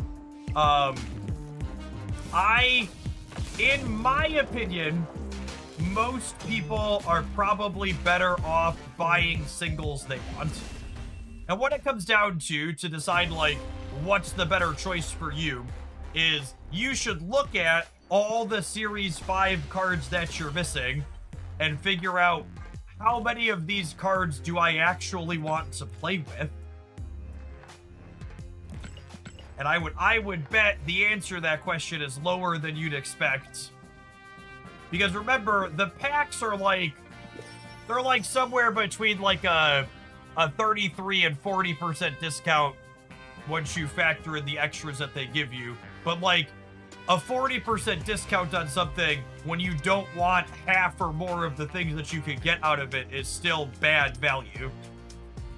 Right? So like, it's like, well, it's 40% cheaper, but I only want 10% of these things. You should just buy the 10% that you want.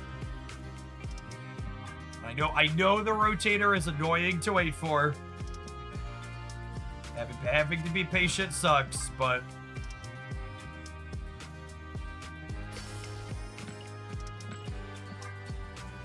there's this really weird obsession with the loudest people in the Marvel staff community about getting everything and being collection complete.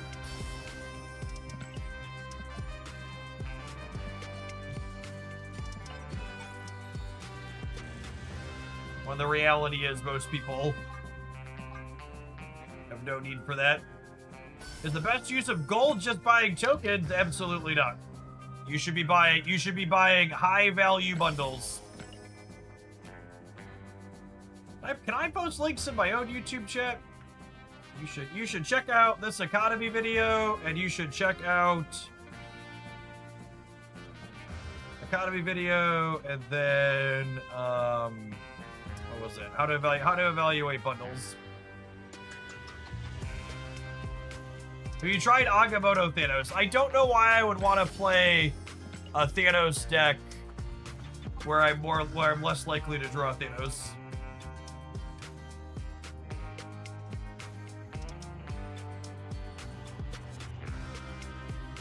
Our new Flexi Spot campaign is going to start next week, actually, Wilker. So if you don't mind waiting, if you're in the market for a chair, all of our stuff is Flex's Spot as always. They're gonna have a Labor Day sale going on here soon. That kicks off next week. So we'll have some extra discounts on things.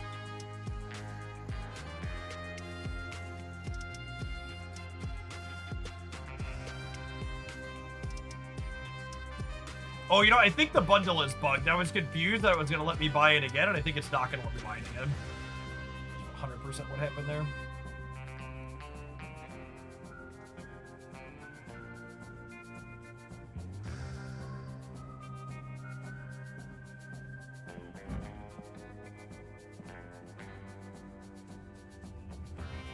There is going to be a free zombie deck this month. We don't know what it contains, though. I'll be curious if it contains things like Zombie Scarlet Witch. That'd be really nice if it did, but I don't think we know the actual contents yet. That's not data mined, right? Oh, you know what, chat? Speaking of cards to buy and looking through them, I woke up late and then we were doing Arctite, so I completely forgot, but I kind of want to do an updated Series 4-5 tier list. Should we wrap up on that today? Oh, someone asked, is the only way to pay for deck submissions through PayPal? You could also buy bits on Twitch, technically. It's been like 2 months since we did a Series 4-5 tier list.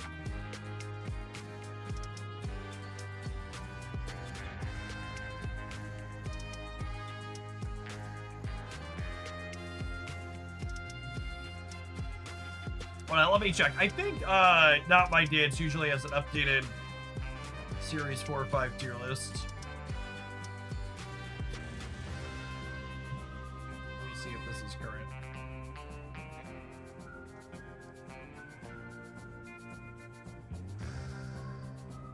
That looks pretty current to me.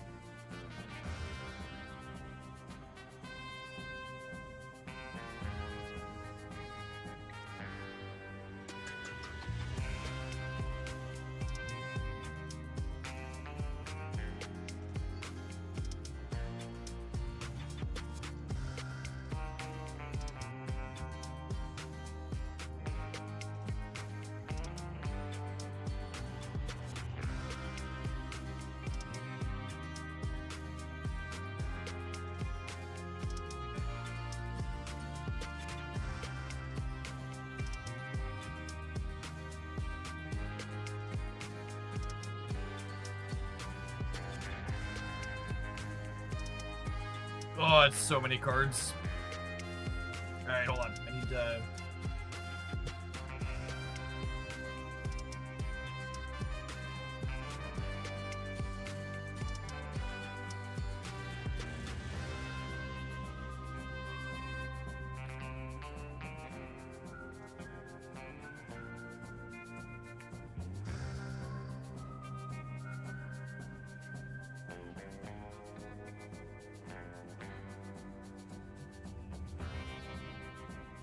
Alright, we've made it nice and wide, Chip.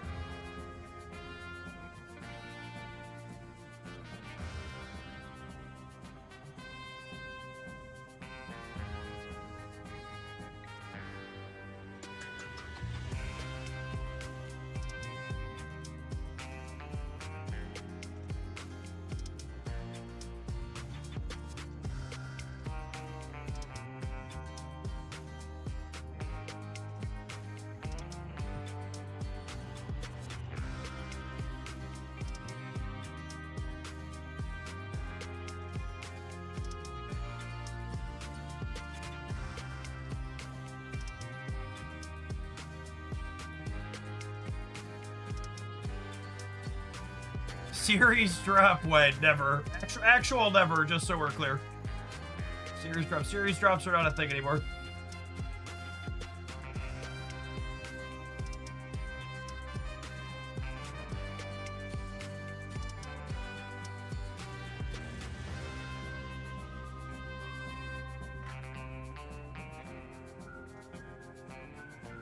You can't really make out the text on these, can you?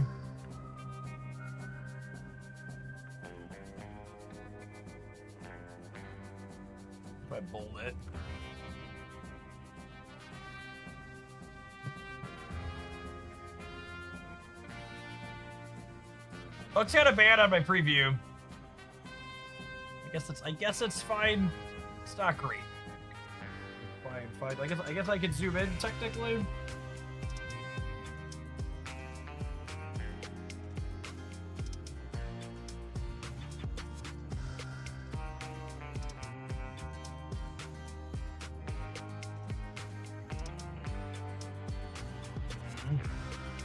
Oh, you know, I think this monitor I'm working on is a different resolution than the one we usually record the tier list on, which probably screws with it.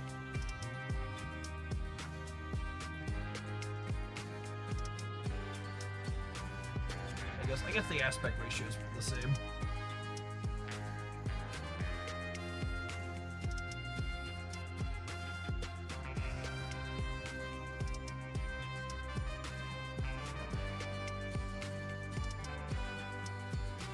Alright, are we gonna do this? I think I should tap an ad roll before we start.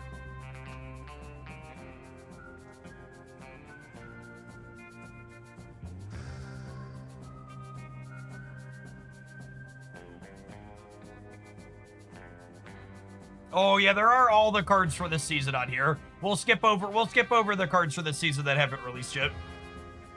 I don't have any advanced thoughts, and I can't even tell you what their text boxes are, so we're not going to rank them.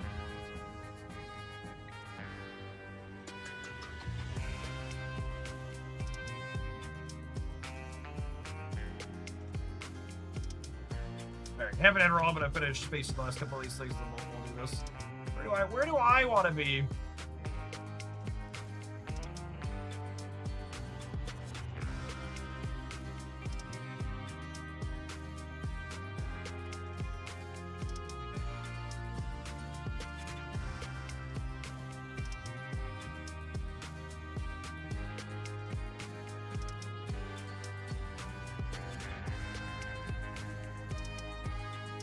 Will put me here and will mirror me. Looks like I'm looking at it.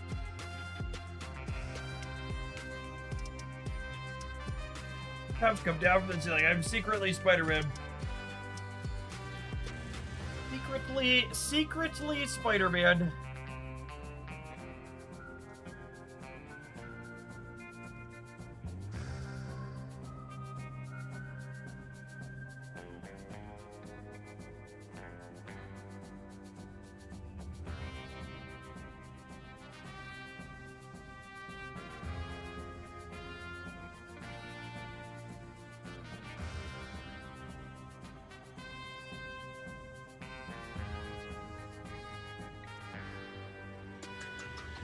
Congratulations on making $1 billion last week. I need to go see the movie. Get over to it.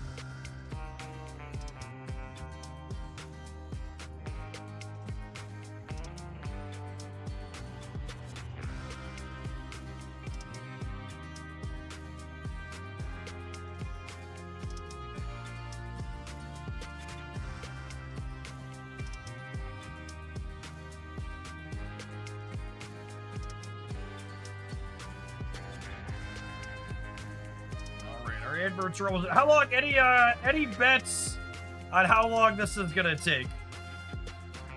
I think the previous one was around 45 minutes, if I recall correctly.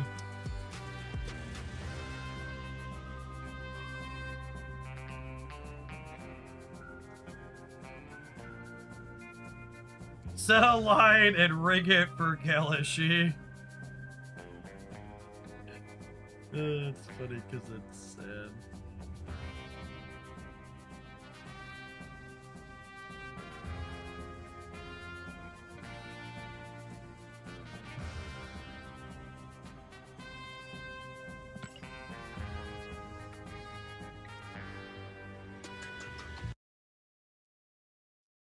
Pre-fill the trash tier and it'll go faster. Do I not hate that?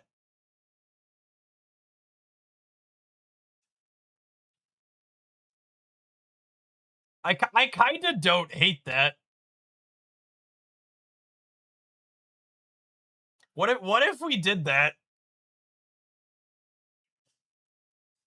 What if we just bang out the yeah, let's do that real quick.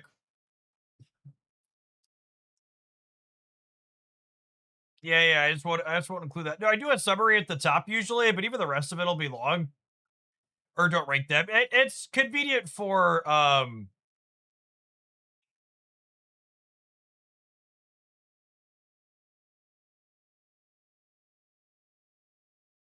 mean, they're just gonna be scroll up and down. Arvernar.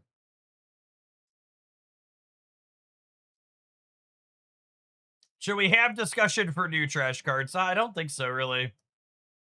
If someone has a question about a specific, they can ask in the in the comment section.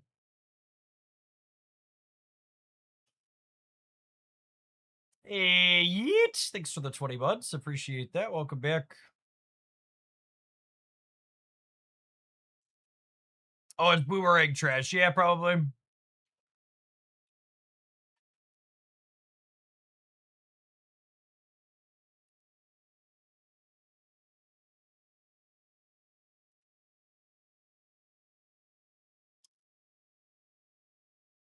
You know, I feel like looking at this, there's less trash than I recall.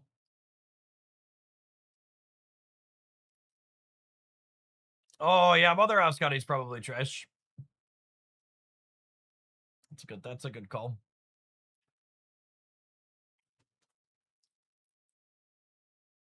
I feel like past Jeff had a lot of cards in the trash tier.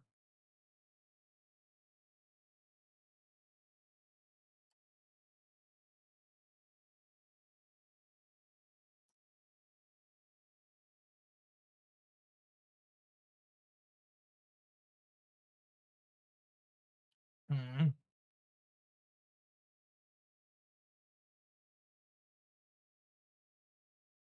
Put new Thanos in the trash tier without saying anything to farm YouTube engagement. Yeah, he'll be in the trash tier on the thumbnail for sure.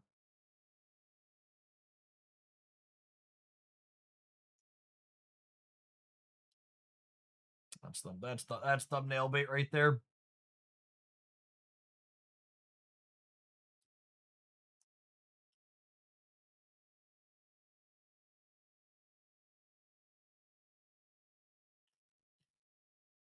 God, there's just so many cards.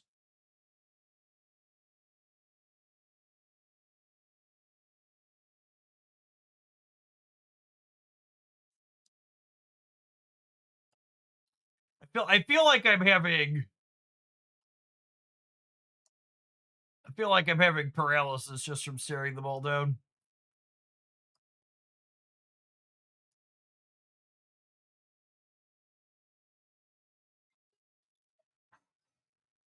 Oh, are these not in alphabetical order? They're not, are they?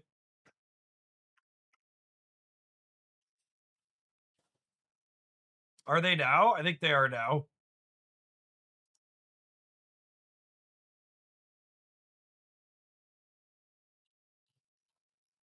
Okay, I refreshed it. They're in alphabetical order. Now I need to redo the...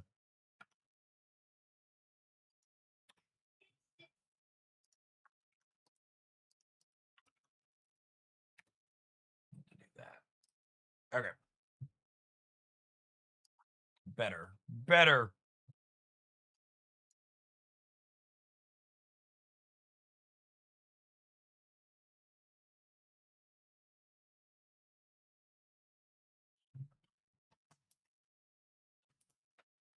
Airwalker. I think Airwalker's got a very niche. I think Airwalker's niche fine. Bastion's pretty bad.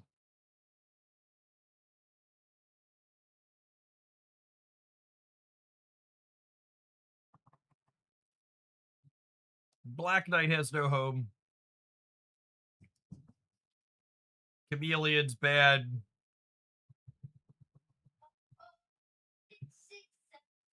Finfang Foom. Yep. Yeah, Elixir probably. Hi. Hey, bud, do you need something? Nope. Okay. Is this like a tier list of good cards to bad cards? It is a tier list of good cards to bad cards. Yep, we're pre-filling the bad ones.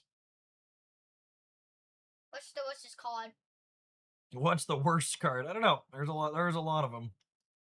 You can put Mr. Sims up here, I think. Gorgon doesn't really see any play. Esme, yeah, Esme is probably a fine candidate for here. Isan's probably a fine candidate for here. I guess part of the problem is, Love You Bud, I'm gonna have to scroll instantly too. Is an issue. Because this part's gonna fill up so fast.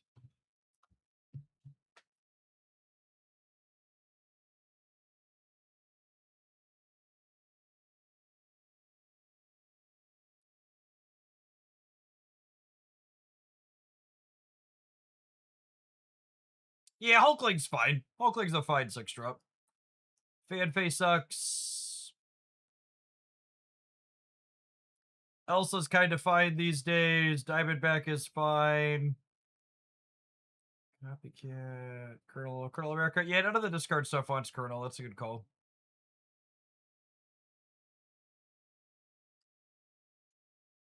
Head pull's pretty bad.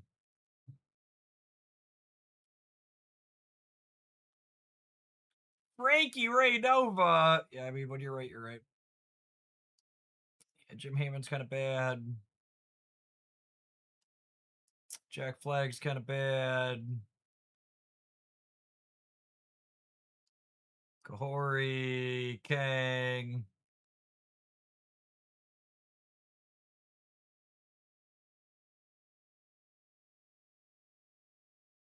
Jamison's fine.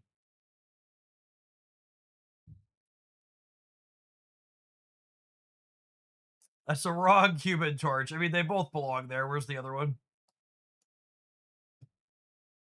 Karen's fine, Chip.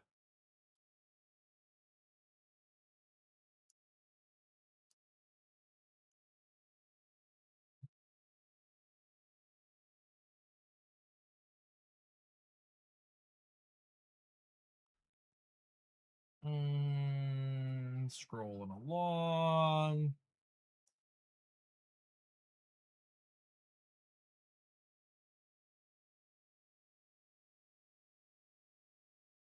I think Kraglin's fine. Kraglin's a 3/9. Leave him alone. Leave him alone.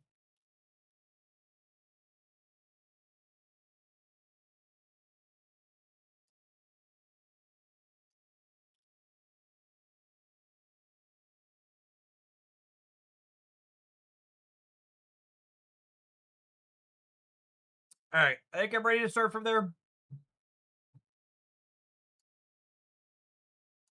I feel like we might end up with more in trash before we're done, but I think that's probably a fine pre-fill. Matthias, thank you for the over 3 years of support. Appreciate that. Welcome back. Oh, we missed Toxie Doxy. Yeah, where is she? There's just so many.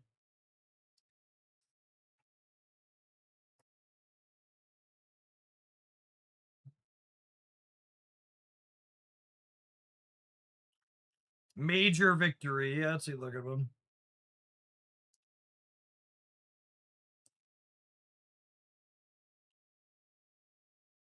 Loki. Yeah, I put Loki in there too. That's fair.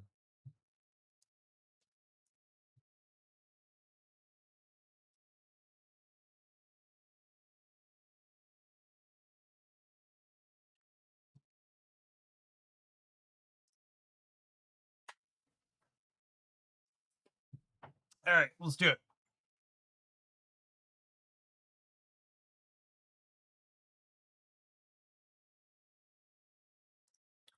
For the sake of cutting down the short explainer portion of the tier list, we've pre-filled a bunch of the trash tier stuff. We'll probably add a bit more to this, but I just don't think any of these cards are good, and they're not really worth talking about. They're bad to that point. Let's go ahead and dive on into the rest of these, starting with Adamantine Infusion. Adamantine Infusion, I would say, is a defining and strong card. There's a few different combo decks that play this alongside Fastball Special, and I think we're going to go ahead and throw that right on in up there. Actually, this is already... God, I hate it so much. All right, hold on. Hold on. I need to get this figured out before we... At the very least, I need to be able to put one in every category and still see the bottom, I think. Gosh, this is just... It's so atrocious. There's just no manageable way to do this.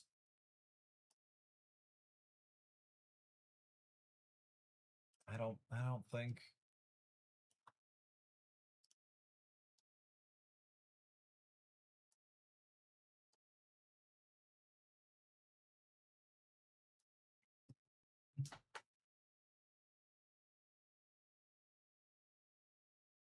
I guess.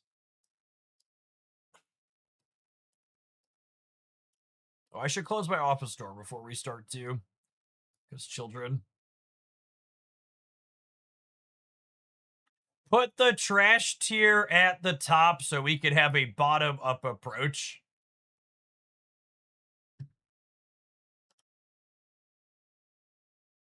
Yeah. Yeah, I like that.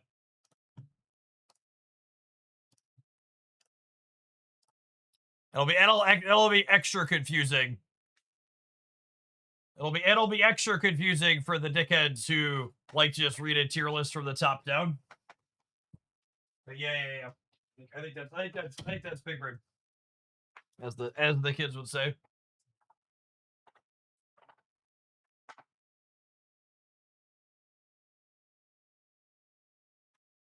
All right, so let's do this. Make sure we have enough space here still. I get my zoom right.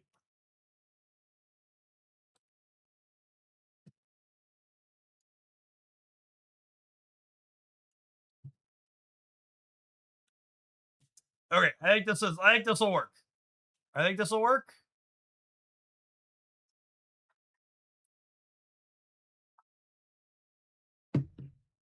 I think this will be good.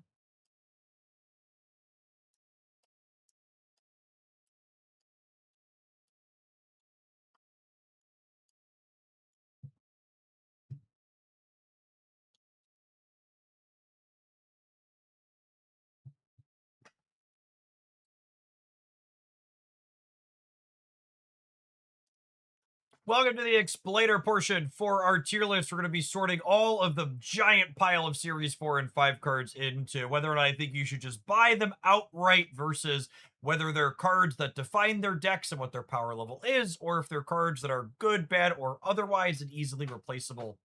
I don't like that intro. I gotta figure out. Take 3, chat. 3 takes. This is no good. This is bad. This is terrible. Normally we do it in 1. Pre-filled trash tier at the top. It's got me all off my game.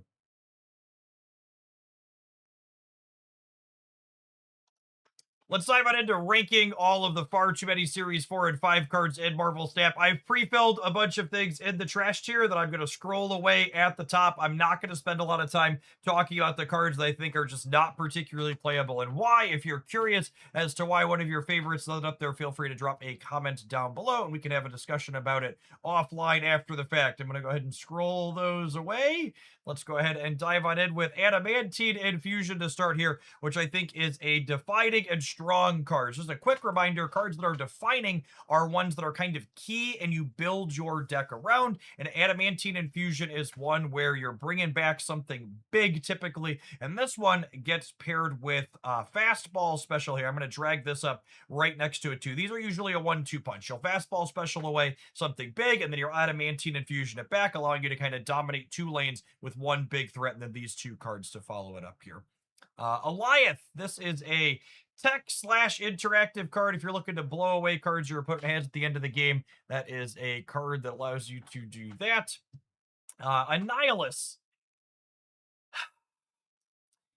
As I get to Annihilus, I think he's going to be our first friend added up in here to the trash tier at the end. I think he just doesn't really fit his role he used to fit very well anymore. I think other cards like Circe kind of just are much better at him than that.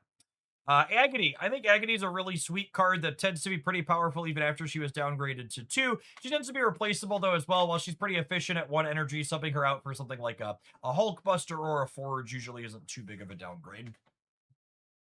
Agamotto.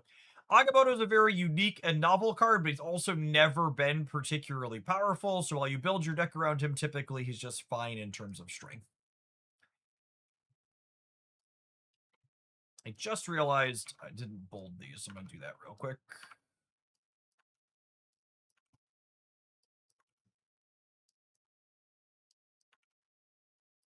Stand out a little better.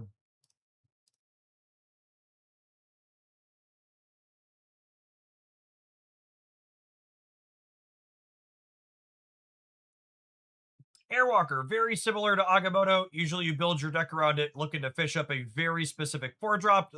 Phantom X, probably the card he most commonly sees played with these days, but those builds aren't particularly powerful or impressive. Ajax stuff. I think Ajax probably floats somewhere between Defining and Shrug and Defining and Mid. I think it is worth pointing out that a lot of the Scorpion combo builds that have been existing since that card was added to the game aren't all playing Ajax anymore, and I think there's some debate as to whether or not he's been outclassed. So I think with the addition of Scorpion again, I'm going to err on putting him into the section of mid. Antivenom is a card that has some deck building around characteristics, usually paired with like Luke Cage or Shadow King. I don't think it's been in any top decks in recent memory, though, and usually you could swap him out for something else in most decks that he's in and be A-okay. Aranya, I think there are more than enough move enablers at this point that while she's probably one of the higher quality ones in Series 4 and 5, she also tends to be pretty interchangeable with other cards that slide your cards around the board.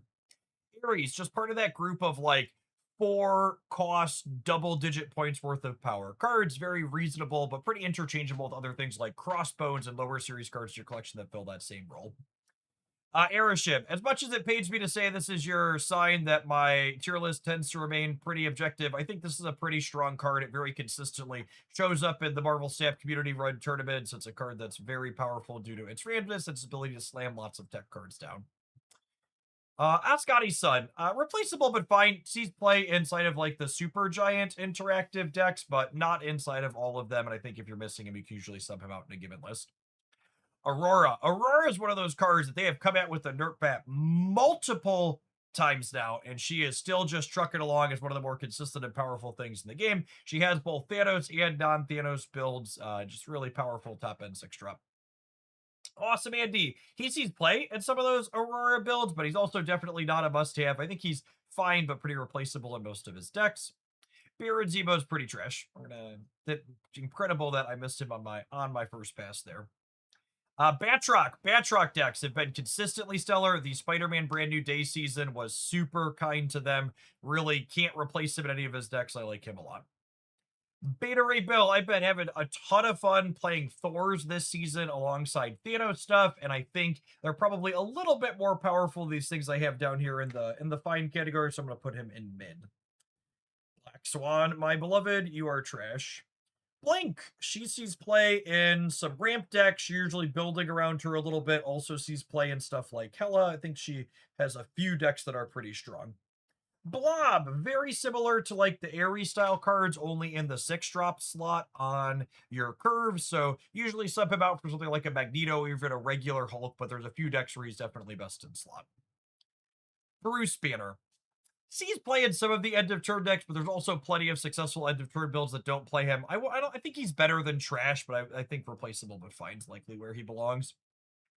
Bullseye Discard has really struggled as we've gotten a bigger variety of ways to interact with it. Like in a pre-Cosmic Ghost Rider world, it was a consistently top tier deck, but since then it just gets messed with in enough ways where it doesn't consistently put out big enough numbers even when it comes together. Chimera is a card that I've put as a tech card in the past in these roundups, I think, but honestly, I'm not sure I've ever really wanted to play Chimera. I don't think she's ever been present in a top deck, so I think I'm actually just going to call her trash this time around. Caliban, man, this is a card that got a really solid glow up with new Scorpion being added to the game. I don't know that necessarily the best Scorpion builds are playing him, but I think he's at a bit above defining and mid. I think I'm going to put all the kind of Scorpion enablers in this category here. They seem right around there. Cannonball is one of those cards that keeps trucking along alongside Mercury as a pretty potent interactive bit. I don't think it really headlines or makes or breaks any particular deck, though, so if you're missing it, you could probably swap it out. Captain Carter sees play in a variety of Marvel Snap decks, everything from ongoing to like Surfer combo shins to be pretty strong in a lot of them. Cassandra Nova, just pretty generically good 3. Could maybe argue that she could go up here as a tech card against like Erisham or even traditional Thanos, but I think I would call her just like a generically good 3 and put her in replaceable and strong on average. Chamber stuff, I think he's fine. I don't think Chamber's one of those cards where like when you have him, there's decks where like you're happy to play him in, but I don't think he like makes any of those decks enough better that I recommend actually spending resources on him. Clea, my beloved, someday you will be better than fine. I'm not going to put you in trash because I played plenty of decks. One of my favorite decks from last season actually had played a ton of Clea, but she's definitely just okay. Copycat, very similar to Cassandra Nova, just okay.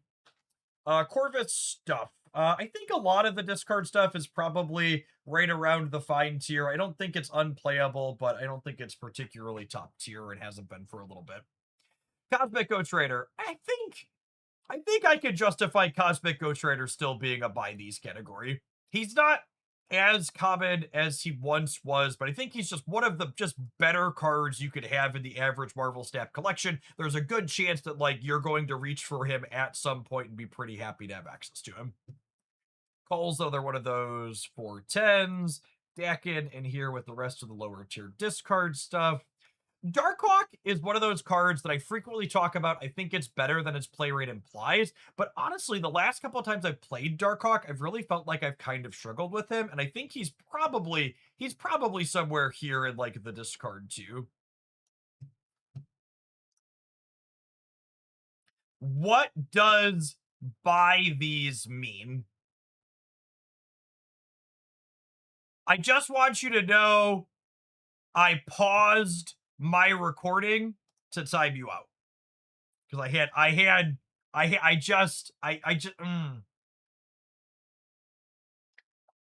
of all the categories to ask, what does this mean?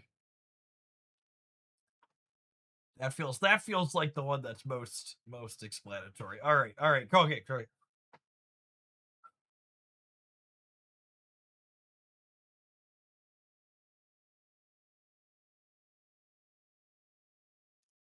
Deafening Chord, interactive tech card, shines with Werewolf by Night in particular.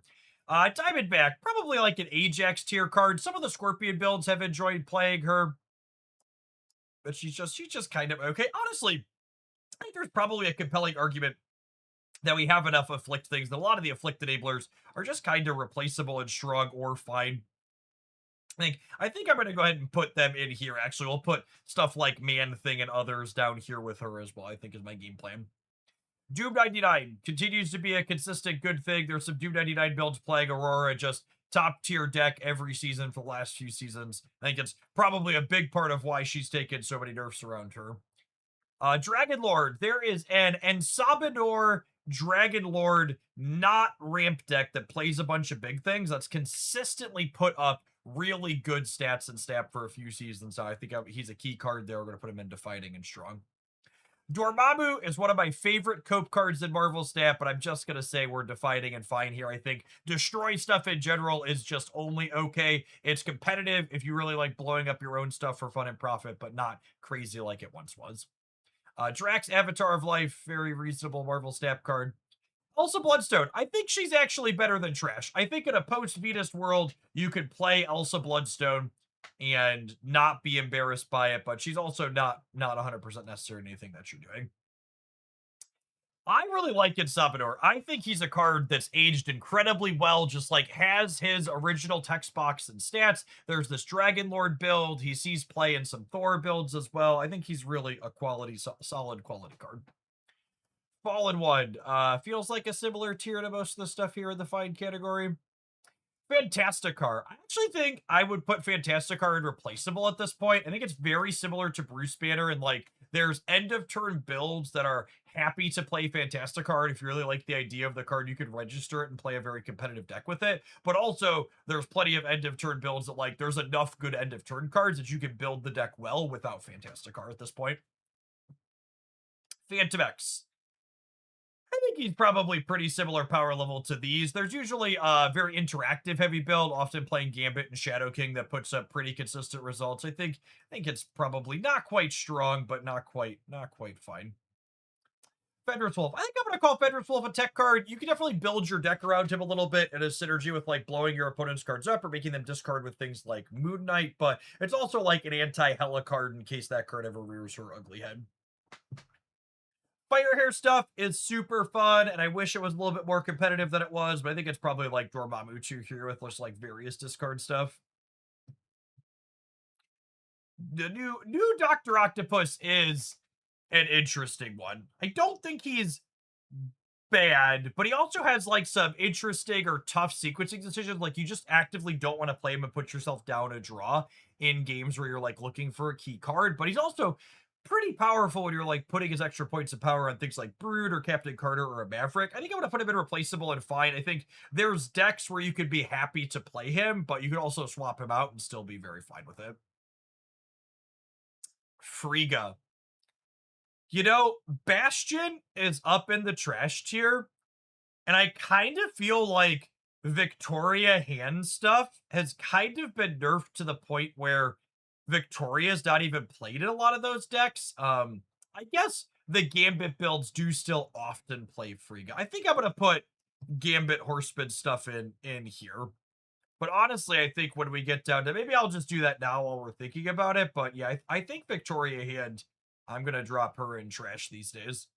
I think I'm pretty unhappy with where she's at power level wise.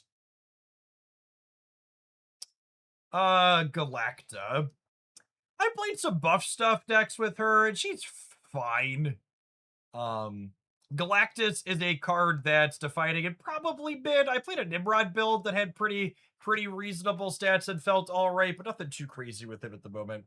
Galactus got a point shaved off the top, but he's still just like a very good 6, interchangeable with Blob and these others in here.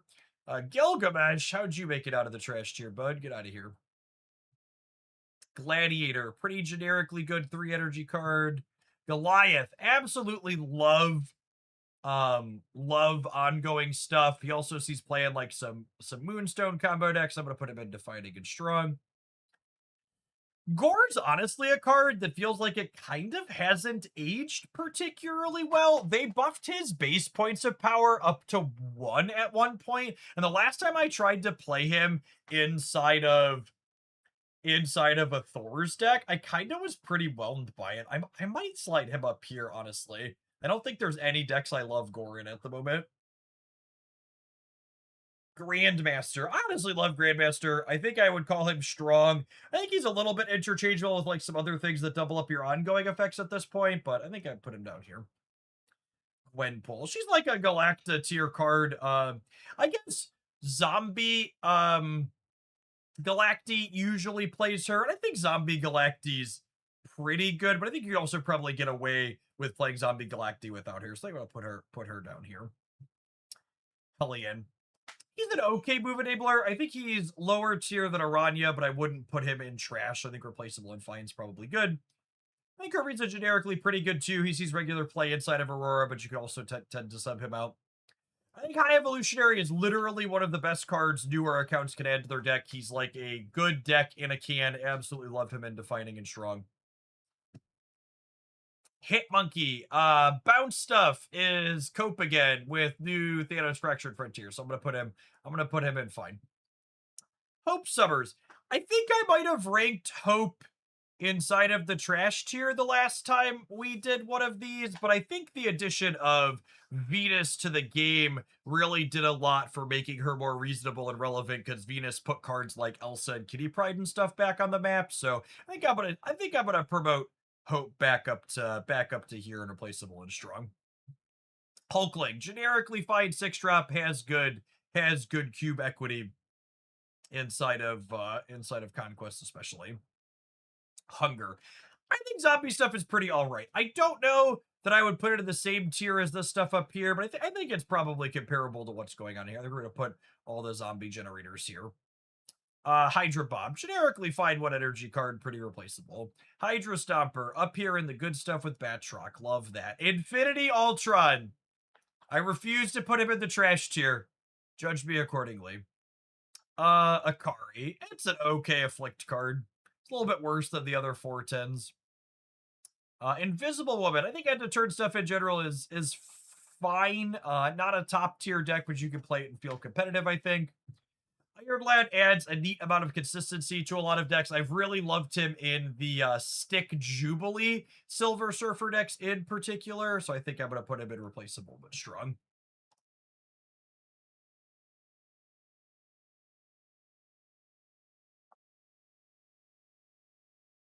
All right, for those keeping track, we're a little under 16 minutes in currently.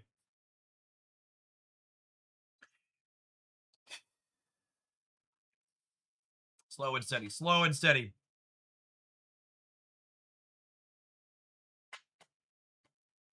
We are at I.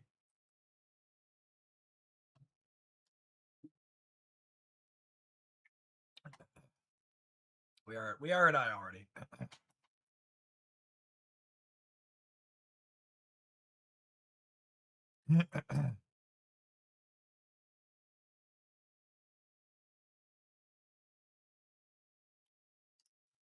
Iron Patriot, I think, is one of the generically best 2 energy cards in the game. It has so much flexibility and really good cube equity. Also tends to be pretty replaceable, though.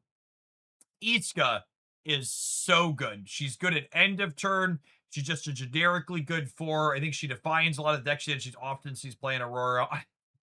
Would anybody fight me if I put Iska and buy these? I'm like talking through all of the things she does. I think I would put Iska in a buy these card. Yeah, I think she is. Okay.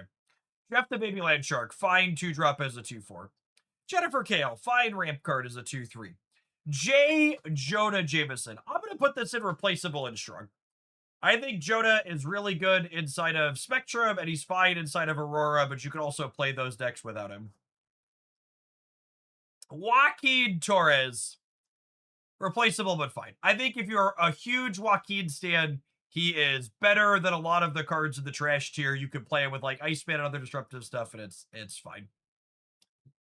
Joe Casta goes in like some of the combo stuff, but honestly, I think most of the decks that do Jocasta combo stuff tend to be better without leading into that angle. I'm going to call it replaceable and fine, because I think if you really love doing wonky combo stuff, you could do it and not feel bad about it, but I also don't think it's super optimal.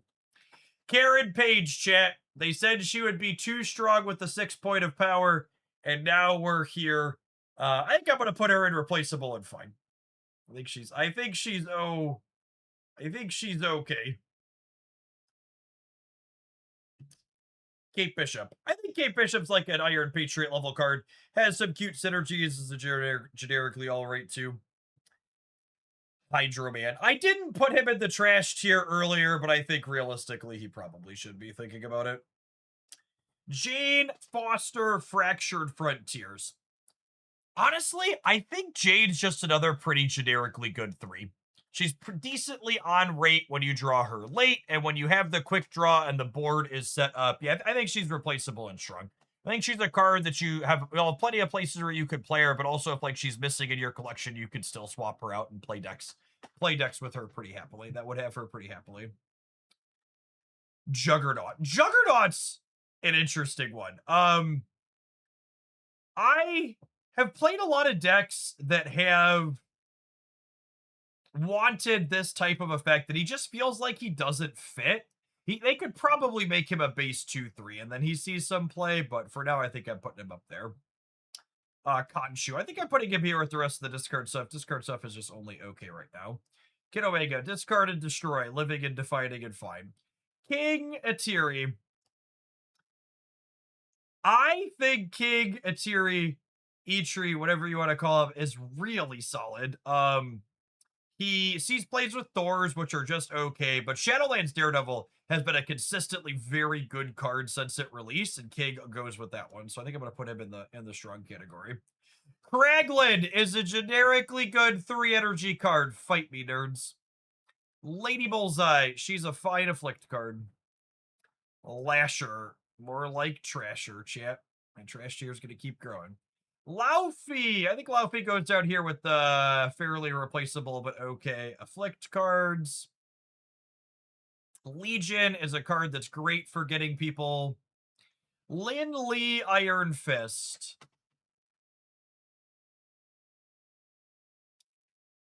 I think Lindley is better than Trash. He's just fine. He's just fine. Something I'd like to call out, because people often call out Legion as a tech card. Tech cards are cards that you put into your deck to interact with your opponent's stuff. Legion mitigates location variance and randomly gets people, but interacting with locations is different than interacting with your opponent, and by that definition, I don't think cards like Legion or Nocturne should be inside of tech cards.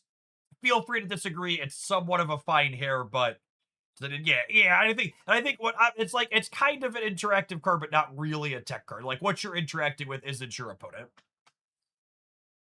Yeah, I like kind of for Magic, but also not really. Living Tribunal, not particularly good, but definitely defines the decks that it's in. Luna Snow, I think I'm leaving Luna Snow up here in the buy these. I think she's still the best of the ramp cards. I think she's a fine addition to most collections. If she's missing, you should spend resources on her. Madam Web, one of the better Series 4 or 5 move enablers. Going to happily put her here with Aranya. Magus. You know, I've coped with Magus a few times. I'm going to put it into Fighting and Fine, and I will not be taking questions at this point in time. Majestic Wingmate. I think Majestic Wingmate's a solid pseudo ramp card. I think it's pretty replaceable. Makari. I think I'm trashing Makari, chat. I don't think there's any decks in recent memory I really want to play a Makari in. Malekith. Very Iron Lad style, adds consistency to your decks. Replaceable but strong, I think. Man Spider. I think I'm putting Man Spider in the defining and mid category with a large asterisk next to its name. The recording of this tier list is happening when Thanos Fractured Frontiers is still very fresh. And I think there's a good chance that once the novelty of Thanos Fractured Frontiers wears off and people want to start playing anti-Thanos decks as opposed to Thanos decks themselves, I think Man Spider is going to be a good card to reach for potentially countering Thanos. It hasn't played out that way yet, but speculatively, I think there's room for this to be somewhere in between these two. Maybe it should be up here. Man Thing, another one of those afflict cards that's just okay. Morrow's a fine discard thing. I think I'm gonna put it in here with the rest of it. Marvel Boy. I've really liked Marvel Boy in a post-Venus world. I don't think I can put him in better than fine, but I think he's better than he once was. He's one of the cards that what's it called, gave a glow up to. Mary Jane. I really like Mary Jane as a move payoff. I think she's pretty replaceable in most of her decks, so there's just like so many move payoffs in Snap. It's nice that she works with Batroc especially too, but I think I would put her in replaceable but strong. Doesn't make or break anything, but there's plenty of homes that are really happy to have her. Maverick stuff. I think goes up here with Captain Carter. He's got a few decent combo decks, and then obviously Surfer as well. Mercury's a pretty generically good 3 energy card. I'm happy to put her in replaceable and strong. Merlin. Merlin's an interesting one. He was one of my buy these for a really long time. I don't know if we're still living in a world where Merlin is a buy this card. I think I wouldn't be upset with someone if they're like, nah, Jeff, you should still put him up here. But honestly, I think I'm going to put him in Justified Against Strong. I don't think he's replaceable in the decks that play him. But I also don't think there's nearly as many decks that want him as once did. Things like Werewolf obviously still want him and some others, but I like him. I like him up here. He's a good Shulao and Werewolf enabler still for sure. Meek. Yeah, Meek's okay. Discard stuff is okay. Misery goes in here with Fire Hair. Just kind of okay, but really novel. To do the Marge Simpson thing for Misery, I just think she's neat. Mockingbird. Mockingbird sees playing traditional Thanos. Pretty replaceable there. Moira up here with Destroy Stuff and Just Okay. The Underminer. People are going to tell me I should trash the Underminer, chat. I think there's a Monstro deck that plays Mole Man that's not completely embarrassing. I'm putting him in replaceable and fine. Fight me. Moondragon goes in here with Chamber. Maybe you could argue it should go up here with Doom 99, but I think she's just a lot less defining than these other two, and you could probably sub her out. I think she's only okay. Moonstone. I love Moonstone in a bunch of Captain Carter decks. I think I would put her. Does she deserve to be up here? You don't need to have her to play Carter decks. I think I would consider her replaceable a lot of the time. I think she's a strong card, but I think you could manage most decks that are playing her without her. Maybe not. I guess the big Maverick combos really want her. I'm going to call her strong. I'm going to slide her up here into fighting for some of the Carter decks, but she could be replaceable. Poor Morgan, my destroy beloved. We're going to put her right here. Miss Marvel. They gave her +6 on her hands, and she still just kind of sees no play. Muse in here with the destroy stuff for sure.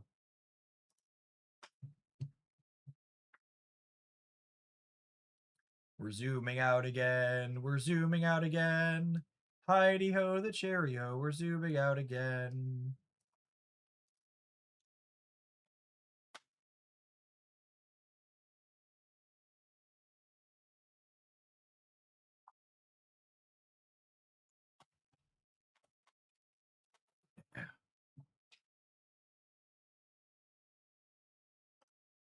Speaking of cards that escaped my first pass in the trash tier, and Amora is heading up. Nicolas Cage is heading up. Nico Badaru is still my goat, chat. Let's put her at the top of the buy this category. Nightmare. Nightmare is a card that's not very strong, but you absolutely build your deck around him and can't play the deck without him. Hopefully they buff him to a 2/1 at some point. Nocturne. Would you believe that there were people who unironically thought putting Nocturne back to 3/5 was a mistake? Honestly, she could stand to go to 3/6, I think. I don't think I'd put her in trash tier. She's okay, but like, the game is so different than it was when Nocturne at a 3/5 deserved to be nerfed. She could honestly go back to being the sum of her parents and be a 3/6 again, I think, and be fine. Omega Sentinel. I'm going to put this up here with Caliban, and we're going to get Scorpion Brand New Day up here in a minute. Ozzy. Ozzy is probably the best Supergiant variation and has been for some time. So Supergiant plus Ozzy is one of those decks that like doesn't see a ton of play, but like the stats on it are always consistently good. Penny Parker. She goes in here with Man Spider stuff. I think they're both pretty good together. Fastos. I'm gonna let the Fastos Coper say he's not trash this time. No, I will not be taking questions. Pixie. I think there's usually Pixie decks that are pretty competitive. They haven't been super popular for a while. I think she's maybe a cut below what's going on up here, but I put her into fighting in mid, I think. Polaris stuff. Another one of those cards that's enjoyed getting a bit better with the addition of Scorpion Brand New Day. Let's put her up here with the Afflict things. Prodigy. Prodigy's kind of like a Joe Casta adjacent card where like he sees play in some things, but like you could also probably get by without him in a lot of stuff. So I think I'm gonna say he's replaceable, similar to Joe Casta. Prowler.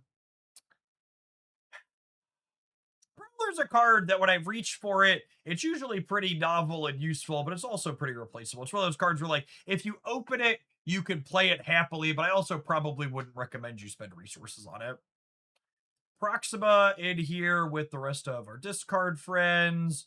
New Psylocke. I really like New Psylocke as a ramp card. I think most decks that are playing Luna Snow potentially want her. She's a little bit less flexible, but pretty reasonable in general. I think I'm going to err on replaceable and strong here with her. Most decks that have 5s and 6s are pretty happy to play Psylocke.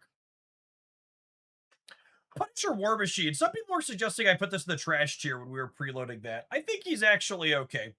There's a few ramp builds that I've been pretty happy to have him in. He's unique and then he comes out of the second turn, even if he could be harder to enable than some others. I think he's replaceable, but fine. Red Guardian, wonderful tech card, something you'll be happy to have in most collections, I think. Ravoda Renslayer, Mr. Negative ain't quite what he used to be. Sometimes sees play inside of like Captain Carter Moonstone stuff. Probably somewhere in between these two categories. I think I'm gonna err on putting her on the lower side. Red Hulk, generically good, 6 energy stat stick. Red Shift sees play inside of Hella stuff and other discard things occasionally. Red Wing. I'm going to say Red Wing is defining and fine. I've played a few Red Wing decks. You need to build your deck around him a little bit with both ways to move him and to have a big thing to plunk into play, but I played a couple of Red Wing decks in recent memory that I didn't feel completely embarrassed loading up. Rocket and Group, pretty generically good 3 energy card at this point. Also has like some nice Afflict synergies. Sage, pretty reasonable payoff, but interchangeable with a lot of other things. Generically solid 3. Sam Wilson, Captain America.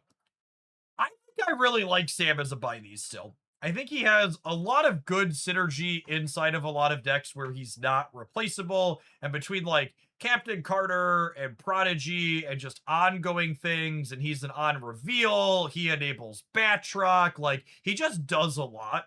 He could possibly be the best 2-drop in the game, chat says. Yeah, I think I'd be inclined to agree with that. I think he's earned his spot up here. Amusingly, the buy this category is currently a 1, 2, 3, 4, 5, so yeah, really good with Aurora as well. It's a very strong deck. It's a good call out. Sandstorm. This one should probably be in the trash tier. The Aussie decks do not want to play that one. Squanch. Fine card, sees play in some places, doesn't make or break anything. Scarlet Spider. This old gal ain't what she used to be. Was really good in the Shulau era. Does not really see play anymore.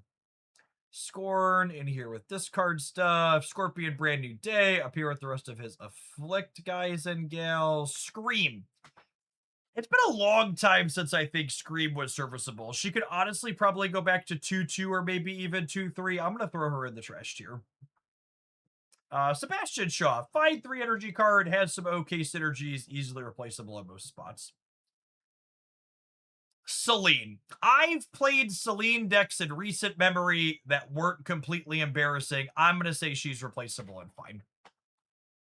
Cersei. I think Cersei is pretty okay, and she has a really novel and fun effect. I'm going to put her in defining and fine. Shadowlands Daredevil. Absolutely love him. Putting him up here in defining and strong. Really just solid card consistently. New Shang sees some play inside of like Clea and Wiccan decks on occasion. I'm going to put him in replaceable and fine because you could sub him out for Domino in like a lot of the Wiccan stuff and still be A-okay. Shulau. I will say Thanos Fractured Frontiers feels like it made Shulau a bit less bad than it was because they have like some overlap in like their deck building requirement, but like feels like fine at the absolute best. So I'm going to leave it down here in the lower tier.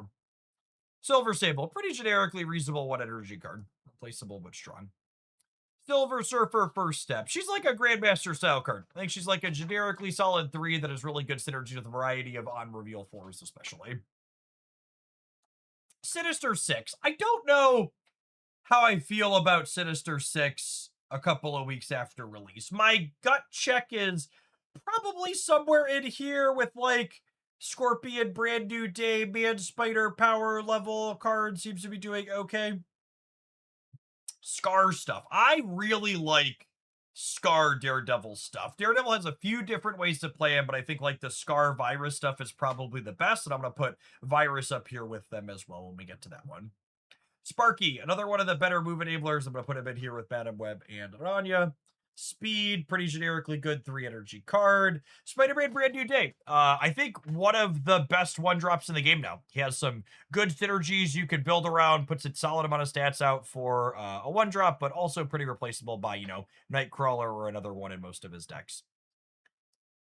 Spider-Man Noir. I think you could get away with not being completely embarrassed playing him, but you kind of build your deck around him, so let's put him here. Spider-Punk, pretty generically good 3. Also a movement payoff, one of the better movement payoffs of the game. I think I'm going to put him in replaceable and strong. Call Obsidian. sees play inside of that virus Shadowlands Daredevil deck. I think I'm going to put him up in there for that reason. Stardust, another tech card, very rude, very good in particular metagames. Starhawk, up in the trash. Star-Lord. When was the last time I played with or against a Star-Lord deck that wasn't completely embarrassing? I feel like it's been since he was nerfed last season. I'm gonna put him in the fine category. Definitely another one of those ain't quite what it used to be. 5 drops that start with S. Stick. I really like some of the Stick Jubilee combo decks. I'm gonna call them defining and mid. I'm gonna put Jubilee Silver Surfer up here with it as well. Storm, really reasonable 3, has a little bit of a building and sequencing requirement, but sees plenty of play. Strange Supreme in the trash. Strife in the trash. Superior Spider-Man, fine ramp card, easily interchangeable with others. Supergiant, really good tech card and deck card to build your deck around. Somewhere in between these two, I think tech card emphasizes what she does a little bit more. Surge, very strong card, loves to see play in Thanos, gonna put her in replaceable and strong. Searcher, even a lot of the Scar decks aren't playing Searcher these days. They could probably unnerf that one. Symbiote Spider-Man sees play inside of Man Spider and Galactus stuff for sure. Tarantula, or as we like to say here in Hoaglandia, Tarantula. I think there could be an argument that Tarantula is one of the better cards to come out of the Shadowlands Daredevil. Or sorry, out of the Spider-Man brand new day season. I like him a lot. He sees play with Shadowlands Daredevil stuff. I think I'm gonna put this and Virus both up here pretty happily as we unenhance yet again. Almost done, chat. Almost done. Terax the Tamer in with the Darkhawk in defining and fine. Thaddeus Ross, kindish mediocre, into the trash tier. OG Thanos. I think OG Thanos is pretty solid. I think it's somewhere between strong and mid. I think I'd err on the side of mid. New Thanos. It's honestly really hard at this current window in time to judge the power level of New Thanos. There's just so many mirrors and pseudo mirrors. He's a super novel card. He's really, really fun. There's a ton of decks you could build with him. I think I err on the side of defining and strong, but I wouldn't be surprised if we have like an Agamotto style downgrade as he is no longer shiny and new. Ancient One sees play with some of these Scorpion combo decks. I'm going to put her up there. Theta sees play at end of turn stuff. We'll put her there by Invisible in first steps. Phoenix Force is pretty cope, but you build your deck around it. Thing first steps, really solid in Aurora and Doom 99 builds.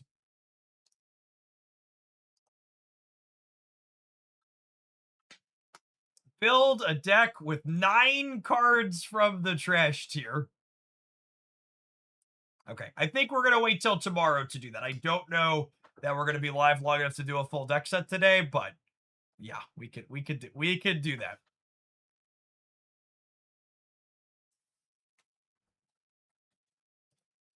Tombstones going up here with our Destroy Enabling Friends and Defining and Fine. Topaz is like an okay move enabler, but it's really more like Hellion tier than like ones like Madam Web and Aranya, a little bit worse off. Bounce stuff is only okay. Toxin can go in fine. Uncle Ben, another one of those destroy cards up here. U.S. Agent. U.S. Agent is okay. I honestly think they could probably unnerf him and put him back to -4. I think I'm going to put him right here for now. Valentina, pretty generically good 2 energy card. I think I'm going to put her in replaceable and strong. Viv Vision, I like her a lot. I think she's a pretty generically good 3 after they gave her her 4th point of power. Warlock just does not have any decks that really want him. We're going to throw him up here in the trash tier. War Machine. Dividing and mid. There's like always infinite War Machine decks lurking around, but it's been a while since any of them were at the top of the pack. I think Werewolf by Night is usually pretty good. I'm going to put him in Defining and Strong here with Mr. Merlin. White Widow. White Trasher is more like it. Someday they're going to buff her back, assuredly, yes. Wicked Stuff, consistently good. Defining and Strong. Got a discard card here in Weapon X and a destroy card in Weapon H. I said those backwards. I will not be taking questions at this time. Web Slinging's an okay move enabler, but it's definitely in the more fine than strong category. Wild Child sees some play alongside Phantom X, so I think it goes up here in the defining and mid category with him. Wilson Fisk, I think, is one of the generically better 3 energy cards in the game. Definitely replaceable, but pretty strong. X23 in here with the Destroy Enjoyer. Zorn in with the move things. Horseman Wolverine, I think he's okay. Since they moved to giving him +4, he's fine. I'm going to go ahead and put this right here. Zombie Captain Marvel. She's pretty mediocre. Zombie Galacti. I think mid at a minimum might be stronger. Similar asterisk here with Zombie Galacti that we put with Man Spider, where like if linear combo decks are something you're looking to do, it's probably a great one for that. I'm going to load up the zombie stuff here in this category. There's all of our zombie stuff for the most part, except for Zombie Sentry. I think Zombie Sentry is trash. And honestly, I think Zombie Power Man is trash too. Oh, you know what? I'm looking at this. I'll have to let Dan know. We'll need to enhance here to double check, but Jubilee Silver Surfer is missing, right?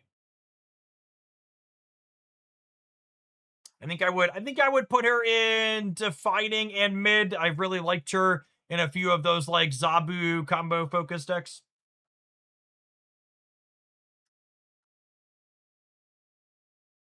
And that's oh, there's no Venus in here either. All right, I'm ready to go pig dance.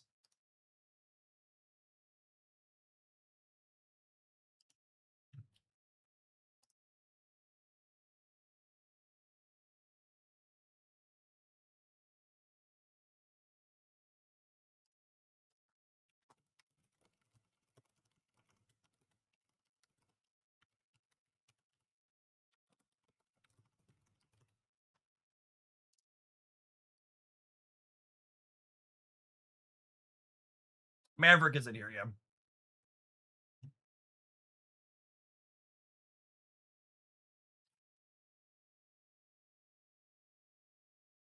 I had to choose a file here, right? I'm gonna go grab images of Venus and Jubilee really quick.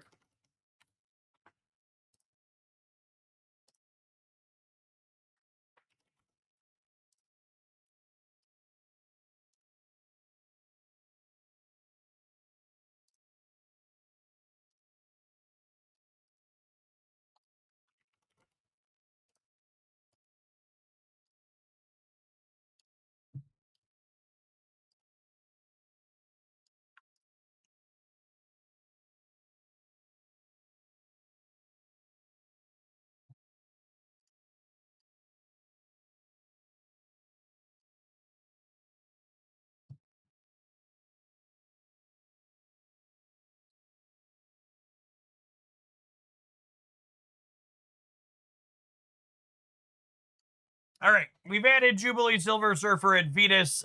Venus is a defining and strong card. I absolutely love her. I don't think I could realistically put her in by these, but she's pretty close. Just for symmetry purposes, I'm gonna leave the by these 1, 2, 3, 4, 5 because I think that's adorable. But she's close. She makes a lot of older cards better. And then Jubilee Silver Surfer here. I like her in with the stick stuff, the Iron Lad combo stuff. I've really liked with her.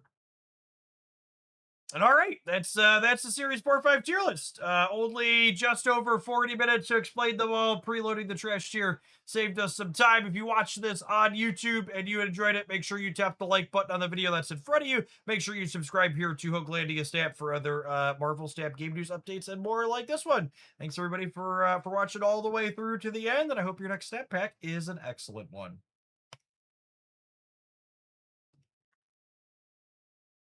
Is MODOK still a higher series card? Is he not series 3?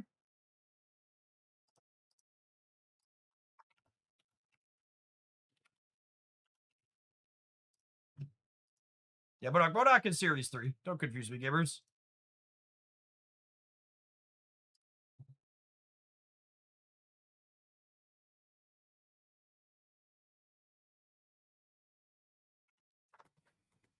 Do you think they touched their cards? Or was Stanley's Fractured Frontiers Wong BS allowed on purpose? Listen, gamer, you're gonna be a bad culture fit for this channel. If you think fucking Wong combos are one of the most offensive things in Marvel Snap. The list of Marvel Snap cards that fuck with people trying to combo on Wong is longer than this goddamn Series 4-5 tier list, okay? I promise you, if you're having a hard time with Wong, you're the problem. As the kids say, get good.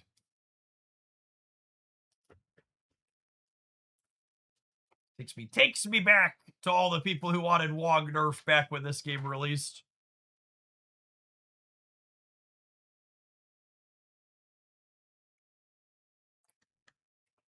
All right.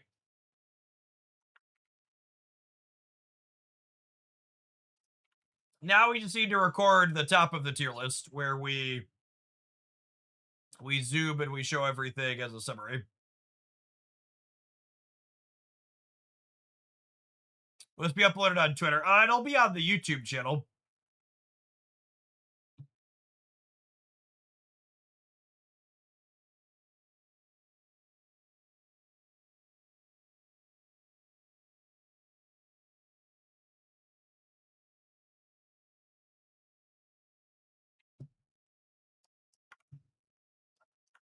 I like to bold it. Oh!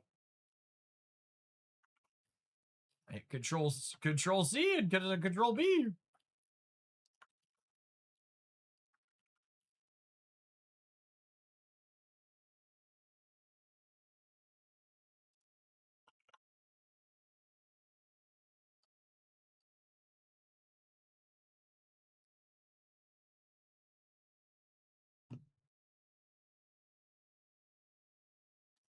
If you're watching this on YouTube, you can see from the length of the video that it's a long one. If you want an easy way to support my content, make sure you give it some watch time so videos like this can continue to happen. But I am going to front load a summary here as well as explain my categories. My tier lists, if you're new here, aren't just like S through F type tier lists like you'll find in a lot of places. I try to give a little bit more nuance than that while breaking down where these cards rank, because Marvel Snap's a live service game that does live service balance, so the exact power level of cards tends to change. In my opinion, the best cards to spend your limited resources on in Marvel Snap, if you're someone that's not getting everything, are cards in these defining categories, as well as the buy this, obviously, here at the tippy top. Because the cards that define their archetypes are cards that you build your decks around. They're cards that unlock new decks for you to play. For an easy example, you can't play a high evolutionary deck without high evolutionary. So if your goal is to unlock some of the best cards in Marvel Snap, these are, oh my goodness. Yeah, good catch. Good catch that Venus disappeared. Good catch that Venus disappeared when I refreshed. Thank you. We'll start there from the top. Yeah, that was such a good take too to start. Good shout. Appreciate you, Cheddar.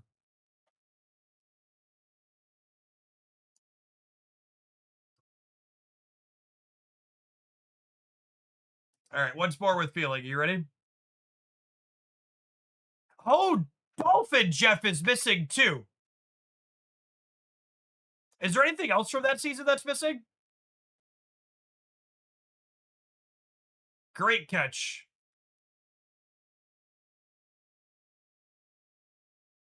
What other cards were in that season?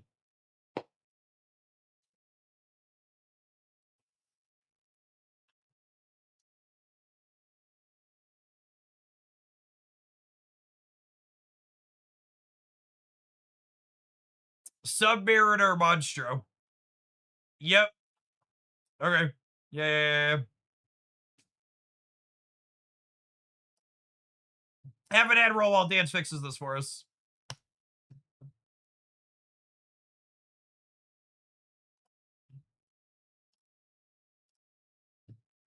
Wow, Chet, can you believe the audacity of this free service that's being provided to me by Dance?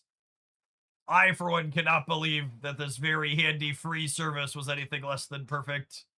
Rebel. Yeah, Quicksand is definitely missing too. Yeah, I think you just missed the whole season, dudes.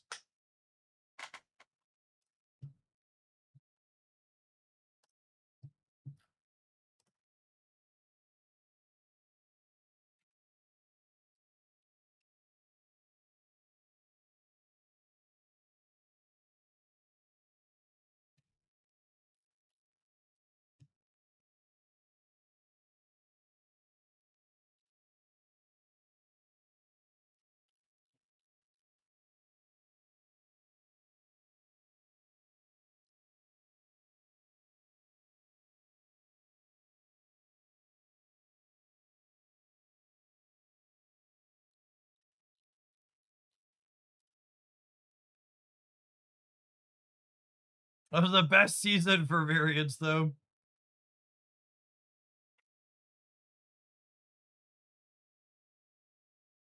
Love looking at Replaceable and Fine, where my boy Lindley has dodged being trashed the street.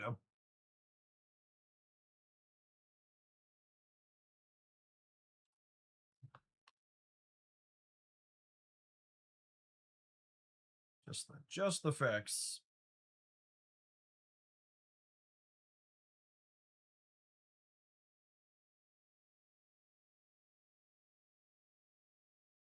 Would a 2-3 scream be too powerful by herself? I don't think so. We actually made that suggestion earlier.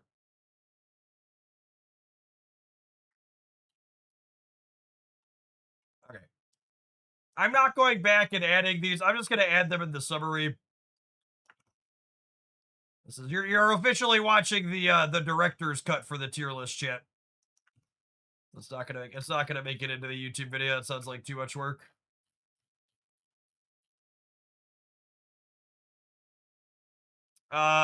Baby Dolphin, replaceable and strong.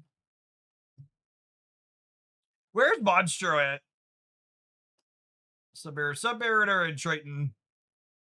Probably in trash tier. And Quicksand trash tier.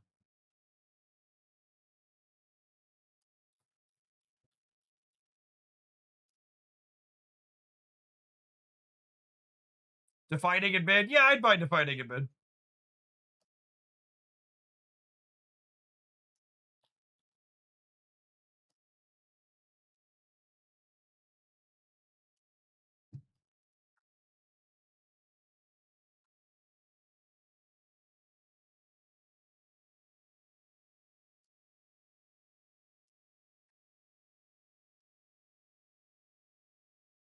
All right.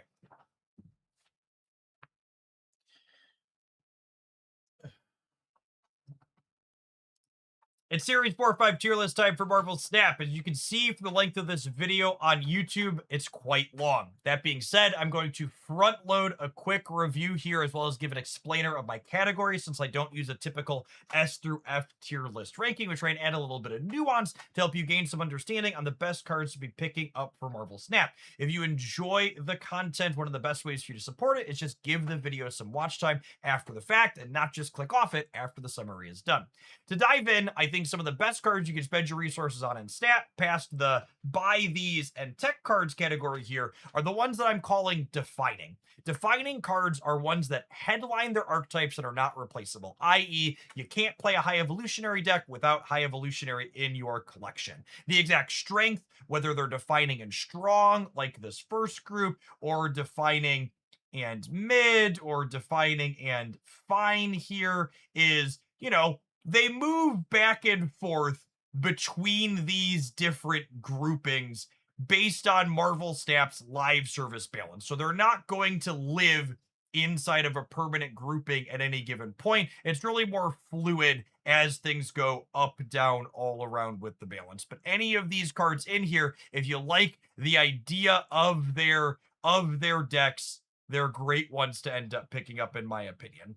And then we get down here when it comes to talking purely about power level. This is one where the players who are a little bit more sweaty often tend to disagree with my tier list. Is these cards are all examples of cards that I think are strong. Like their category here name is strong, but they're also replaceable in my opinion. And what I mean by this is, if you're looking at a deck list online for Marvel Snap, and it's got a copy of Red Hulk in it, or it's got a copy of Rocket and Groot in it, you could probably swap out either of those cards for a similar card at a similar energy cost. So like Red Hulk, it could be, you know, a Magneto or a regular Hulk even. And you can still play that deck and keep its identity, even if it's a little bit weaker, because you're playing a card that's less ideal for that slot. So these are cards that, like, when you have them in your collection, you're going to have decks that you can play them in, but they're also not unlocking new decks for you. And similarly, we have these ones that they're not bad. They're not in the trash tier. That's the worst cards, but they're also not ones that are unlocking new decks for you. They're ones that you can happily play if you have them, but also, like, you know. And then the cards that I don't really think belong in any decks right now and could really use some love. The trash tier is the biggest tier, chat, and that's just kind of how it be. These are those. Feel free to fight me in the comments down below for some free engagement as to why your favorite card that's in the trash tier should maybe be slightly above that. All right, enjoy the rest of the video where we break down where we're sorting most of these other than the trash tier things. Thanks for watching, folks. Tap the like button. Coolio gamers. It is 3:30 here, Central Standard Cornfield time, so I think I'm going to go ahead and call it an afternoon. Tomorrow we'll probably run a little bit longer because we've got a new card releasing. What is the new card? I don't actually know what the text box is on that one before we sign off. Who is your daddy? Who is your daddy? And what does he do? Red Wolf. On reveal, gets +1 for each card in your hand. Quick draw, give your hand +1 power.